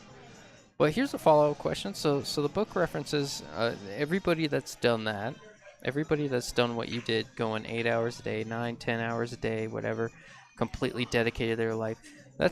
It seems like it's an unsustainable amount of effort towards something, or at least consistent effort towards something to maintain over 10 years. Like obviously you had a phase where you were doing 8 hours a day.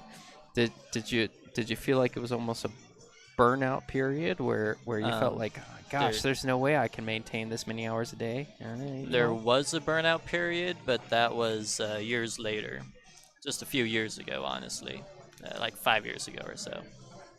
Yeah, And that's because I never took a break, And I think that's more so what I'm referring to is yeah, but I'm just saying, as hard as I worked on that, I understand that there's more work to be done.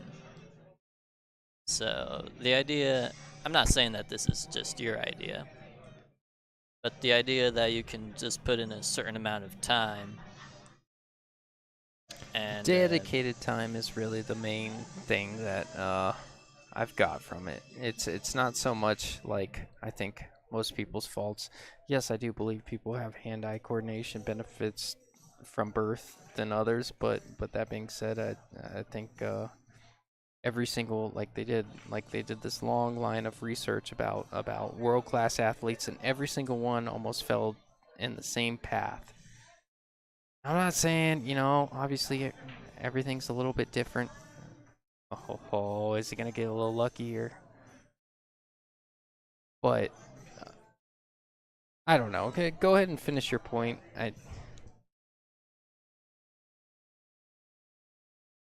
um sorry, Kurt was just asking the score. Anyway, so I guess my point was reading the books are great, uh, maybe, but they're not gonna just make you better at things. They might give you some inspiration, which is really the big part of it, right? Yeah, for me personally, it gave me the confidence to believe I could do it. And I know how to accomplish it. It's just putting that into fruition, I guess. But Yeah. but that is true. I mean, it's what do they call it? Like, well, I don't know. It's probably not appropriate, but but go ahead. What's your Wow, what a shot there. Yeah. Um, so the motivation is, of course, a big factor. Yeah, what motivates you to do it. And if you're already motivated, I say you probably don't really need to read those books. Oh, If you already absolutely. have the inspiration and the passion, probably don't need to read those books. You just need to put the time in and put the honest effort in. Be honest with yourself on what you're doing wrong, and recording yourself always helps, of course, too. Um, just keep challenging yourself. But if you feel like you're lacking a little bit of, some kind of mental aspect or inspiration, then those books work pretty well, honestly. Yeah, I guess I'm more so referring to. We'll get off of it in a minute, but I'm more so referring to there's sports psychologists and there's this and then there's that, but reading some of that, they really bring a lot into perspective when you get nervous. There's some readings out there that teach you to calm your nerves and in the worst case scenario. But anyways, Kurt took a 2-1 lead. He's Yeah. going to 6. Jason going to 7. Kurt's does have to double dip him. Yeah, he hit this one a little bit softer than his other breaks. So I guess that one ball didn't come down quite as far because of that. He's a pretty aggressive shot, so he might be banking at this anyway. Yeah, Which you're 100% is right. in. He might hook himself. Yeah, he did. Tony, no, I have not read the book. I've always wanted to. Mark Nelson offered to lend it to me, and I said I'd love to read it. I just haven't gotten it from him yet. George, yes, Kurt has worked his way back to the finals after losing to Jason and getting knocked to the backside.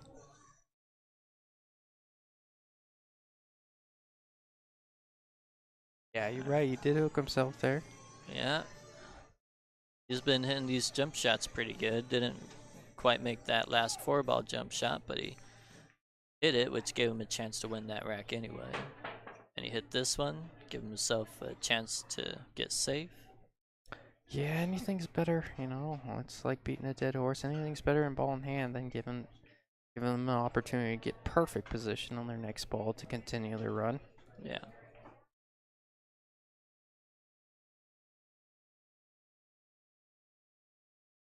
Yeah, I thought that was a little bit of a questionable decision there. I would have just gone forward to shoot the 3 in the corner. Then you're relatively straight on the 4. But, It worked out. yeah, you can probably just tap this in. And Oh my have God, a shot on the George. 4.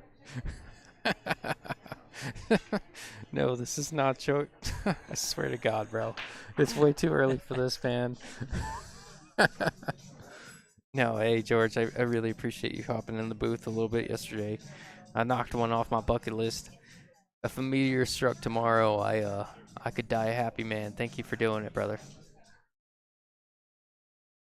Is that just an inside joke where people say, "Is this Joey Ryan?" Oh man, I know I or, know I know you haven't done it with me before. That's a constant. It's a constant joke that I sound like Joey Ryan. okay. I was like, I You, don't sound like Joey Ryan, you know what's right? kind I wonder if Joey Ryan has heard that there's a guy in Arizona that commentates amateur pool that sounds like him. I imagine there's been enough comments. I'm sure he's heard it a little bit. That's pretty funny.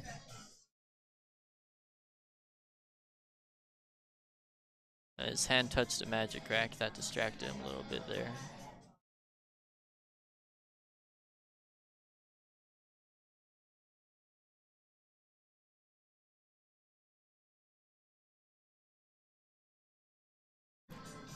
I would Looks. typically have this magic rack move by now, but Yeah, the nine's sitting on the magic rack. You'd have to get someone to do it. Otherwise, I think he would have. yeah, well, I think it's worth it, you know.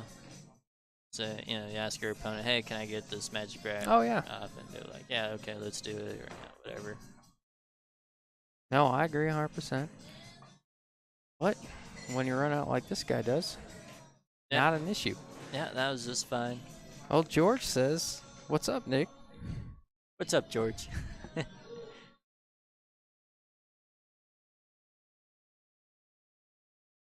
All right, 2-2. Jason going to 7. Kurt going to 6. Good answer back there from Jason. Yeah, another good match.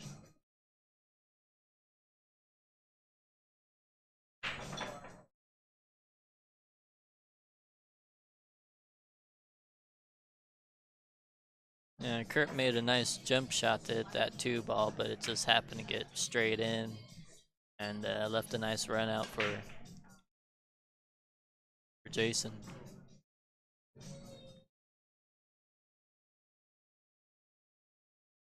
Maybe a safety opportunity here. Yeah, I anticipate so. I think Kurt's going to see a whole lot of that 6. Looks like he's gearing up to stroke it a little bit. Yeah, little punch forward stroke there. One Yeah. might leak out if it passes the 3. Yeah, well, he needed to stun the cue ball forward because he can't just. Well, he may have just been able to roll the cue ball on the 6, but that Yeah, would have you're left right. the 1 ball a lot closer to that side, Yep. making it easier to hit. So stunning the cue ball towards the 6 brings the 1 ball up table, making it harder.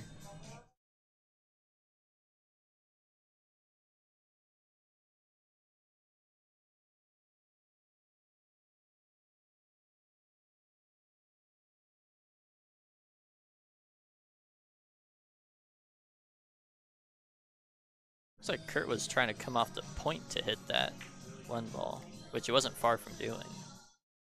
It's a Yeah, I nice, think so. It looked creative. like he played quite a bit of left, so maybe he tried to cheat it there. Which Yeah. I don't know that was there. I think you're right though. A little bit straight on this. Now, we saw him hit a nice draw stroke to get back for a ball earlier today. Yeah, I've seen enough of Jason. He does have the stroke for this if he wants to draw it. It's asking for kind of a lot, but okay. It looks like there's a little angle, so he wants to go high on the ball and roll it upwards.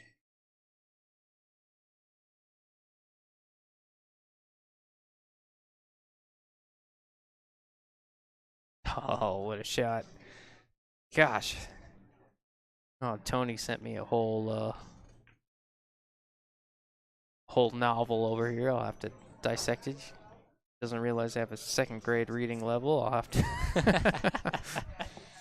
I'll tell you what. I'll read it right when I get back. I'm going to dip into that Bush Light keg that they have back behind the bar. And I will be right back. Alright, well, I'm still here, and Jason's just shooting really well.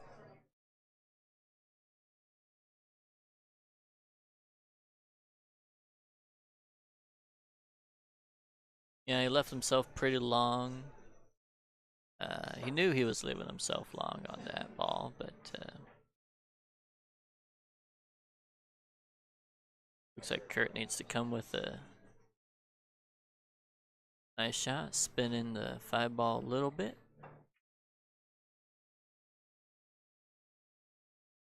Doesn't usually hit balls very soft, so see how it goes. Yeah, I probably would have opened up that pocket a little bit more if he hit it soft, but yeah, he left it tough. I think the bank is kind of a two-way shot here. Probably hit it with a little bit of outside spin, in this case left-hand English, and put the cue ball up table.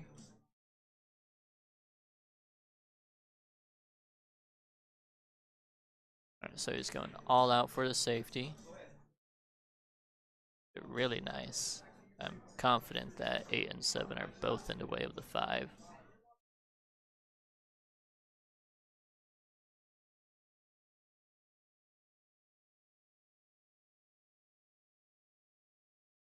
Well, I'm fairly confident. Let's see what Kurt thinks about it.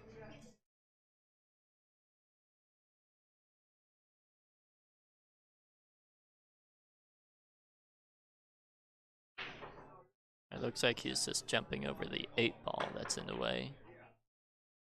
Did it nice.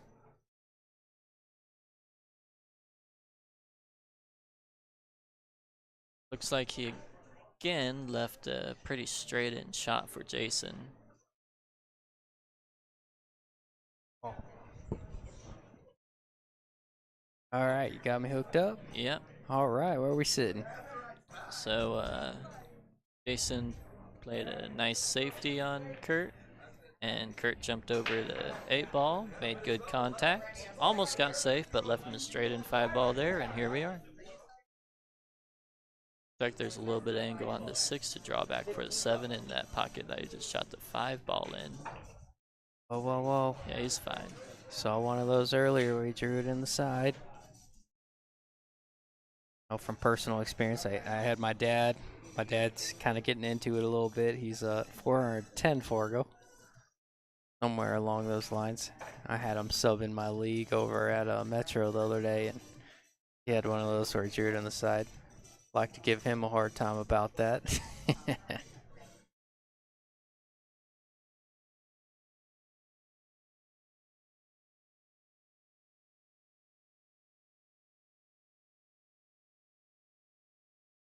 Meanwhile, Another Jason. very nice game from Jason here. Yeah, looks like he almost filled up that pocket where he shot the 9. Yeah, there's probably like 6 balls in there. All right, let's go ahead and read through these comments real quick.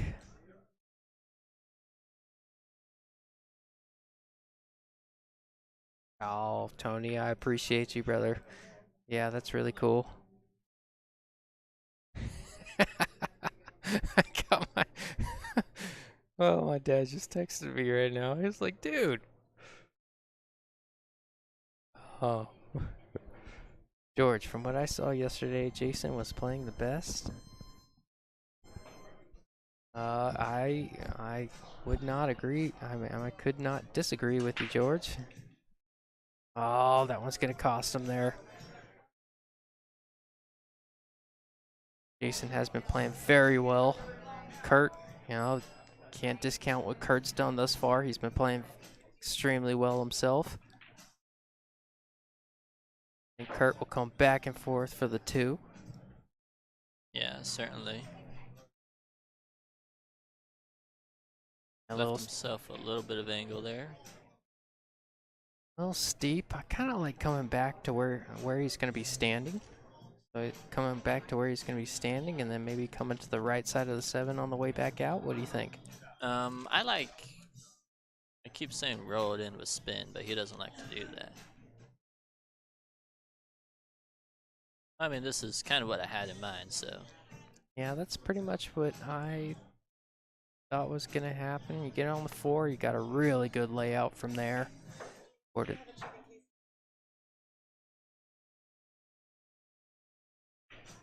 Punch that in a little bit hard, but still has a good shot on the 4. Needs to come around and avoid the 8-9 to get on the 7. Hit the 9, but still has a shot on the 7. Not so bad there. I like to get my shots where I can in, Dad.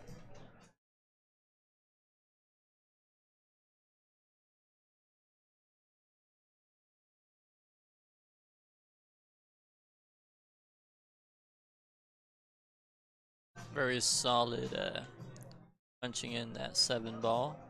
Yeah, a little bit slightly uncomfortable with the distance here. As good as you've been shooting, shouldn't be a problem, but Yeah, I think there's a fairly comfortable shot for him. Well, maybe not. Kind of jumped up on it. Yep, sure did. Jason, a similar shot here to really punch in and round for the 9, whether that's with draw or with center high or center spin.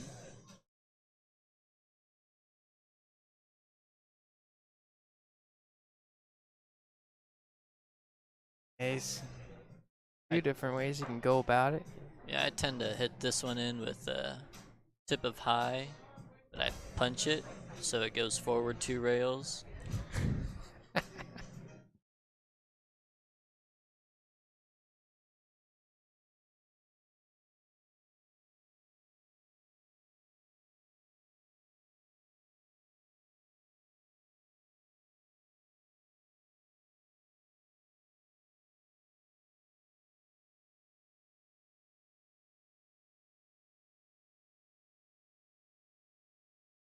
Looks like he's cutting it to. Went Playing with the safe. safe. Oh, is he gonna get there? That's well done.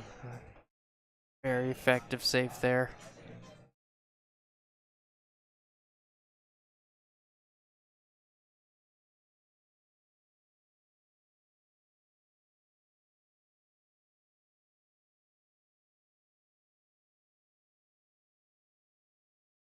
Even though he left it a little bit, you can't be too disappointed with that kick shot. It could have ended a lot worse than that. What do you think, Nick? Yeah, it looks like he went all out to try to make that 8 ball. I might have thought about trying to lock that cue ball up on the 9 ball, but you know, it seems to have worked out just fine. Oh, looks like we got a good match here if Kurt makes this 8. Just like to keep that side pocket out of your life. Yeah. If you play any kind of right. He likes to put low on the ball, so. A little bit too far. He's going to have to come with a good shot on this 9. Yeah. Looks like if you cut in that corner, the cue ball's going wide of the side pocket. So he doesn't really need to worry about that. Yep. Bringing it to 3-3. Like I said before, for those that are just joining, both these guys chasing that big $2,090 check.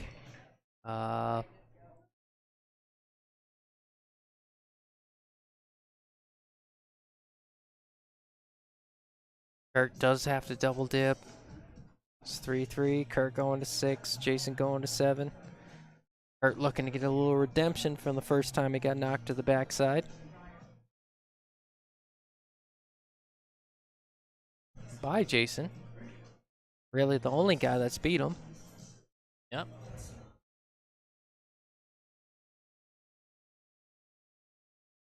Kurt's been playing pretty good.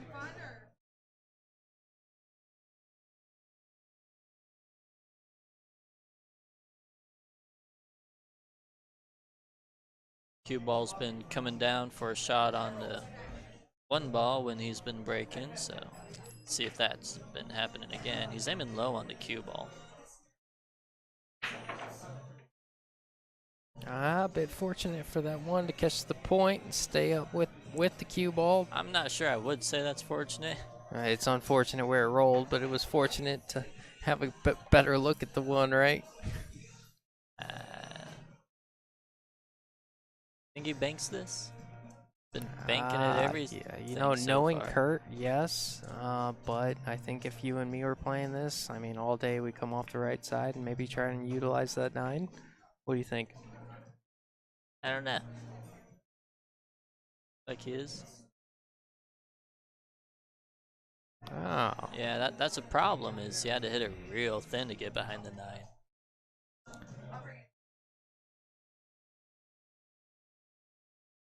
This might bank into side. It's hard to say. It's frozen on the rail. Might be a little tougher, but I I think think it's he's still got enough available. cut to do so.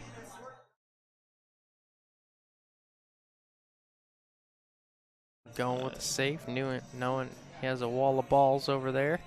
Yeah, But he don't think left he that got there. window.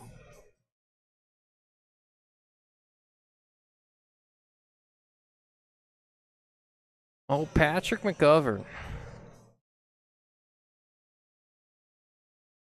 Got some Kurt fans in the comments.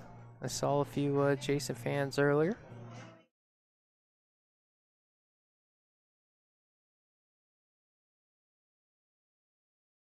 Oh, say it ain't so. Oh, I guess we'll see a jump shot from Jason here, probably. Maybe not. I'd expect him to jump it in, but I don't see a whole lot of good coming from this kick shot, honestly. Unless the cue ball ends up hiding behind the 7 or something. Yeah, he might look at this for a minute and go for his jump cue. Depends. I think he's kind of looking at what you're looking at. There's a good chance that he leaves the 1 available if he kicks at it. May choose to go with the jump cue. Not that the jump cue's much better, but it's an easier hit. Yep, that's what it looks like he's going to. Yeah, but the jump cue has kind of options to shoot in the corner or the side. Yeah, you can really hit any side of the 1 you want, I think. And it probably won't hop off the table. It just has to get above the 9.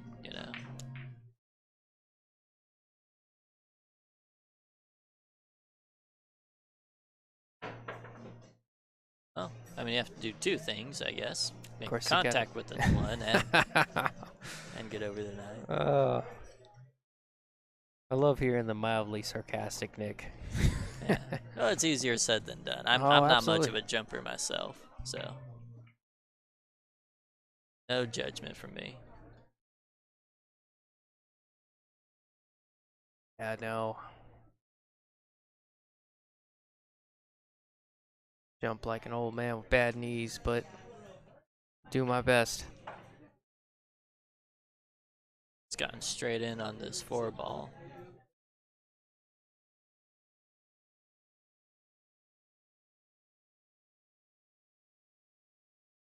Something. Oh. Tim's messing with the. Okay. I was confused there for a second with the score. Like an angle on the 6. Straight shot allowed him to create that angle. What's going on, Roy? And Patrick.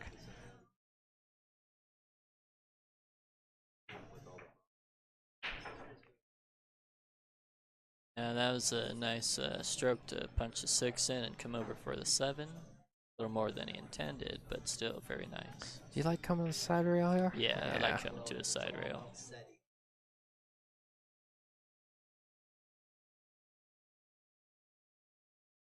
Nice out from Kurt. Well, shoot.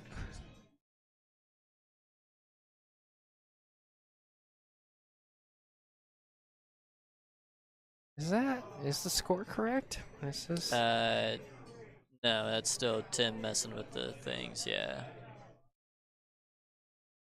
Alright. Tim, what are you doing over there, bro? Here we Oh, are. he's This pretty should be the engaged in the correct conversation. I was score about here. to say there is. I swear it was. Well, gosh. So, I gotta get back with Tim.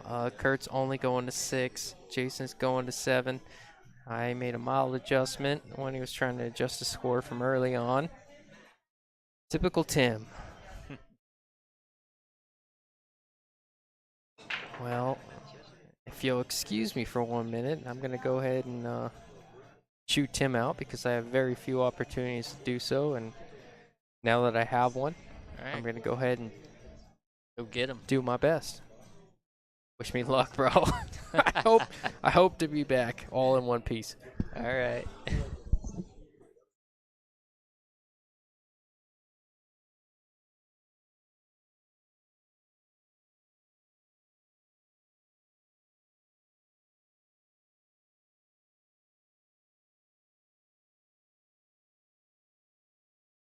So that was a nice break from Kurt there. He got about all the balls from up table to down table. And he might have left a little bit of the 3 ball. I'm not sure if it was enough to make it in the side pocket.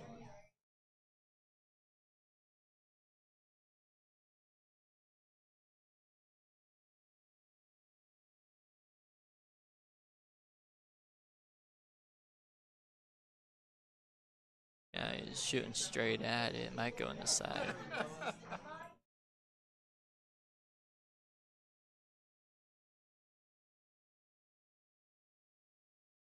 All right. We got me. He Yeah. got yeah, me you're mic'd good. up. Yeah. Yeah, So- Tim's making an excuse, blaming digital pool for why it's 7-7. No, it is a 6-7 race. Yes, you are correct, Isaac. Patrick saying 2 sets, forecasting a second set. Pretty bold, Cotton.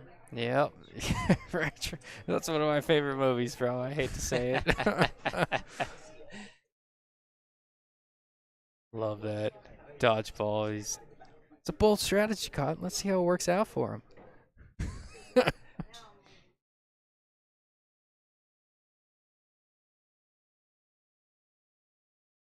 It's a nice way of cheating the pocket, coming 2 rails up for that 5 ball. Yeah, that angle wasn't there. He did force that angle to create a way to get on the 5.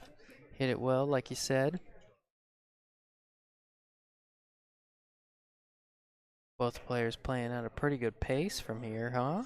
Yeah, Yeah. Kurt's looking real comfortable right now. I mean, this is pretty typical from what I've seen from Kurt.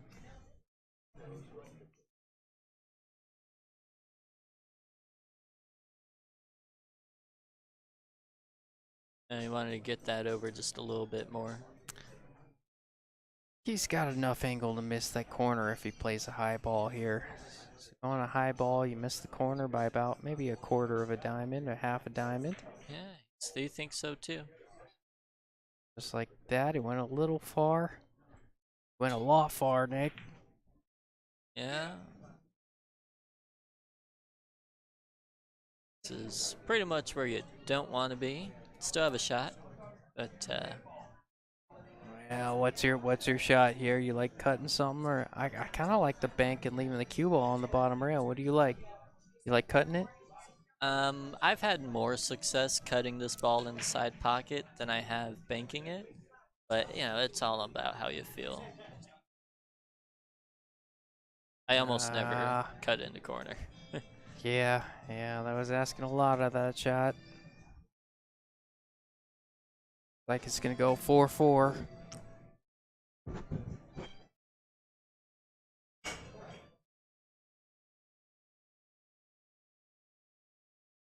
Yeah, one positional error can cost you the game, and it shows right there. He had a pretty good, I probably chalk that off to he put so much emphasis into making that tough cut on the 8 that maybe I think when you put so much emphasis into making a ball, sometimes you lose track of the pace of your cue ball. I imagine that's a little bit of what happened there. Yeah. Yeah, I think you're exactly right on that, but I don't fault him on that at all. You got to make sure to make that ball and stay at the table. Yeah. Even if you leave yourself a tough shot on the 9 like you did. Very true. And more often than not, yeah, you don't get on the 50-yard line. Maybe you come a little. I obviously like staying a little bit on the high side of those balls, so you guarantee a good look. But more often than not, if you hit that shot, you don't get as ugly as he did. Right. Yeah, sometimes you just gotta take your chance on where the cue ball ends up, and when the 9 ball is the last ball on the table, you expect to have a half decent shot.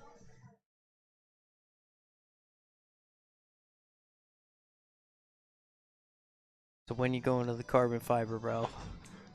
When they pay me, Oh man. Oh, it's like that. yeah, it's like that. I can play with probably just about anything. I wish. It's- My cues are basically firewood.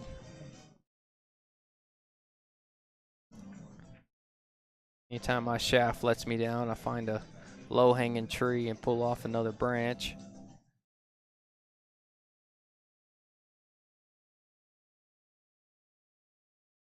Yeah, I just play with somewhat quality cues that get the job done but aren't too expensive where it's hard to replace them.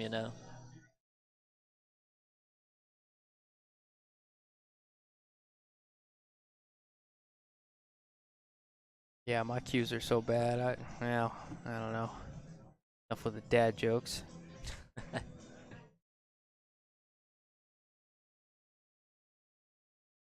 Ah, good shot there. This rack could put Jason up 5-4.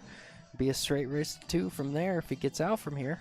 Yeah, Jason's making a nice run here. I like going with outside here, drawing the cue ball 2 rails back to the center of the table. Yeah, it looks like he's got the angle to do that. And everything I've seen from Jason, he's not a big inside guy. He doesn't like to play inside. He likes to let his cue ball loose with some outside English. Well, it looks like he might be playing inside here. Yeah, he's playing a kind of a high ball. You're right. I've seen He's him done play. well. I've seen him play a few shots like that where he opted to go with outside. Maybe he didn't have as much angle as maybe we thought. He tried to hold his angle because that was just a straight high ball. I don't think he played anything else. No, he put some inside on it. Touch inside to hold that angle. Yeah. Which, if nothing else, you wanted to do to make sure you don't end up hitting the 9. Well, that's gonna bring Jason.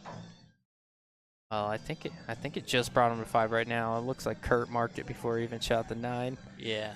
Something maybe I don't want to say I'm guilty of, but I've done it once or twice. yeah. Like, you're just so certain that they're going to make the shot. It's like, all right. Yep. I've never had it Well. bite me yet. Yeah, well, the app does have a minus button too, Yeah, it has a minus button. You can always correct your mistake. Yeah, digital pool, it's done pretty well for tournaments all around. I guess since we don't know that this is going to a second set or not, this is the finals. The winner of this does, well, I don't want to say the winner, but Kurt has to double dip.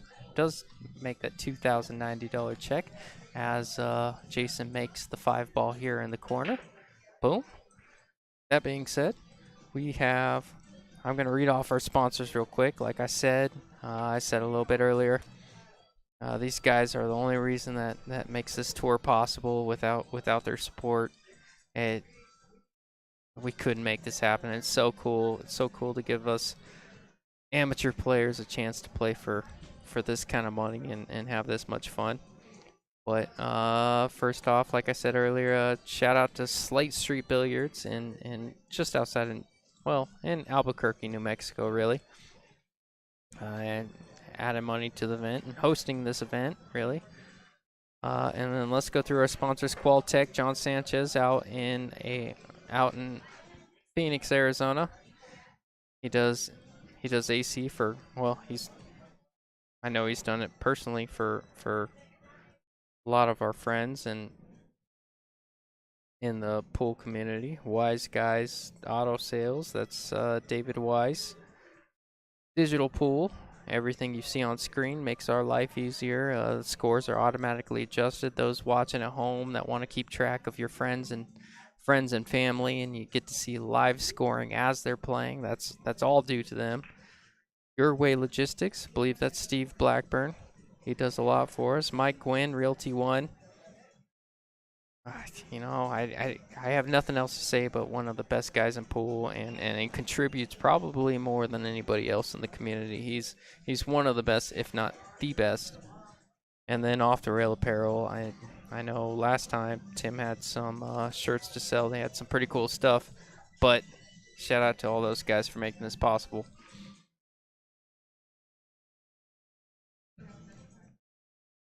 Oh, here we go. I believe he hooked him on the 4-ball. He might be able to bank it cross corner if he really wanted to, but I don't know if he even wants to do that. He's just trying to masse it to make it, which he did very nicely. Did very nicely.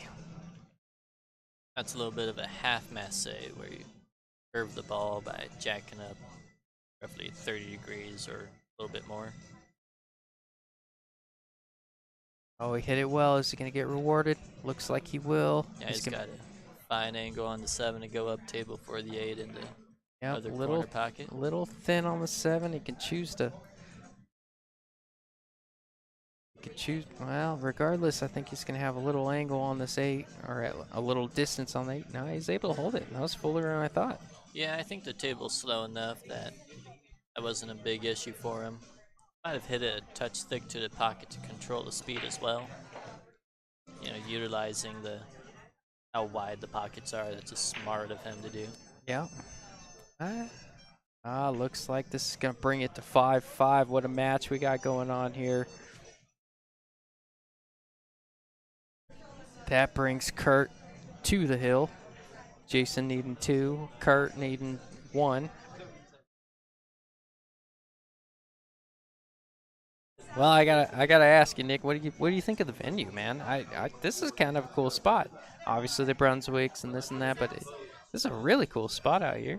The servers have been more than friendly. The bartenders have been tremendous to me. Yeah, it's been a fun experience. It was nice to play on Brunswicks again. Honestly, Yeah. Everything's diamondized right now, so. Yeah, it's always good to tap back into that God syndrome, God complex that you lose when you play on those tight diamonds in the pit table all the time, right? That's all not of a sudden for you're me. like, wow, I came a long way. I just like slow felt. You know, I'm not a big fan of big pockets, but I just like the way Brunswick's play in general, honestly. All right. Now, I'm not saying this is what I do, but if I know anything about Kurt, you think that 9-ball's moving here? I have no idea. I think that 9-ball's moving here. I absolutely think he's going to give that 9-ball a chance, and if he doesn't, he's going to play safe on the 3. That's part of the Kurt complex.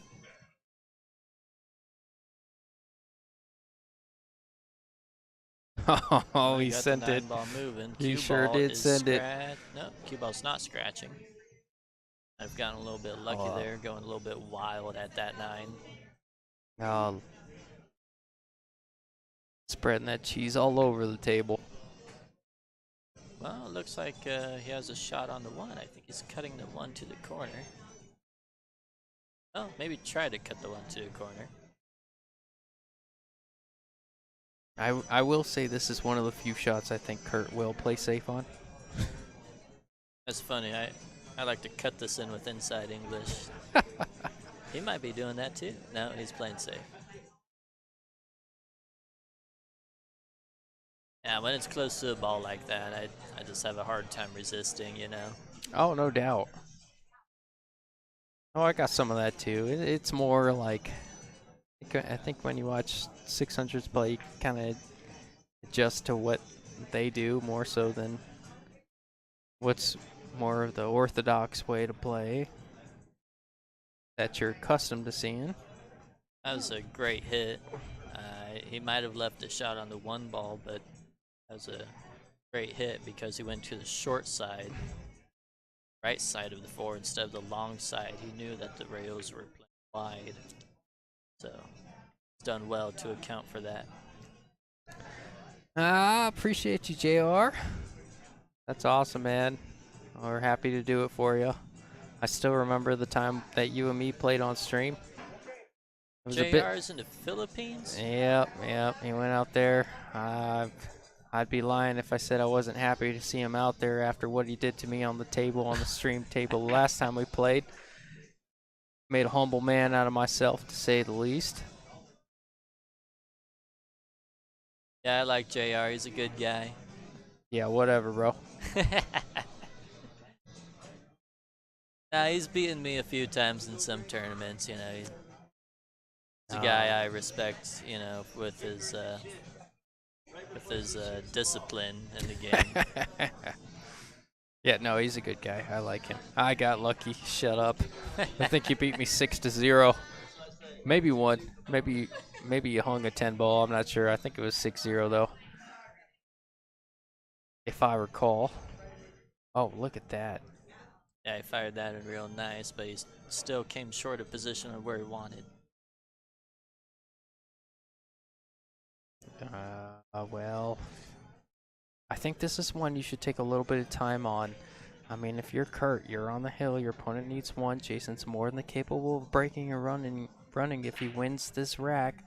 You don't want to give him the opportunity to do so. I like to see him put some pressure on him or come with a good shot. Weigh your percentages. Yeah, I think he'll probably cut in that corner pocket and hit it with the low left on the cue ball. He's talking himself into it right now. I do like that he's taking his time regardless of what he does. Looks like he's doing what you're saying. Oh, no, went the other way and got a bit of a fortuitous roll with the 6. Well, he knew he was running into the 6, so he was using that to stop his cue ball. I don't know if he calculated exactly where the 6 was going. I saw him like line up the cue ball where it was going into the 6 before he shot the 5 ball. And do you like a straight angle on the 8, or you like a little bit of angle come to the other side? I try to get straight on it. What do you like? I think this is about perfect. Yep. And can't ask for much more. The only good thing about coming in with an angle is you bring the corner pocket out of play with the follow on the ball, you know. He's done really well there. Looks like we're going to a second set. I'm super excited, Nick. I know your road dog has been waiting to leave, but nah, he's good watching. He this, gave me you the know, thumbs up. He's having a good time. Oh man. It's nothing against Jason. I love Hill. I want to say Hill. I love when it comes down to one set.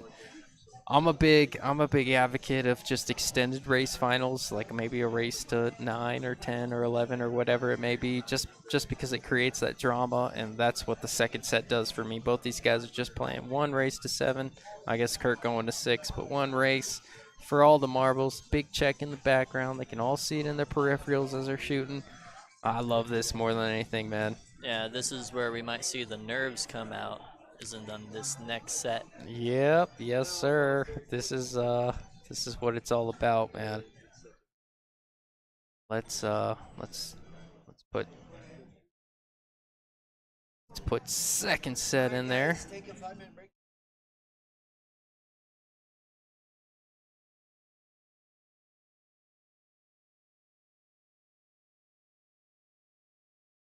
Yeah, we're gonna take a small break here. We'll be back to commentate the finals. Yeah, Tim gave us permission to take a minute. Very seldom. I'm just kidding. I only said that because he's walking away. I act real tough when he's not around. Yeah. Oh, he's like a boss to me, you know. It's great, but I love Tim.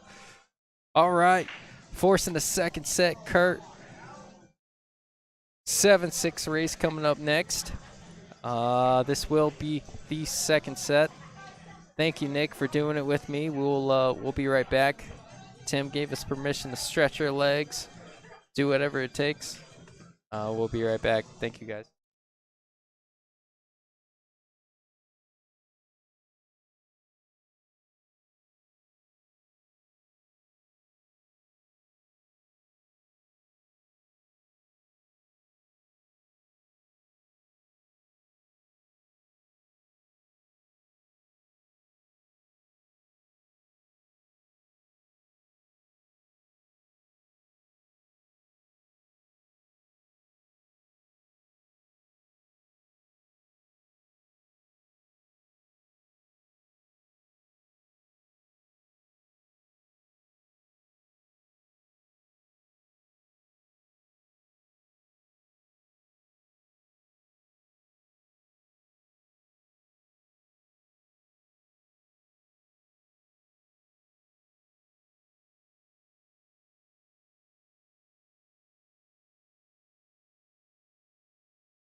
All right, I am back. Justin will be back shortly.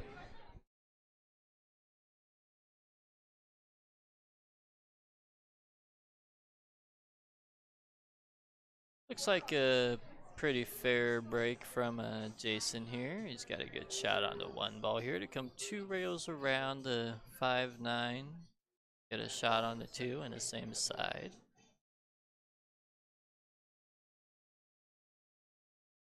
Might be hitting with a little bit of inside, maybe. No, he hit it with outside. Try to come with a shot on the two. Uh,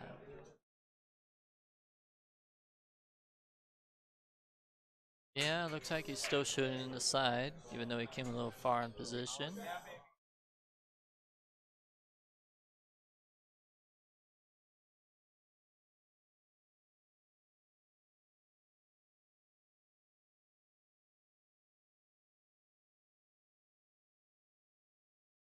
And that was a great shot from Jason to hit that two ball with inside English.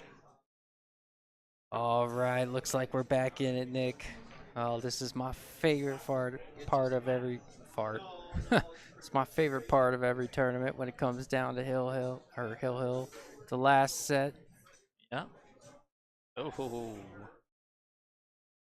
Uh, that could be from the nerves. oh, we're gonna see a lot of that. That's why I kind of referenced my favorite part of the tournament. We're gonna see a lot of that. You're gonna see some uncharacteristic misses.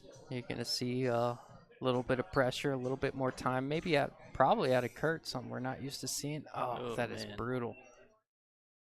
I see some great shots too. And Yep, really come with it. that's true. Even though the 4-9's there, he won't take it as good as these balls sit.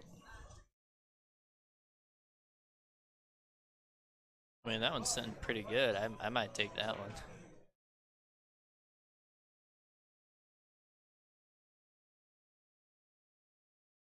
Yeah, you just want to make sure you don't get straight in on this 7 ball. 8 to be on the rail to shoot the 8 in.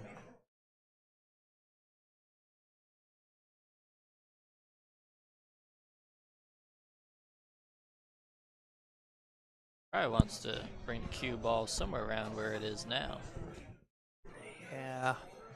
2 rails, bounce off that second rail. Looks like he's hitting it with inside again. Oh, yep, Yeah, maintaining that angle.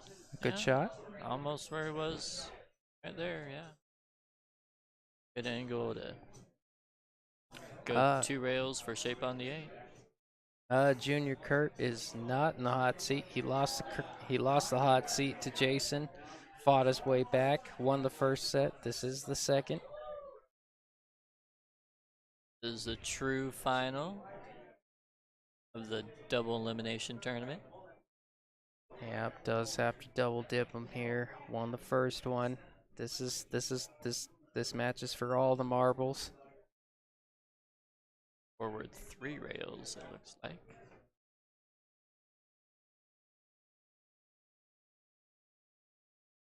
Yeah, I liked coming backwards there because it puts you a little bit closer to the 8 ball. But this is still not bad. Draw back. I think it's got a nice angle to come back on the other side of the 9.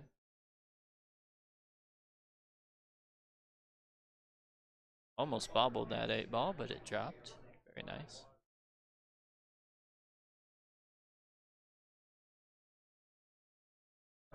Looks like first one going to Jason here. Jason up 1-0, getting rid of that one game spot that they play against each other. The 7-6 race, there's at least a 35-point difference. Yeah, is that how that last match started out with Jason winning the first rack and Kurt coming back a couple games? You know what? That's a good question. I know.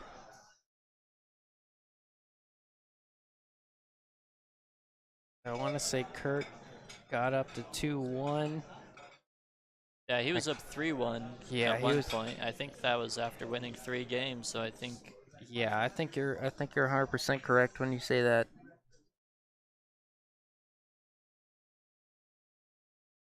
let's see this break here. Jason's more than capable of putting a package together. Winning a few racks in a row before Kirk gets to shoot. Nothing he's not used to. Get that one a little bit softer, which I like a lot. Rolled everything very nicely, came back for the one ball.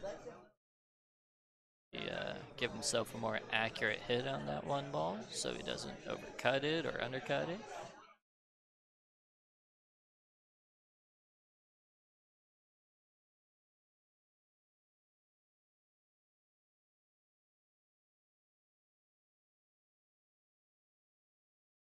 I overjuiced that one a little bit.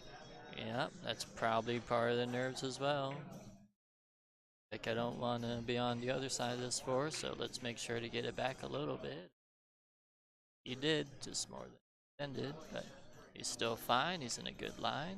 Good speed on that four ball to bring the cue ball 2 rails. Basically get straight in on the 5 ball. Looks good from here to leave the 6 on the side, you think? Oh yeah, for sure. Simplest shot, you just drop back a couple of inches.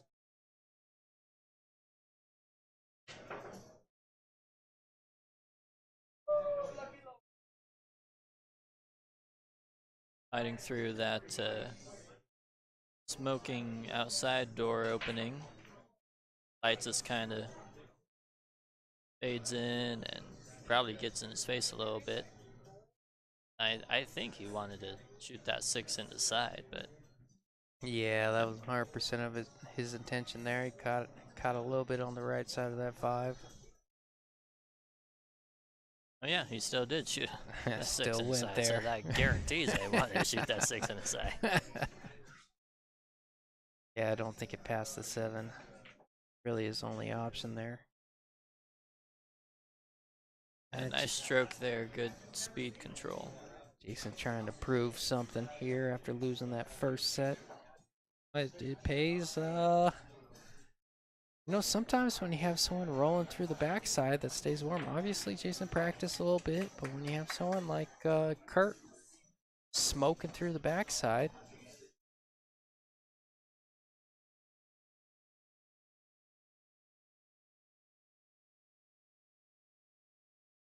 it's a bit difficult to play against somebody that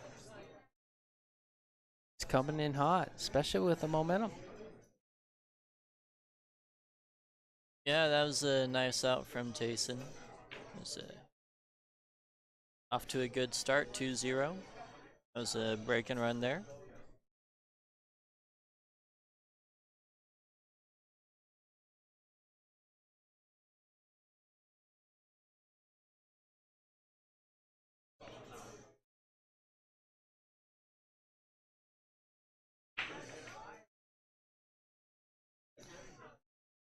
Oh, that's the second time he's left a 1 in the corner. That's telling me when he's breaking that, kind of almost cut breaking it a little bit, not much. Yeah, a little bit of a cut break. A little bit of a cut break.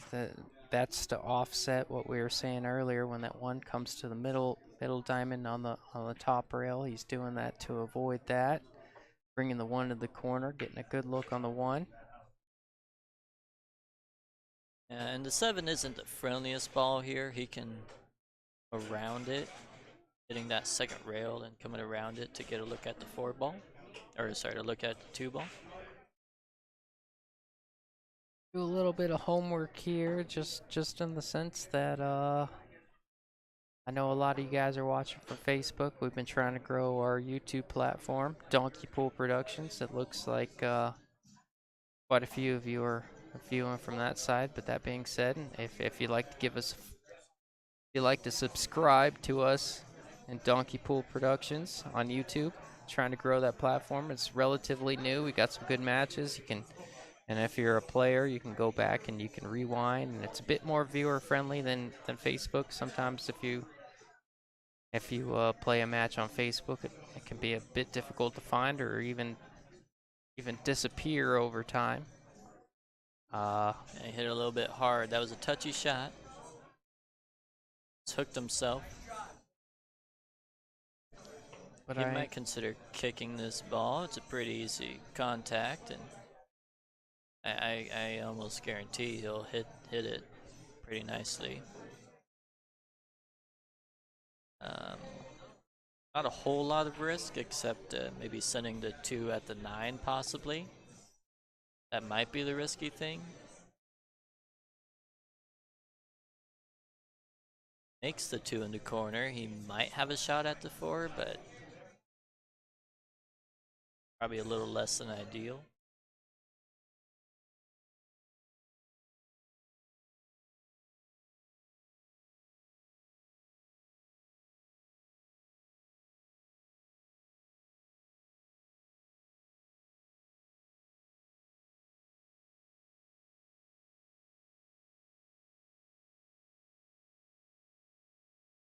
Left a long cut shot down in the corner pocket.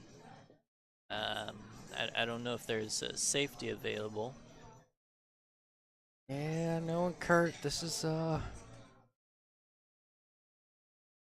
not something that he shies away from. He's jacking up. I don't know what he's doing. Oh, Going he for tried to the cross cut it in yeah. the side. Get lucky. Just gotten away with it. Fortune favors the brave, Nick. Sometimes. That's the truth. Sometimes it favors the safety shot.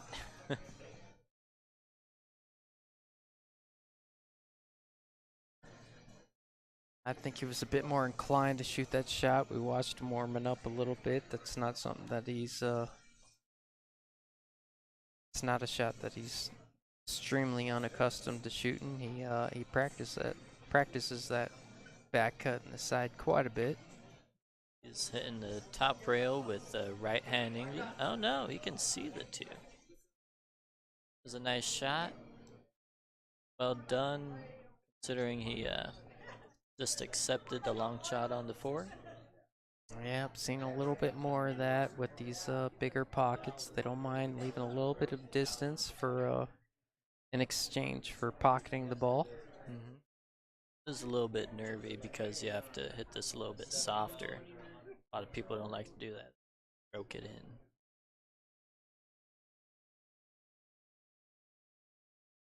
in. He put some speed on it, and he did not come away smelling like a rose. You know, he might have hooked himself with the 9. Looking at body language here, if it gets down on it quick, you can see the 5. If he doesn't, the 9 ball is a little bit in his way. I don't think he's gonna really shoot the shot. You think he's gonna get up? Yep. He's trying to figure out if he can spin it in, or maybe he can bank it. That 8 being a kind of sideboard. Maybe he's going for the jump cue. Yep, he's got a little bit of a baby jump here. Tells me he's got an edge of the 9. The jump is, we all know this, but the jump is a bit easier. He doesn't have to get up much. He's only got to get over an edge of that 9, making the pot a little bit easier, or really a lot easier than coming over the top of the whole 9. Trouble is, the cue ball is probably coming towards the 9 ball off the 2 rails if he makes it.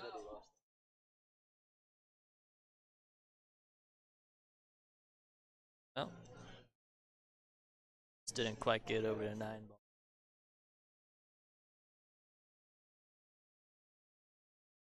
It's a wide open window for Kurt to climb through.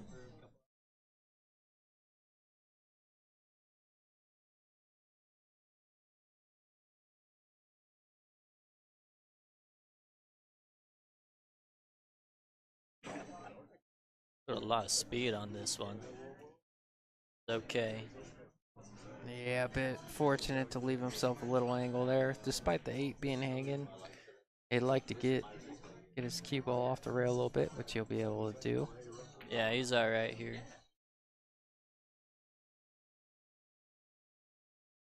9 on the side coming next. Yeah, probably.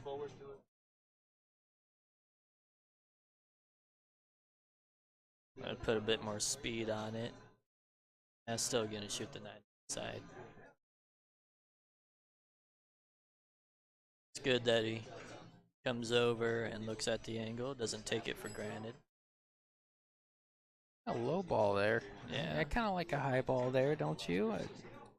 I mean, it's either way. You try to throw it in with some right. Well, with the low ball, you get to put more stroke on it. And as we very know, true. Kurt likes to put stroke on his ball. That's so. very true. Very good point.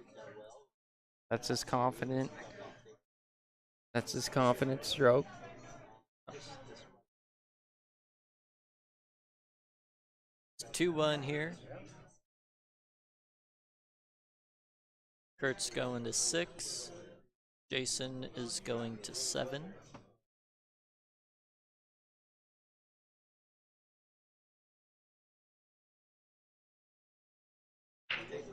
They've both done very well at this tournament. Very much both deserve to be here in the finals. Yeah, they both come through some pretty good competition.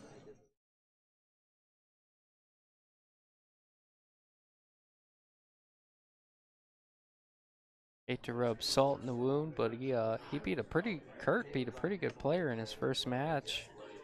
Do you know that guy? Kurt was my second match. Well, it was Kurt's first match playing you. He had a bye. Oh. Okay. I'm sorry. gotta get my digs in where I can, bro. Alright, well, I'll be honest. I had him.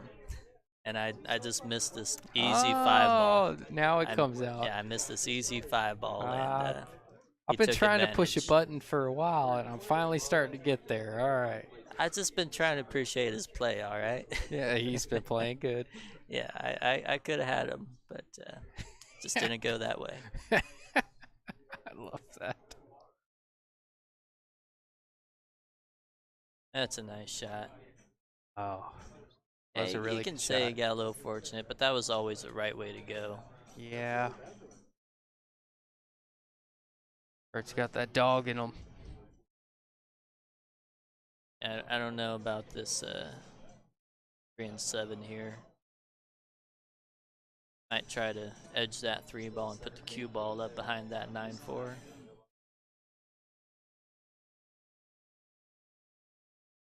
Going for the cross bank. A little Wow. short. Left it in probably the best position you could. The four's extremely difficult unless he can cut it in the side. Does he have the angle to cut it in the side? It's possible. I don't know how comfortable he is with this shot. It's kind of it's something you got to practice for sure.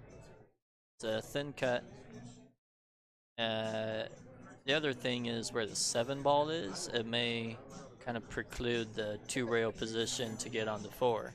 So you might need to hit it with you're more right. inside as English. thin as you gotta cut it, it's coming into the 7. Yeah.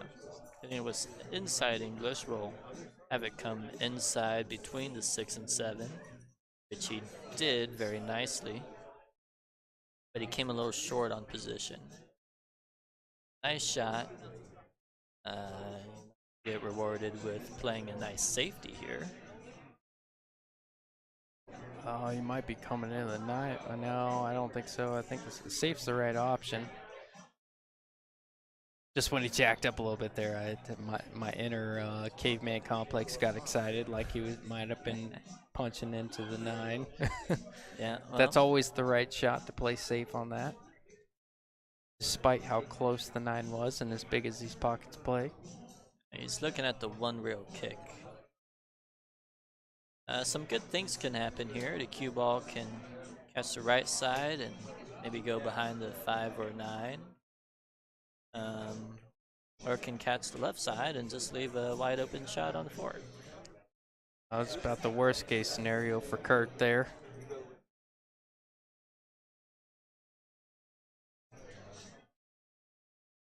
This rack lays very well for Jason.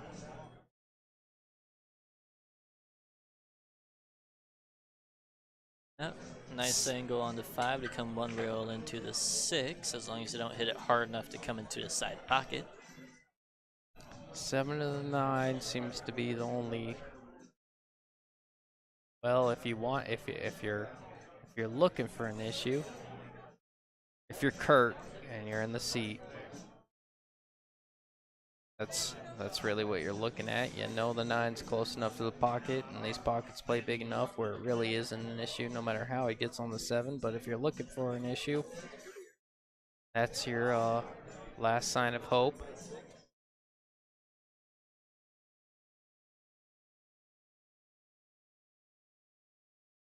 Get that a little bit thick, but he's all right. Not straight in, is it? He's got a little bit of angle. You can come up 2 rails.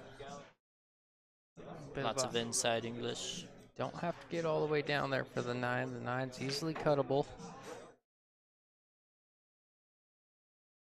He's done pretty well. Requires a little bit of a shot here, but yeah, better than a bank shot. So he's doing okay with this probably.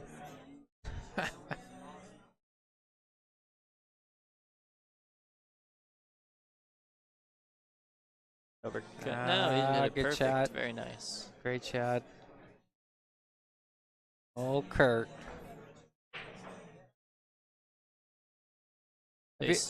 Have you ever heard this song before, Nick?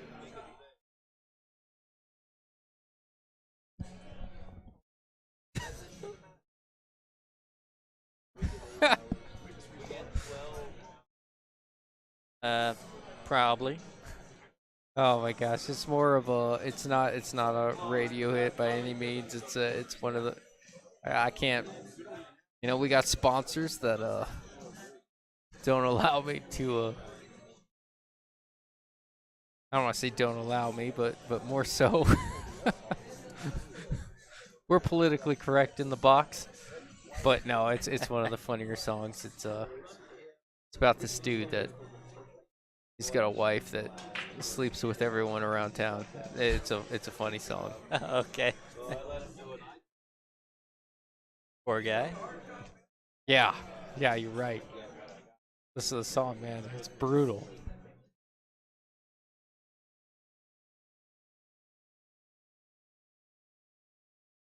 Oh, back to the game here is They've coming. Gonna try and use the 6 or the 7.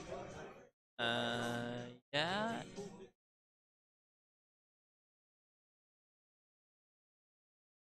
I think the 7 is blocking the 1.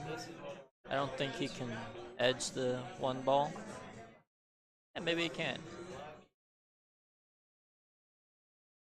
I kicked at it. Pretty good shot. That's about the best result you can hope for if you don't get coverage. Yeah, he got rewarded for making a solid hit on that 1 ball. I think there's an element of a two-way shot here if you bank that 1, right? Yeah, I was thinking the same thing. Put some high left on the cue ball, bank the 1 towards the corner. Yeah, and then maybe bank it, and if you're going to bank it a little bit, if you're going to miss it, I guess you could say, bank it a little bit short, and you're always guaranteed. Well, you're guaranteed a save. I think the 9 if not, ball. Get a look on the 2. I think the 9 ball kind of precludes them from banking it short, but this may not do very well. I'm sure he left a shot here. You know what? Obviously, these guys are here. They're here for a reason. But I felt like that option was available, wasn't it? To bank it at the pocket, sure. I understand the reasoning for wanting to play safe, of course. You know, it wasn't the easiest bank. Looks like Kurt may have gotten safe. It's hard to tell. Yeah, looking for body language here. Jason hasn't given me much yet. The fact that he's looking at everything tells me. Yeah, he's kicking at it, I guess. Yeah, he's hooked by the 8. He's gonna kick it up table, try to create some sort of separation. Maybe use the 8, 6, or 7 as a blocker. Yeah, if he hits the left side of the 1 ball, The cue ball can come into the rail and the 1 ball down here where the 6-8 can block him. If he gets it full, maybe the 7 can get in the way.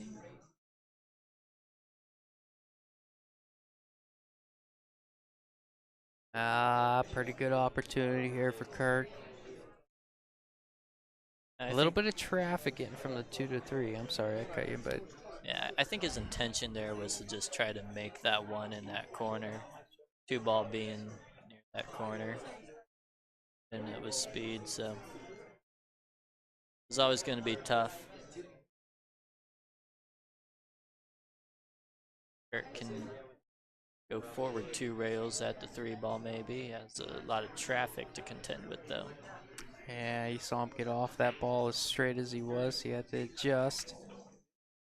Oh, that 7's gonna get in his life. Yeah, lots of traffic. That was always gonna be an issue, the 2 to the 3. Looks like there's enough room on this side of the 7 to come around and try to go 1 rail at the 3 ball. Or 3 rails at the 3 Oh, ball. is he gonna get some works. love? He is not gonna get love, but good hit nonetheless.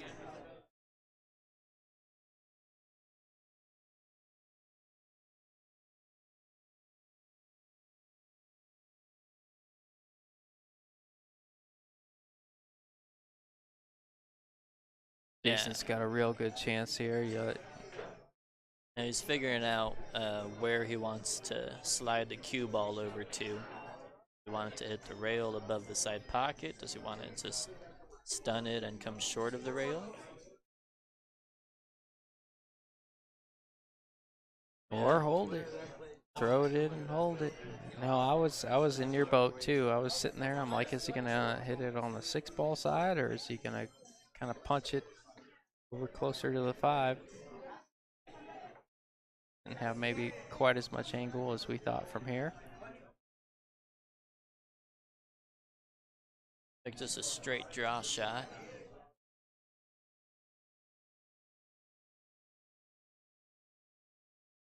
Like to be fairly level with either the side pocket or the 8-ball, somewhere in that area.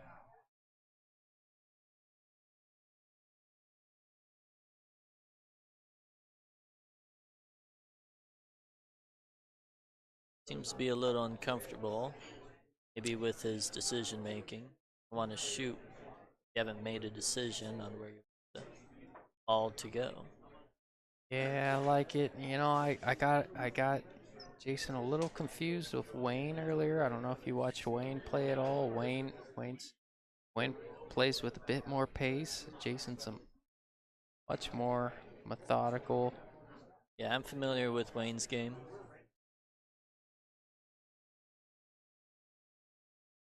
Both have contrasting styles for sure, though they look similar.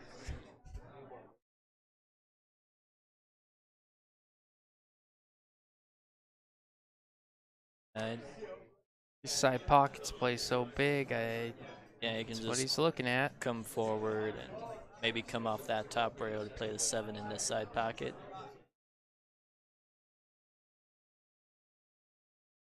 Looking at a draw stroke to the side rail and out. All right. It looks pretty straight on this. Might have a little bit of an angle to go into the rail. I don't know how much that helps him. I think he's going forward.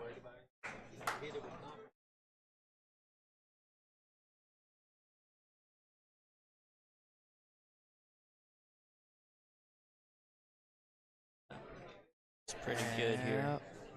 Looks good. And above the 9 is just fine. He's got a little angle. Perfect.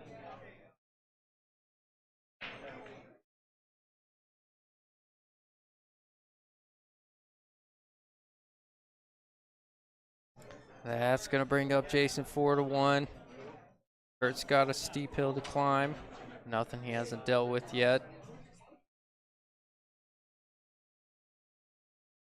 However, all the momentum on Jason's side. Yeah, very much so. With the winter breaks, and he's breaking well. He's running well.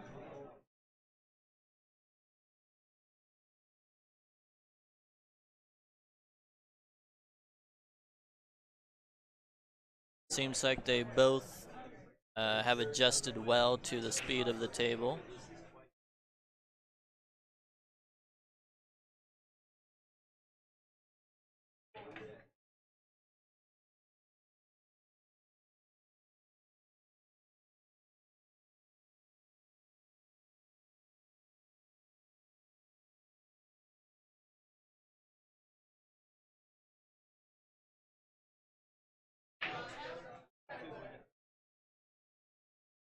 Ah, there's.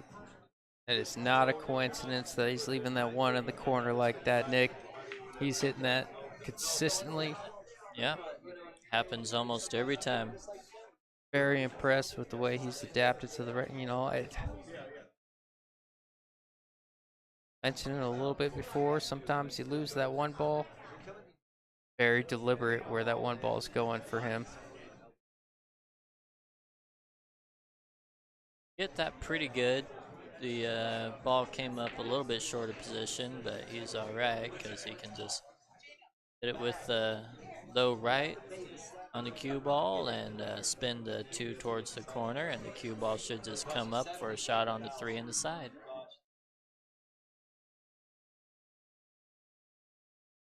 Or he could go simply across 2 rails for the 3 in the other corner. Just trying for it right there, but let the cue ball drag down on him a little bit.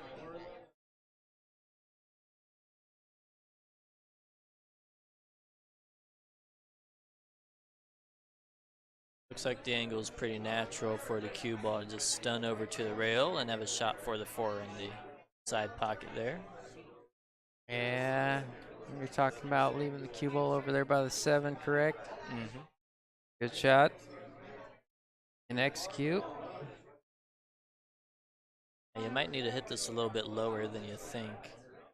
Want to be. Yeah, you don't want to clip the 4. Yeah, he came up a little bit higher than he wanted. Need to Eh. almost draw that ball because, the cue ball just doesn't take the draw spin a whole lot on this table for some reason. And the pace at which he played it and the fact that he pointed out at the 7 afterwards tells me that a lot of his intention was to run into it. But the angle looks pretty tight to run into the 7 from there. Yeah, I think he just wanted to draw off the rail, but slowly. And he just hit a little bit high on the cue ball, thinking it would stay around the area of the 7.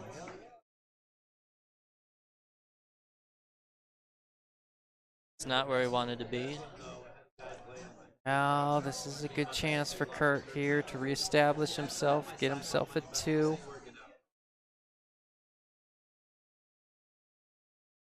Rolling this ball, if you're trying to hold it for the 6, isn't the easiest in the world, but Yeah, you don't get here if you're not comfortable with that shot.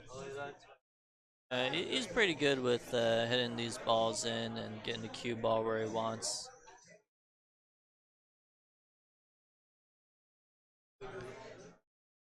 You know what's funny is that I use Kurt's name and rolling the cue ball in the same sentence. I mean, it's borderline a joke because Yeah, he that is doesn't really not roll balls. that's not part of his repertoire. He plays to his strength. It's not going in that side. It might. Oh It my might. gosh, that did not look like it was going over there.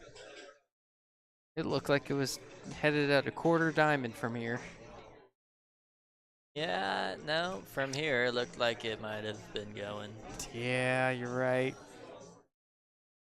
I'm just hoping for a good match here. Yeah, Hill is usually a bit more exciting than a 7-1, but we still got a few more racks to play at least. I like what he's doing here. He's not trying to force draw it all the way straight back. He's leaving himself an angle. Yeah, too much A angle lot though. of wow, that is. Yeah, you typically, I understand why you did it, but typically you don't want to put yourself in a position ball in hand where you're stretching to shoot the ball in.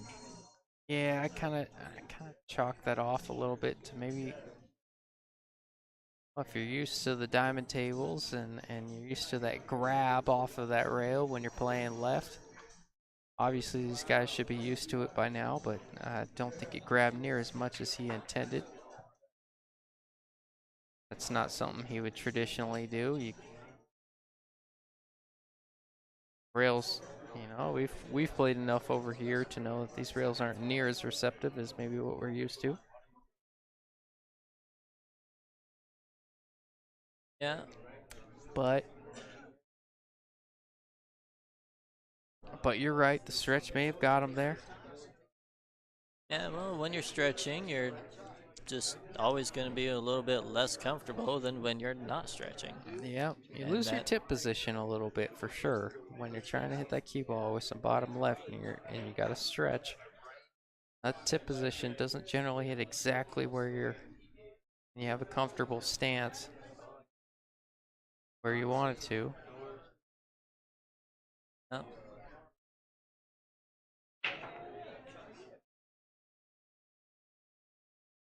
All right. So it's 4-2. Jason's Alright. at 4, going to 7. Bet still on 7 in the corner. No, there's no bet. Come on. Oh, I Oh should have man, bet. you I should have should have bet. bet. God. Come on, man. That's easy money. I'll tell you what. Yeah, I'll easy double. money. I'll double the bet next time. No, we're not doing this. Come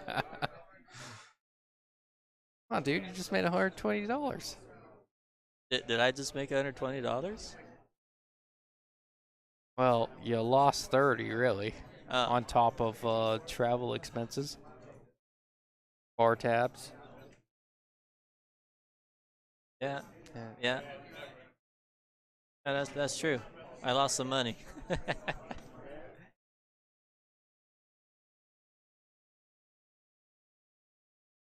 Anyway, Good transition. so he seems a bit straight on this one ball, which is why he's hesitating on how he wants to shoot it. Why he decided to cut the one ball. He didn't want to follow the cue ball down to the corner pocket because it was too straight. Didn't want to follow it in.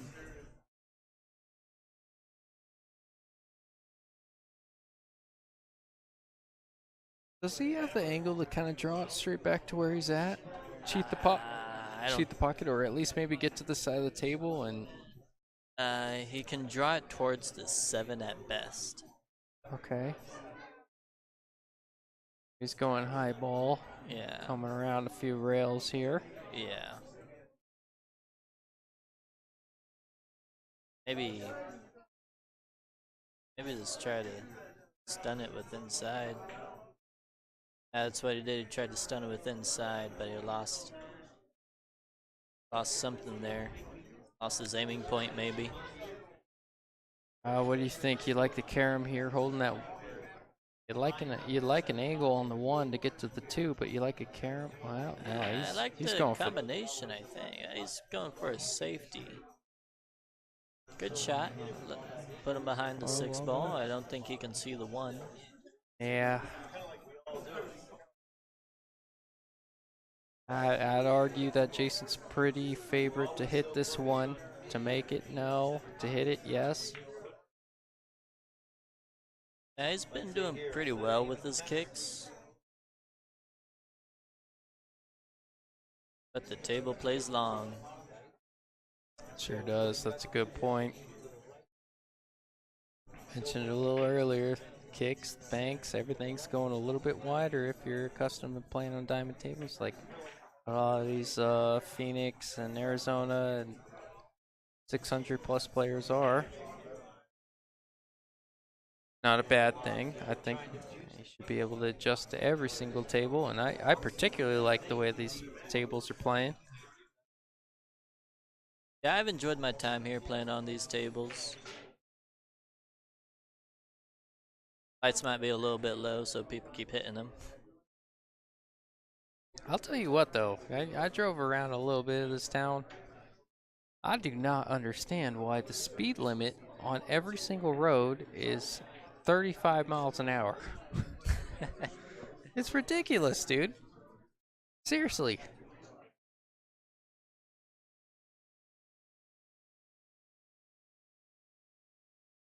There is no reason that you're driving down the road and every single speed limit is 35 miles an hour. Sounds petty, but uh kind of like a punch. I don't want to say a punch forward, but don't allow that draw to grab on that stroke. Obviously he's gonna make this shot. Uh, but if you have the opportunity to go forward a little bit, you like to, and even if you go forward a little bit more than you're used to, Yeah, he might have intended to do that and just hit a more center, yeah. you know?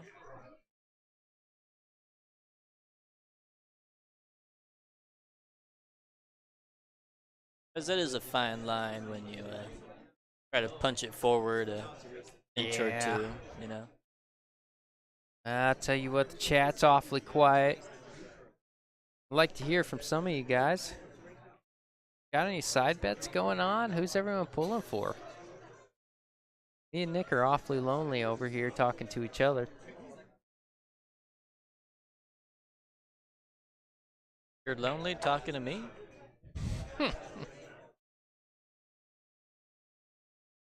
I, I thought we were doing just fine. Oh, dude. Oh, Oh, every single time he's overamped that break, he's scratched. yeah. You don't have to hit it that hard. Ah, don't have to hit it that hard to maintain your run. There is a 3 foul. We haven't seen a 3 foul today. We have not seen a 3 foul today. Looks like he's kind of hitting it at the 9 ball.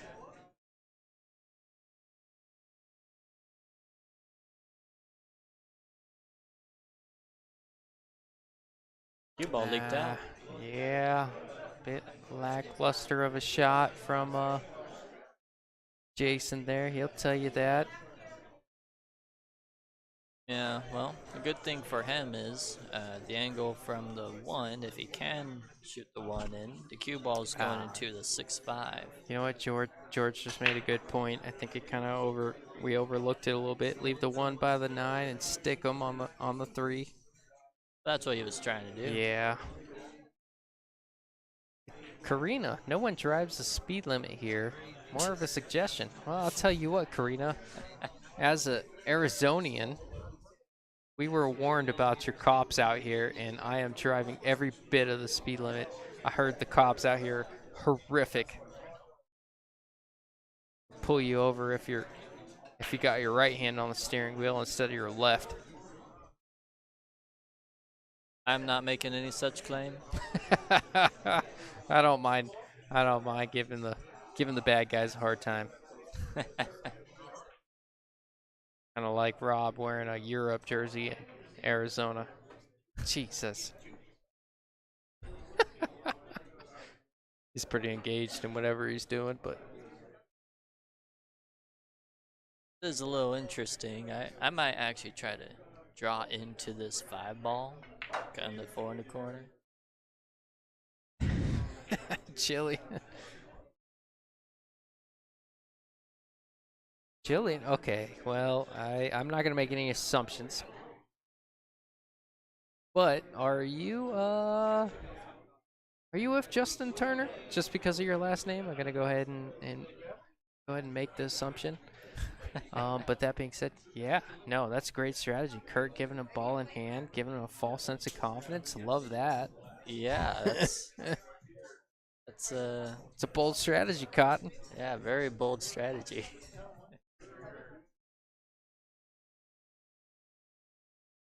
If I knew how to say your name, I would say it, but thank you so much. Oh, it is Justin. Oh, that was a huge rack right there. Is this the psych out that Jillian is talking about? Or sorry, Justin is talking about? Yeah, well, It might be. I don't. I don't know. He's From good here, it looks pretty good. Yeah.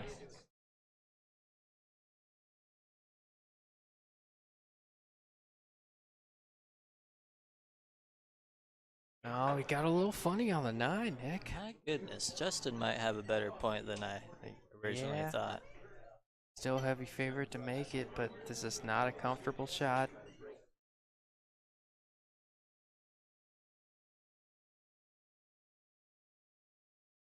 But Oh, he did. That's going to bring it to 4-4. Oh my gosh, we got a ball game, Nick. Kurt going to 6. Jason going to 7. 4-4 race, I believe. That is absolutely brutal. Jason not getting great on that 9. well, it's a 3-3 race because they're both at 4. Sorry, it's a 3-2 race. What did I say? 4-3 or 3? I think you said 4-4. Oh, Which was no. just Whatever. completely wrong. You know what, man? I know you've been doing this all weekend. I get Stop it. I'm just kidding. No. Hey, before we move on, I really do appreciate this, Nick. Thank you for doing it, man. Yeah, seriously, you're the best. I learn a lot every time I watch you play, and I learn even more listening to you. Thanks for doing it, bro. I appreciate it. It's been fun. I don't get to do this at home because nobody's streaming at home. A solid break. No real reward. Justin, do you have a key for an old Diamond Smart table? All right, I'm trying to think of what I said earlier. If that's a joke or not. No. If it's a literal comment, no. I gotta think of my old jokes. Whether or not you're being sarcastic or not, George. Are you sure he's not asking the other Justin? Justin Oh, Turner. you know what? You're probably right. Probably right. Because he works on diamonds, right? Yep, you're right. I've done me and Justin have he's been tremendously generous to me in my endeavors, and I appreciate Justin Turner more than anything in the world. Seriously, one of the best guys ever. Backing up to draw the 1 ball so the cue ball doesn't scratch in the corner, and he's done fairly well here. I think you can still see the right side of the 1. Or he can back cut it to the corner. Yeah, no Probably Nope. doesn't do him much good to get on the 2 ball though. no immediate save from what I see as far as extremely effective save. Maybe. Can you see the left side of that one by chance? I don't know. Maybe if you can see the left side of the one. You could thin it and put the cue ball on the left side rail and the 1 ball on the right side rail. Maybe some. I'm just looking for anything really. He's just going for the pocket, and you know what? That was a perfect angle to come around for the 2.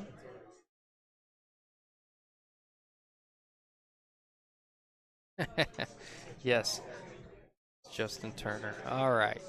I figured. See, all you really have to say is the cool Justin. If you say the cool Justin, I know what you're talking about. I think he just rolls this 3 in. Oh no, that was I was still wrong. He didn't roll it in because it didn't go in. that was not something I'm used to seeing from Kurt as well as he's played all weekend. That is one of the worser shots I've seen from him. Oh. Jason has been playing safe from this kind of position the whole time. It might be bankable. I'm not quite sure.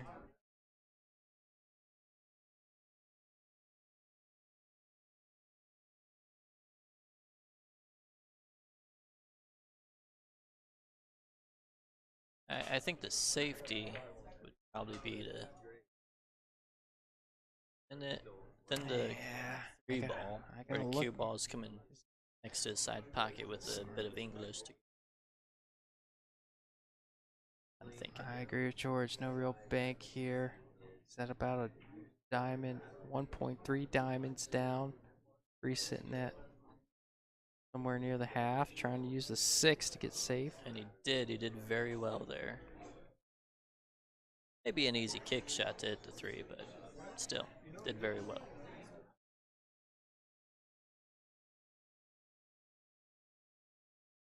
Oh, John Sanchez in the comments. Mr. Qualtech.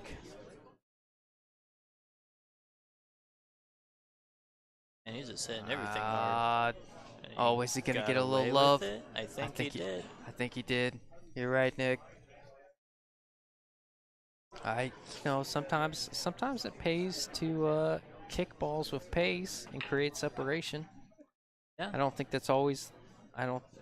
Obviously, that's not always the option, but Sometimes it works out better than hitting it soft. yeah.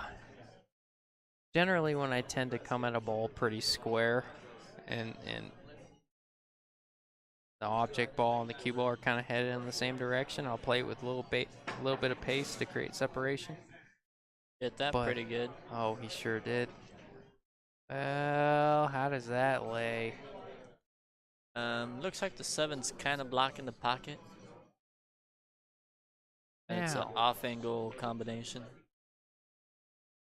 I wonder if he can cut the 3 past the 7, shoot the 3 into the 7, or just play safe altogether. Well, it looks like it did pass the 7.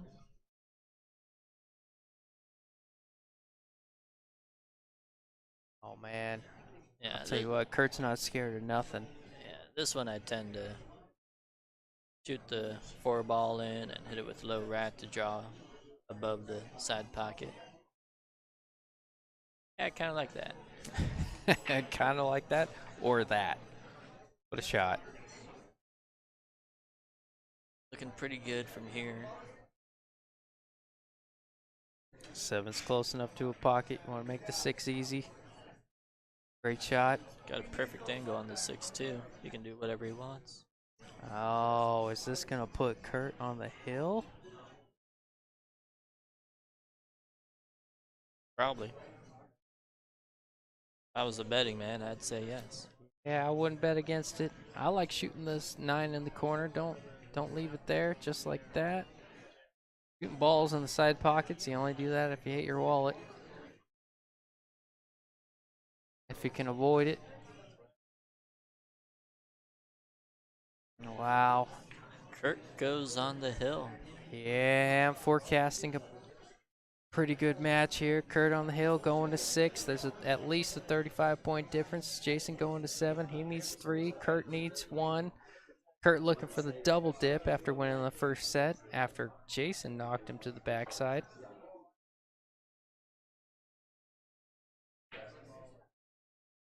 Shut up, bro.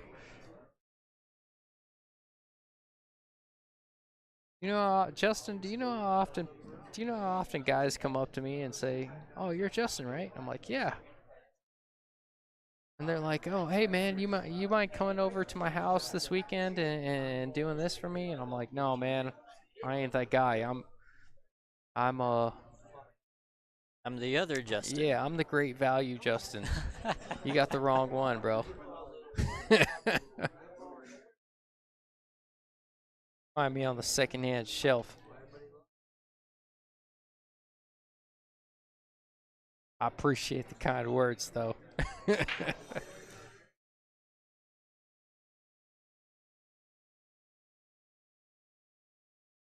That one came away pretty nice. I think he did take a little bit of speed off. Yeah, I like that a lot. You take the scratch out of the equation if you really take a little bit of pace out of the break. The only reason he really scratched is because he overamped on it. Take a little bit off of it, you maintain a little bit more control, and look at this. He's got a good look at the 2. I'll tell you what, Jason's just praying for an opportunity at the table here. He's played so good all day.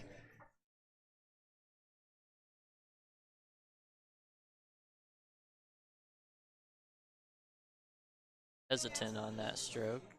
Came away with just enough though. I would be too for that check over there, man. This is one of the more exciting parts when you see these guys come down to it. I know you personally have one check or two. Just one. Just one. Yeah. Double dip on Duncan. Yep. All right. Oh, look at this. Yeah, he's pretty good here. I'm sure this isn't exactly where he wanted to be, but still, he's looking good here.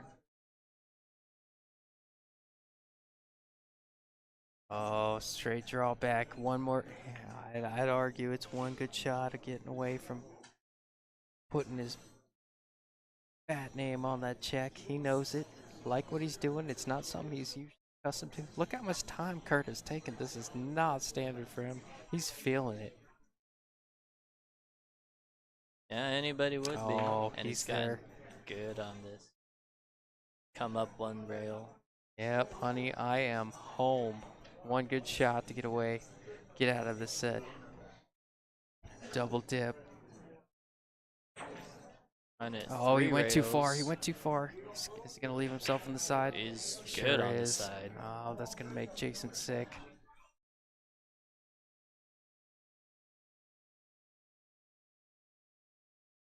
All the moolah. I don't like shooting balls on the side for all the marbles. What do you think? He knows what it is. 2090. A $2,000 shot. I'm not nervous. You nervous? He is. Oh, he did. No. Oh my gosh. I will say, that was a 100% choke. That wasn't a miss. Man. That wasn't from lack of skill level. That wasn't from lack of consistency. That was the moment got to him. He let it overcome him there. Yeah. He's got a couple to play with. But that being said, Well, I don't want to say that's going to stick in the back of his mind. Because more often than not, if he gets another look at the 9, he probably won't have as difficult of a 9 as that one was. But that being said, well, if he gets another look at the 9, he's going to make sure to take a little bit more time on it, no matter how easy it is. That's what that guarantees. Did he make a ball? 6? Yeah, he made a ball. yeah, sure did. That's a good point, George. All the pressure on Jason. He did lose the first set. There's some pressure in that. And then on top of that, his opponent's on the hill. That always tightens up that back arm a little bit. Well, I think When your opponent's obviously, if your name's not Nick Klein and you're not a superhero. What are you talking about? I miss 9 balls all the time. Shoot, that's my middle name.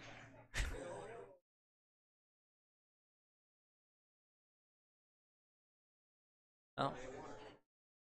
It's like, all right, I get a chance at the table. Let's make this happen. Got a back cut on the 1 ball. Ball looks like it's going into the 7, but let's keep some shape on the 2 ball.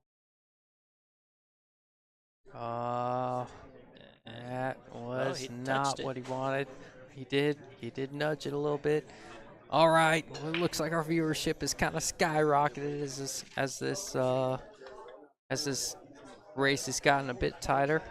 For those watching, Mike Hammond finished 4th at $420. Third was your boy Rob, the Europe jersey over there, $630. I guess that was that information wasn't necessary, but I'm going to add it anyways. Second place guaranteed. Both these guys guaranteed $1,000, and everybody, the big check in the background, already signed by Tim, $2,090 for the winner. Everybody chasing that all weekend long, myself included. Of course, I shoot like Helen Keller, so it doesn't matter. But Jason's on a pretty good run here.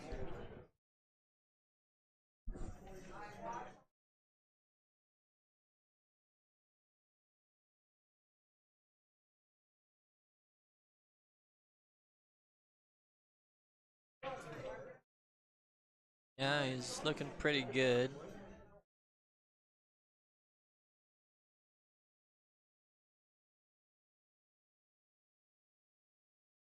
Put an extra stroke on that. Yeah, good look on the 7. Probably gets him out from here. Most difficult part about this rack, 6 to the 7. He's double checking. He's like, where do I want to make contact on that rail to spin down for the 7? Yeah, generally this is pretty intuitive to him, but because the race is so tight, he's making sure that the shot he shoots is 100% what he wants. Highest percentage. He looks good. I don't know if that was part of his that is Nah, not I wouldn't think so, but that was not part of his I'm gonna go out on a limb and say that wasn't part of his plan whatsoever. You don't you don't draw the ball all the way up like that if you're Jason. I think that might have been a little bit of adrenaline there, catching a little bit more of that ball than he intended. yeah, he hit that ball with the adrenaline. Oh, hit it too, great. and came away with it. Hit it great. We're looking at a hill match, bro. Wow. Second. My goodness. Oh, no pressure, boys. But if he makes this ball, no pressure, but if he makes this ball, well, he already made the ball. This is Hill. $2,000 set, the difference of $1,090. I'm fired up, dude. I love this. This is my favorite part of it. Yeah, I couldn't ask for anything more. Yep. Jason breaking. Hurts on the hill. Jason's on the hill. Friendly fist there. bump. Yep. Sportsmanship fist bump. Hey, good luck to you. Good luck to you too. In your mind, you hope someone tears an ACL. Not that much pressure though, huh? Oh, baby. Let's go. Everybody watching. Tell your friends and family. Hill. $2,000 check in the background. One game. No pressure. You played all weekend for this one moment. Nothing else matters till this one game. 8-ball going in the corner. It sure is. Oh, it is not. It's Man, the not any scratch. scratches. Oh my gosh, Nick. What in the world are you doing, man? Well, I just Calling that asked the same thing that you've been asking this whole time. What do you mean? I'm the veteran around here, so I get the luxury of not getting the commentator's curse. What? That doesn't make any sense. No, it doesn't. But Well, anyway, Kirk gets ball in hand for the game. sure does. He sure for does. the All right, money. let's go ahead and dissect the issues here. The 3 to the 4 is a little difficult, and the 4 if you don't take the 5-8 combo, that can prove to be difficult. Well, everything just got slightly more difficult being jacked up over 2, but all he's got to do is float forward. All right. Oh, he's good there. I like going in the. Got good angle on the 3 to come over for the 4 in the corner. Oh, yeah, he might. He overcut it. Overcut it a little bit. Got perfect on the 4 though. It's a little quick for $1,000 difference there, Kurt. Gotta be honest with you. I know you're trying to stay in your rhythm. Now this is funny. I don't think you can float this in and keep the cue ball over there for the 4. You can. I might have to come back and forth twice. Yeah. Need it too short. Yeah, then that's specifically difficult on these tables, as absorbent as these cushions may be. Oh, Jason. Man. I love it. This is what I live for. Don't anticipate him going for a flyer here. He's gonna try and stay in control of the table, play it safe. What do you Yeah, think here, Nick? I think you gotta try to lay the cue ball on top of the 5, just float it up there. That miss. What was it? Miss 9 ball by Kurt when it was 6-3. He Yeah, I believe it was 6-3. He missed. What did he miss? An 8 or a 9? I believe it was a 9. Whatever it may be, it's in the past. yeah. Like what Jason's doing here. He's taking a lot of time. You know, to some of us mere mortals, $2,000 is not a bad weekend's worth of work.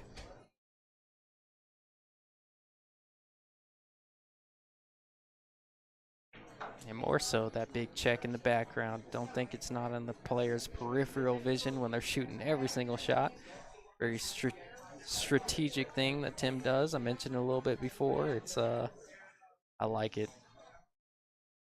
Doing here. Question. It's a safe. I'm not sure what's safe, but it's a safe.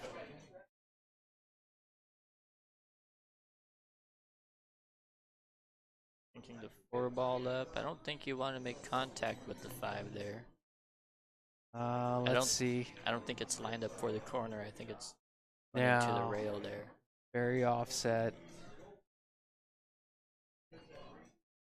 Oh, no, and Kurt, do you think he rifles this and maybe the 4 tracks towards this corner? That's what I'm thinking. That's what he's thinking too. That's very Kurt-esque, I guess you could say. Yeah. He's looking at it. He might have to go rail first. I don't know if the 5 ball's in the way or not. Yeah. Very Kurt-esque shot would be to rifle this 4 into the 6 and then shoot the 4 towards the corner. I was going straight at it, yeah. Yeah. He's hitting with a high ball. Tell me he gets safe. Oh my god. I don't know if that 9 gets in the way. I don't think it does. I think it is. I Oh, think it's is in it? the way. Oh my gosh, that's gonna be disgusting if it did. No shake of the head from Jason just yet, but he is taking his time. Tells me even if he can see it, position is difficult. Don't think he can though. I think, you know, honestly, I think he can. Is it 9 in the way?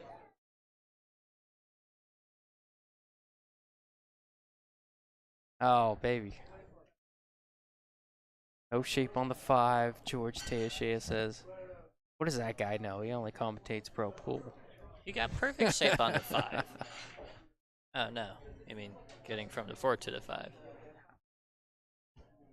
Like he's straight in on the 5. No, I gotta tell you, thank you so much for doing it the other day, George. I think I said it a little bit earlier, but man, that seriously, you're the best, bro.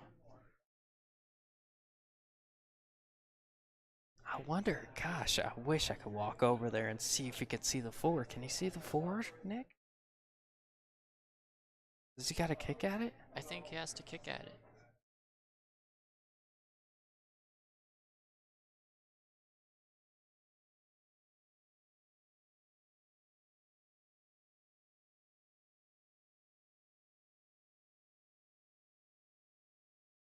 Oh, he is straight. Yeah. Guy next to me thought he couldn't see it either. Yeah, that was a good shot. Spinning this one in, Nick. What are you doing here? I'm actually not spinning it in. Are you cutting it? Yeah, I'm cutting it just straight, because if you spin it in, that's where you bring everything else into play, and you don't want to do that. It's got to rely on your ability to hit it thin and then have a shot on the 6. Oh man, I'm fired up. I'm nervous for both of these guys.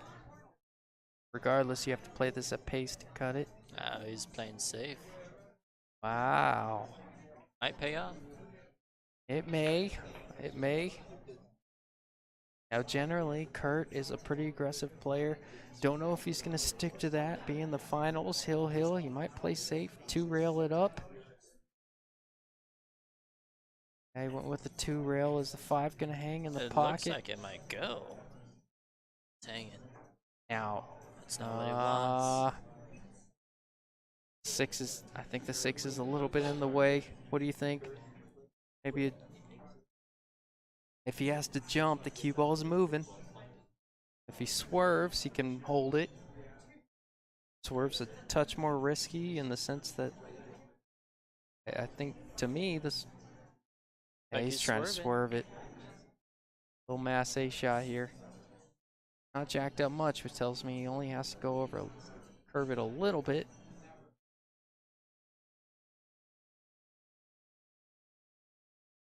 Yeah, the problem with the jump shot is if you hit the 5 ball a little bit thin, cue ball's coming towards this side pocket. Problem with the swerve shot, if you hit it slow, cue ball might stop spinning a little too early before it gets to 5. It doesn't quite get the curve that you want there. Yeah, I think at this point you'd accept any angle on this. Well, shoot. I almost like to jump and just accept my angle on a 6. Like because it's a bit obviously you're so good at kicking these masse shots, but for me, I'm Yeah, fairly comfortable with the jump and then taking my medicine on the 6 and then playing safe if we get a little funky. If I get good, which I don't see as much of an opportunity, but if I get good, go ahead and take it. I gotta say, as I've been watching these and seeing how long the rails play, I think if you pick on the right side of this side pocket, a little bit of right hand English, it's coming right towards the 5. That's what I think. Yeah, And it I leaves you remember straight in onto 6, but it's better than no shot onto 6. these balls play very good with ball in hand. You cannot give him that, which I don't anticipate. I anticipate him making this, but where the cue ball goes, oh, he was able to hold it. He hit it full enough. Still a little thinner on the 6 than he would like, but Yeah, but that's about as good as he could do there. absolutely.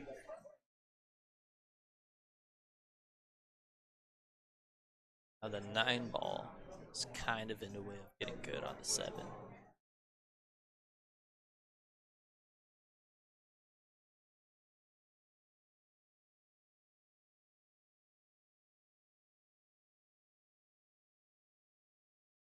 Kind of going a high ball here. High inside, looking like 2-3 rails. At the 9. Got a pretty good shot to draw the cue ball back a little bit. Pretty Oh, good. he's got a great shot. I like the corner more than I like the side here. What do you Oh think? yeah, definitely the corner. Can't shoot this in the side. Allows you to kind of draw it back, maybe just past that second diamond. Shoot the 8, and then ball game. Shooting the side. With the pace that you have to play this draw, get back for the 8. Like to shoot it all the way up in the corner, right? Yeah, you gotta shoot up. I can't imagine shooting side here. Yeah, you compromise the pocket if you shoot it in the side on top of being maybe a little steep on the 8. This isn't a huge issue.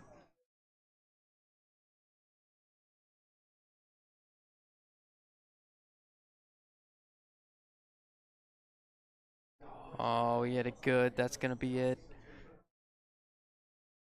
Yep. You could bet the house on this one. Yeah, yeah. I think. Wow. How about this?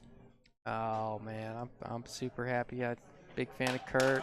Very excited for Jason. What a finals. Hey Nick, I Yeah. appreciate you doing this with me, man. Yeah, that was a lot Thank of you, fun. brother. Thanks for having me.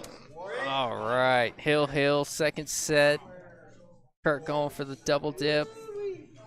Jason coming back. Before we finish up, I'm gonna leave the stream up for a little bit. That way you guys can watch them sign the check and do all that good stuff, all you fans out there. But that being said, I'm gonna just do a little homework, read off our sponsors real quick. Once again, thank you, Slate Street Billiards. Thanks for hosting the event. You guys have been awesome to us. Qualtech, John Sanchez out in Arizona, Wise Guys. Surprised David wasn't here. But Wise Guys Auto Sales Digital Pool, making everybody's job easier, making Tim's job easier. Thank you so much for everything you do. Your Way Logistics, Steve Blackburn, Mike Gwynn, Realty One, and Off the Rail Apparel. So thanks everyone for making this happen. We're gonna go ahead and leave the stream up so you can watch the pictures, you can watch him sign the check, you can watch all the smiles, all of the tears, I guess you could say. But thanks everyone, Yeah, and thanks to everyone viewing, and hope it's been good. yeah, thanks so much, Nick. I appreciate you. This was so much fun with you, and we'll see you in the next one. I'm sure it's 2 or 3 weeks out. Was this the next one in Vegas? I'm trying Bull to think. shooters, yeah. Bull shooters. Yeah, the next one's at It's in Bull bull Shooters in shooters, Phoenix. and then we go to Vegas after that. I believe so. Okay, so it's gonna be bull shooters, Vegas, bull shooters, bull shooters. I think is what you said earlier. I think that sounds right. All right. Well, don't take it with a grain of salt. Thanks everyone. Appreciate it. See you next time.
All right. Now I'm about to shut it down. Thank you everyone. Looks like they signed the check, did all the Forced a smile out of Kurt. He had a great tournament. Congratulations, Jason. Tour stop winner number 5. We'll see you guys next time. Thanks.